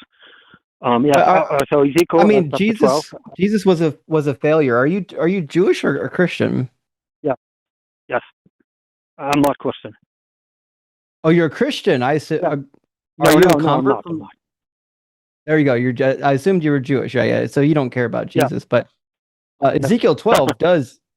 It does say, it says, mortal, what is this proverb of yours about the land of Israel that says the days are prolonged and every vision comes to nothing? Therefore tell them, thus saith the Lord, I will put an end to this proverb, and they shall use it no more as a proverb in Israel. But say to them, the days are near, and the fulfillment of every vision, for there shall no longer be any false vision or flattering divination within the house of Israel. Now I got to move my browser because my cat's trying to get on the screen.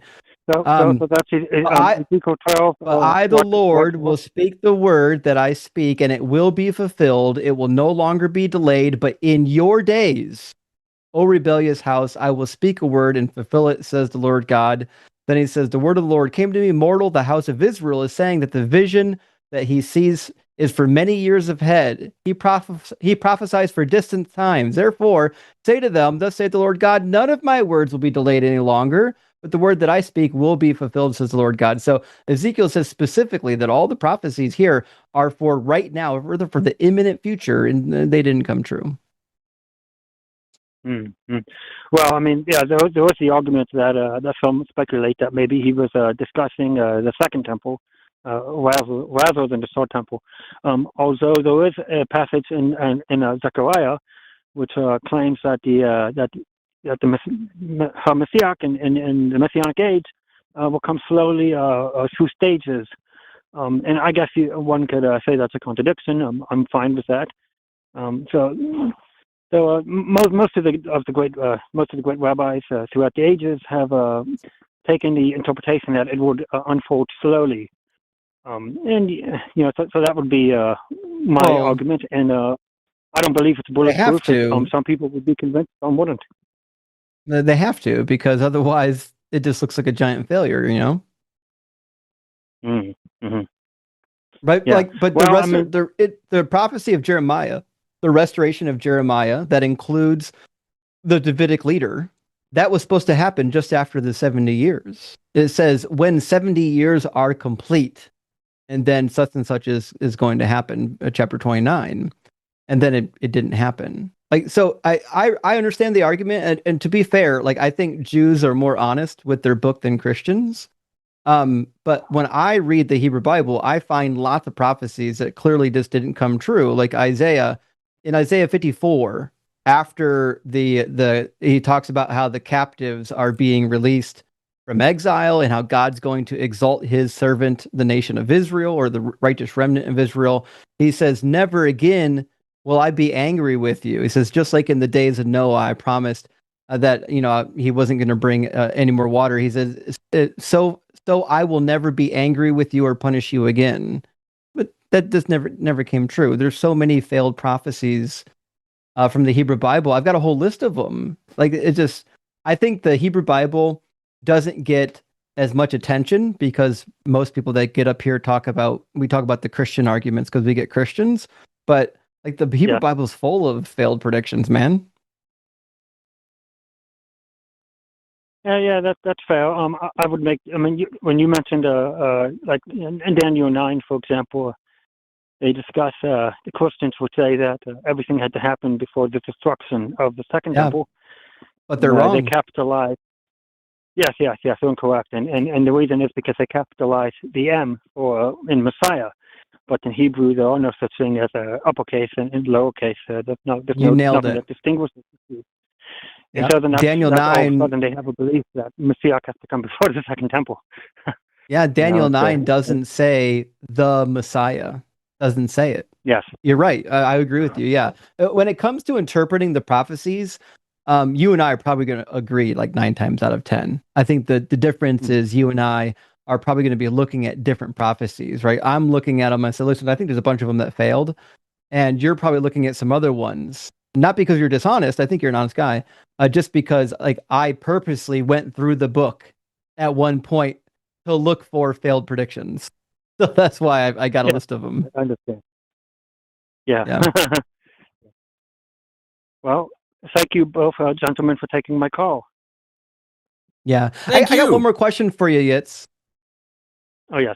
I've been reading the Jewish literature on hell, the ancient literature. All the mentions of it, Talmud, apocryphal works, and that. What's your view on hell? Does it exist? Well, that's a very interesting question because in Judaism, rabbis they're never exactly specified. They disagree. They disagree. I know. Yeah. If you study near-death experiences, some claim that it does exist. Others claim that maybe it.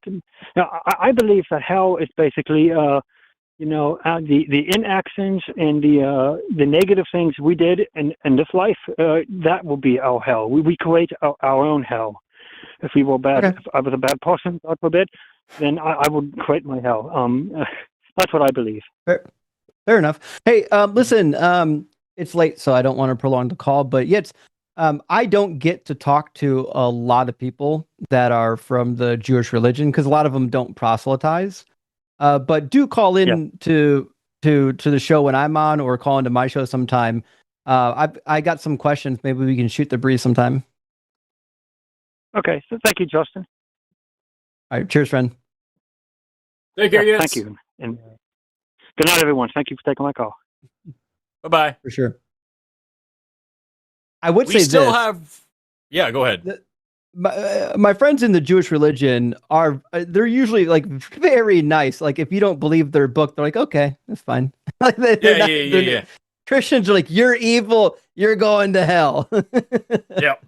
Very, very rare to meet a Jewish person who's like, you better fucking figure this out. Yeah, it's crazy. Right. Oh man.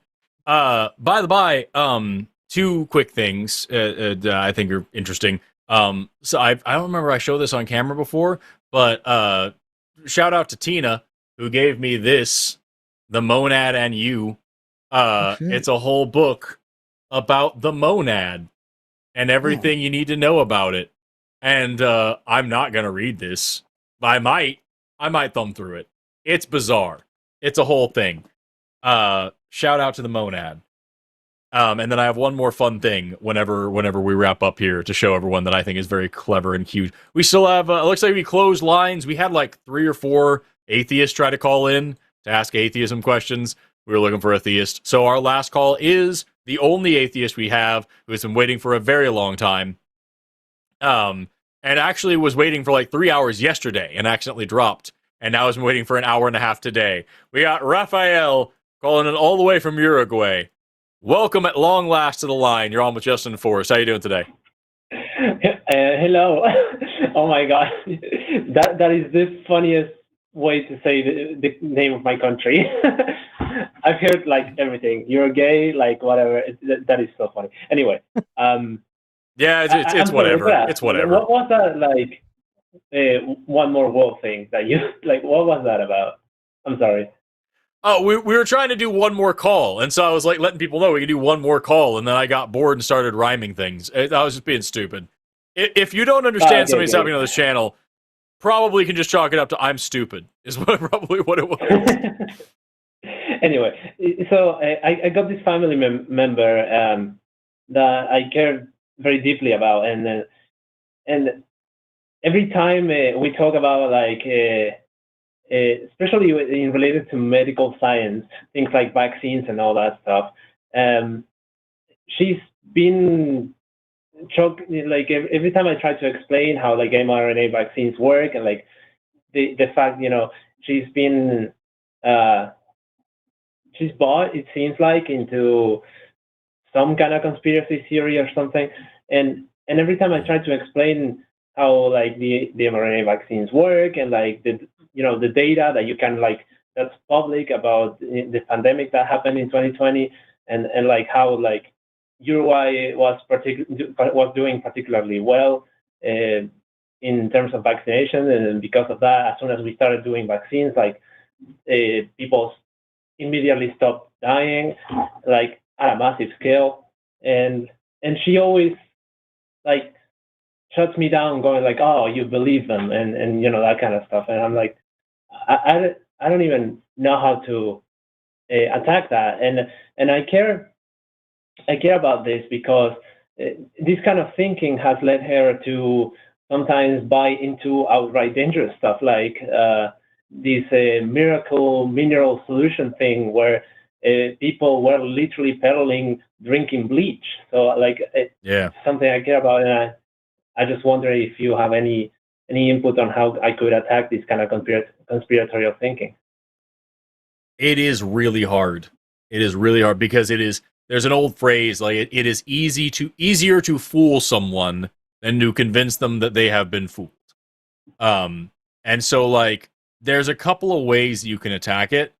The first one that I think is really useful, I'll give you two. So the first one that I learned in marketing school is what's called feel, felt, found. And it's one that I use a lot whenever I'm doing public education. And the system is, I understand how you feel. Other people have felt the same way. And we have found this. And so I understand you first of all, you want to steel man their position. I get that you're worried that, say, you know, vaccine manufacturers are making these products just for money and that it's actually dangerous or that it's a bioweapon, whatever like that. And a lot of people felt that same way.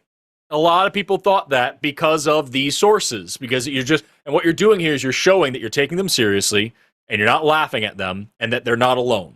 And then you end that with, but we have found that well over half of all people on the planet have been vaccinated, including all the leaders of these, here in the United States, everybody on Fox News, Donald Trump, they've all been vaccinated and they're fine, as well as half of all the people on the planet. So if what you were saying is true, we would have piles of corpses, hundreds of thousands, millions upon millions of people. 4 billion people would be piled up dead if these vaccines were really as harmful as you're saying, and that's simply not the case. So I understand where you're coming from, and a lot of people think that, but when you actually check it out, it just isn't the case. That step-by-step process works a lot of the time for a lot of people, but it doesn't always. And so the next thing you can do is to try to just show that, praise their skepticism and then use it. So, okay, we're talking about how these, vaccine manufacturers are all just in it for the money. Okay, but here's this person you're listening to that is telling you that all science is wrong. And what are they doing? Guarantee they're selling supplements. Guarantee they're selling you their 5-step health plan. Guarantee they're selling you their DVDs about how you can inject fruit juice up your butt and cure every disease on Earth, right? It always happens. And meanwhile, you can test the conspiracy. Let's be skeptical about this conspiracy. If this is true, then it would mean that millions and millions of people all around the world are all in on it. And not a single one of them is breaking form. And they can't, and the people who are like this, Peter McCulloch or whoever else, these fucking asshole doctors who are real doctors that are coming out and being anti-vax and also selling supplements, I should point out, not a single one of them has any serious publications on this. Not a single one of them can get a job at a university showing that this shit is what they say. All they have is their assertions and this conspiracy. That's not skeptical. That's not good, critical thinking. They're not doing it right. And so you can praise their skepticism and say, listen, I think it's awesome that you're doing this. And I understand why. You're a good mom. You're a good person. You care about the truth and you care about other people and you don't trust big authority figures. Those are great traits to have. So let's turn that around and say now, okay, is this realistic? Do these people actually have this motive that you think? Is it actually reasonable that these people, this many people are lying on this big of a scale and not a single one of them has leaked the data showing that this is all actually harmful or leaked the internal documents showing that these big corporations are all in it for, or any of that? Never happened. Never gonna happen. Mm-hmm. So are we being skeptical or not? Those are the ways that I would go about it. And it may not work. But those are just the ways that I would use. Well, I think it's very valuable. You said something that I hadn't thought about. One thing is that she did get some of the vaccines, and she doesn't necessarily, luckily she's not full anti-vax. I'm not gonna vaccinate you for tetanus. One of the points she's often trying to, talk about is that, how we made the vaccine so quickly. And I've tried to explain that, that it's not like it was back in her day where this stuff was really difficult. Now we have technology. The one thing that happened is that people all over the world used their computational power in graphics cards to test proteins and stuff. Yeah. And also we've been working on mRNA We've also been working on mRNA vaccines for 20 years. So there were clinical trials on, because it was originally mRNA vaccines were proposed, if I remember correctly, as potential anti-cancer treatments. And so we're talking about the reason why we were able to do Project Warp Speed and make the COVID vaccine in a matter of a couple of months is because we had already done 2 decades worth of research. The vaccines we made in 2020 were successful because of the research in 2000 and like 2008. Those major jumps back then. So like, it's not even, you are right. It was a massive international effort and people really did come out of the woodwork to put this stuff to the test. But even without all that, it would have been damn fast because we already had decades worth of research in this technology. It was not new stuff. It was just not publicly known. That's really cool. Actually, I had no idea. So there was I would add one more thing that she. I would add also, when it comes to like the vaccine nonsense, you got to remember like the biggest danger to every pharmaceutical, doesn't matter which one it is, the biggest danger to every pharmaceutical manufacturer is liability. That's the one thing that will shut your entire business down. You have one drug that goes south and you're liable for it. Well, your company is probably going to go under. In fact, that's why we see some companies when they do have a drug that is starting to show potential signs of being a liability problem, they sell that shit off. They get rid of that, right? So if these vaccine manufacturers even perceived for a second that their FDA-approved drug was going to harm people, they would have pulled that shit because they still want to make a profit, and you can't make a profit if you're selling something that becomes a liability to you.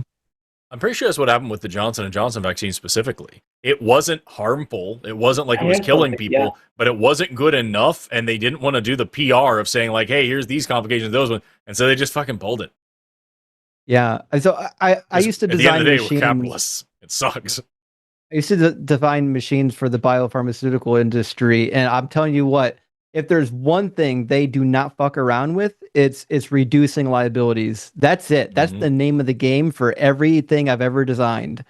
And so I don't believe for a second that pharmaceuticals are going to be pushing a vaccine if they're not convinced that it's not going to harm people.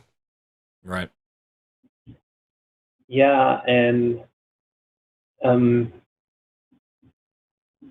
that kind of speaks to the thing she said a few times about there's no precedent, right? There's no the vaccine hasn't been out for a long time. It's only been like 5 years. Yeah, something like that. So we don't have any data on long-term effects. Right. What I would do there is because sometimes going through the science helps. You know, sometimes you can say like, so let's talk about what long-term effects are even possible, right? What are we? You know, it's if we're because a lot of people still think like, oh, it's mRNA, which means it's going to change my genetics. It's going to be gene therapy or whatever like that. That's not how anything works, right? So talking about what long-term effects are actually possible when the thing this does is it uses your body to make a single protein, which is then immediately wiped out by your body. Is it possible that there are long-term effects? Sure. But can you think of any? Can you, do you have any reason to believe that that's the case? Because I could do the same thing if we talk about fucking Tylenol. You don't know how Tylenol works. So is it possible there's paracetamol where you're at probably? Yeah. Is it possible that, I know. Yeah. Is it possible that paracetamol is toxic and all these things? Maybe. And then you can hit them with these numbers. So the drug paracetamol, the actual chemical name is acetaminophen. And at real stats here, acetaminophen toxicity. So overdosing on acetaminophen, just people taking it wrong, or they have an allergy to it, or whatever unknowable thing in this over-the-counter medicine. 56,000 people go to the emergency room every year here in the United States. 2,600 people are hospitalized and 500 people die. So that's here in the United States. 56,000 emergency room visits and 500 deaths every year from acetaminophen toxicity. So if I present that number to an anti-vaxxer, if I say, hey, if I tell you this vaccine has led to 500 deaths a year directly, proven, and 56,000 people had to go to the hospital for it, Would you pull the vaccine? More often than not, they're going to say, yeah, fuck that. That's terrible, dangerous. They should destroy it. That's fucking paracetamol. And you don't care about it because you don't know how it works. And you trust the doctors who understand that there's a risk with every single medicine ever. Every medical intervention forever has associated risks. And the point is getting the risk-benefit ratio so ridiculously low that you just have to do it. There's no good reason not to try. And that's how it is with acetaminophen. The risk-to-benefit ratio is so ridiculously low that it's absurd to be scared to take it. Unless you know you are allergic to it, to say, like, oh, I got to be really careful. I'm giving this person Tylenol or paracetamol. That's a silly thing to do most of the time, right? And it's the same thing with these vaccines. Unless we know you are immunocompromised, you have an allergy, you have some real reason that you would be concerned about this, it's just not reasonable to sit here and say, man, we might not want to do this mRNA stuff because it's just the risk is so low and the reward is so unbelievably high. That's another way you can get through in these things. Same thing you can do also. A lot of times anti-vax arguments come down to success rates. And they say, well, the vaccine isn't 100% effective. You get it. It's exactly. Yes. So it's 90% effective. So 10% of the time it doesn't work. Okay, seat belts are only 50% effective. Airbags are only about 30% effective. Put them together, a seatbelt and an airbag, maybe 60% reduction in serious injury or death in a car crash. Do you want to drive without a fucking seatbelt or an airbag? I don't. So, here's this vaccine that's over 90% effective. I'm going to take that chance. I'm going to say, yeah, 90+%, hell yeah. Give it to me. Put it mainline that shit. I'm all over it. As opposed to saying, well, it's not perfect. Nothing's perfect.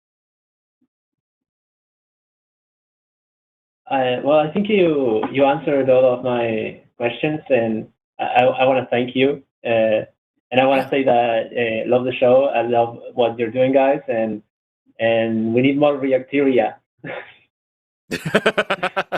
I'm working on it. I'm trying to get done with the damn. I was trying to do the road trip video from last year. I never got that one done, so I'm trying to finish that. But 30 people watched those videos, so maybe I should do a reactoria too. We'll work. I'll get there.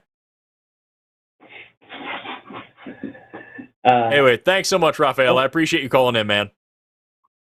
Thank you. Bye. Bye-bye. Good show. Yeah, right. We actually had some pretty decent calls. Also, it's important. I should note as well. They spun Tylenol off, by the way. J&J. They put that into a smaller arm that's still owned by the parent company. I think. Yeah, for I saw that. reasons, Yeah. In 2023. It sucks because I really, man, I hope they sue the dog shit out of this administration, but I know they can't because there's that weird legal loophole where it's strictly speaking, they didn't say that it is actually super dangerous. They said that they think the evidence suggests the blah blah blah. And RFK Jr. is a lawyer. He's not a doc. He's a lawyer, so he knows how to be really careful about this and not get his fucking ass sued. But whatever. Now, by the by, a farm will definitely try to cover up their mistakes. I think that's you're going to see that in every business. But I've not seen a modern pharmaceutical company have a product that failed in the trials. They knew it was going to make people sick and then took it to market. That's not how that works. Yeah, that's not to say that it's without criticism. There's a ton of things to be critical of when it comes to our pharmaceutical industry in this country, and talking about how we rarely do tests on women. A lot of times the clinical trials for women is the market. You know what I mean? There's a million things that you can be critical of the way that they are capitalistic, the way that the cost of a recall as opposed to the cost of the lawsuit is taken into account. All those things. There's reason to be critical. But when you actually talk about the fact that the medical professionals out there, the people who actually study this, they're not always roped into that. And that is that you necessarily need that conspiracy theory to say that actually no, everybody's culpable. Everybody's part of it. And it's if there was real data to be had, I guarantee scientists these conspiracy theories hinge on the idea that you're going to get a scientist to shut the fuck up. You're going to get somebody who dedicated this much time in their life to this thing that they're so passionate about to not tell anybody about it. No, bro. No. What I wanted to show also is this. So this is just my website. I'm using the splash screen here. But if you go, I don't know who did this, but it's great. If you go right now to Nazis.us. Oh, no. It takes you to the Department of Homeland Security. Oh, fuck. I don't know who did that. I don't know who bought that domain and built that screen door, but you're a fucking genius. Fucking got him. It's great. It's so good, dude. That's wild. Fuck ice, y'all. Fuck ice. Anyway, with that, what a great show. This is really on. Like, there were a couple of times where I was pretty grumpy. It got boring and it got gross a couple of times. But honestly, it was productive. I think we actually made a lot of headway. I think we did some good. I think so. Some of the callers that maybe we didn't make any headway with, we could at least make an example out of them, like proposing that sometimes it is good to murder babies and rape women. Sure. Yeah. I mean, that's. I gotta tell you, man. The Christians, they're not sending their best. They're not sending their brightest. They're sending fucking Daniel. To be fair, that might be their best. And as big of a piece of a shit as Daniel was, I gotta say, genuinely, I am grateful because it's my job to help people see how fucking hideous religion is, especially Christianity. People like Daniel make my job quite easy. I have to be annoyed and grossed out, but I don't have to work that hard. I just have to let that motherfucker talk. And like, flip, dude. We did a poll at the beginning where it was like, who are you calling in? And it was, I'm an atheist, I'm a theist, and I am calling in. We got a lot of people that said I'm a theist and I'm just watching. I'm just here to observe. I hope those theists saw that. And I hope they reflect. What makes your faith different than Daniel's? I bet it's just your personal preference. For as much as Daniel was trying to talk about, according to who? Your morality is just preferential. Sounds like your faith is too, yeah? Like, that's maybe something to think about. Y'all call in if you have questions. Yeah. Anyway, with that, phenomenal show. Thank you so much to Justin for being an amazing co-host. I fucking love working with you, dude. Thank you so much to Lux for producing tonight. Thank you so much to Stephanie for call screen tonight. Thanks so much to Faya Halo for doing the timestamp. Still don't know if it's Faya or Faya, and I'm never gonna learn. Thank you so much to our mods in chat for keeping things civil and safe. Thank you so much to the people in chat, even the ones that suck. Thank you to our callers, even the ones that suck. Fuck you, Daniel. Have an awesome rest of your day, and never stop learning. Bye-bye.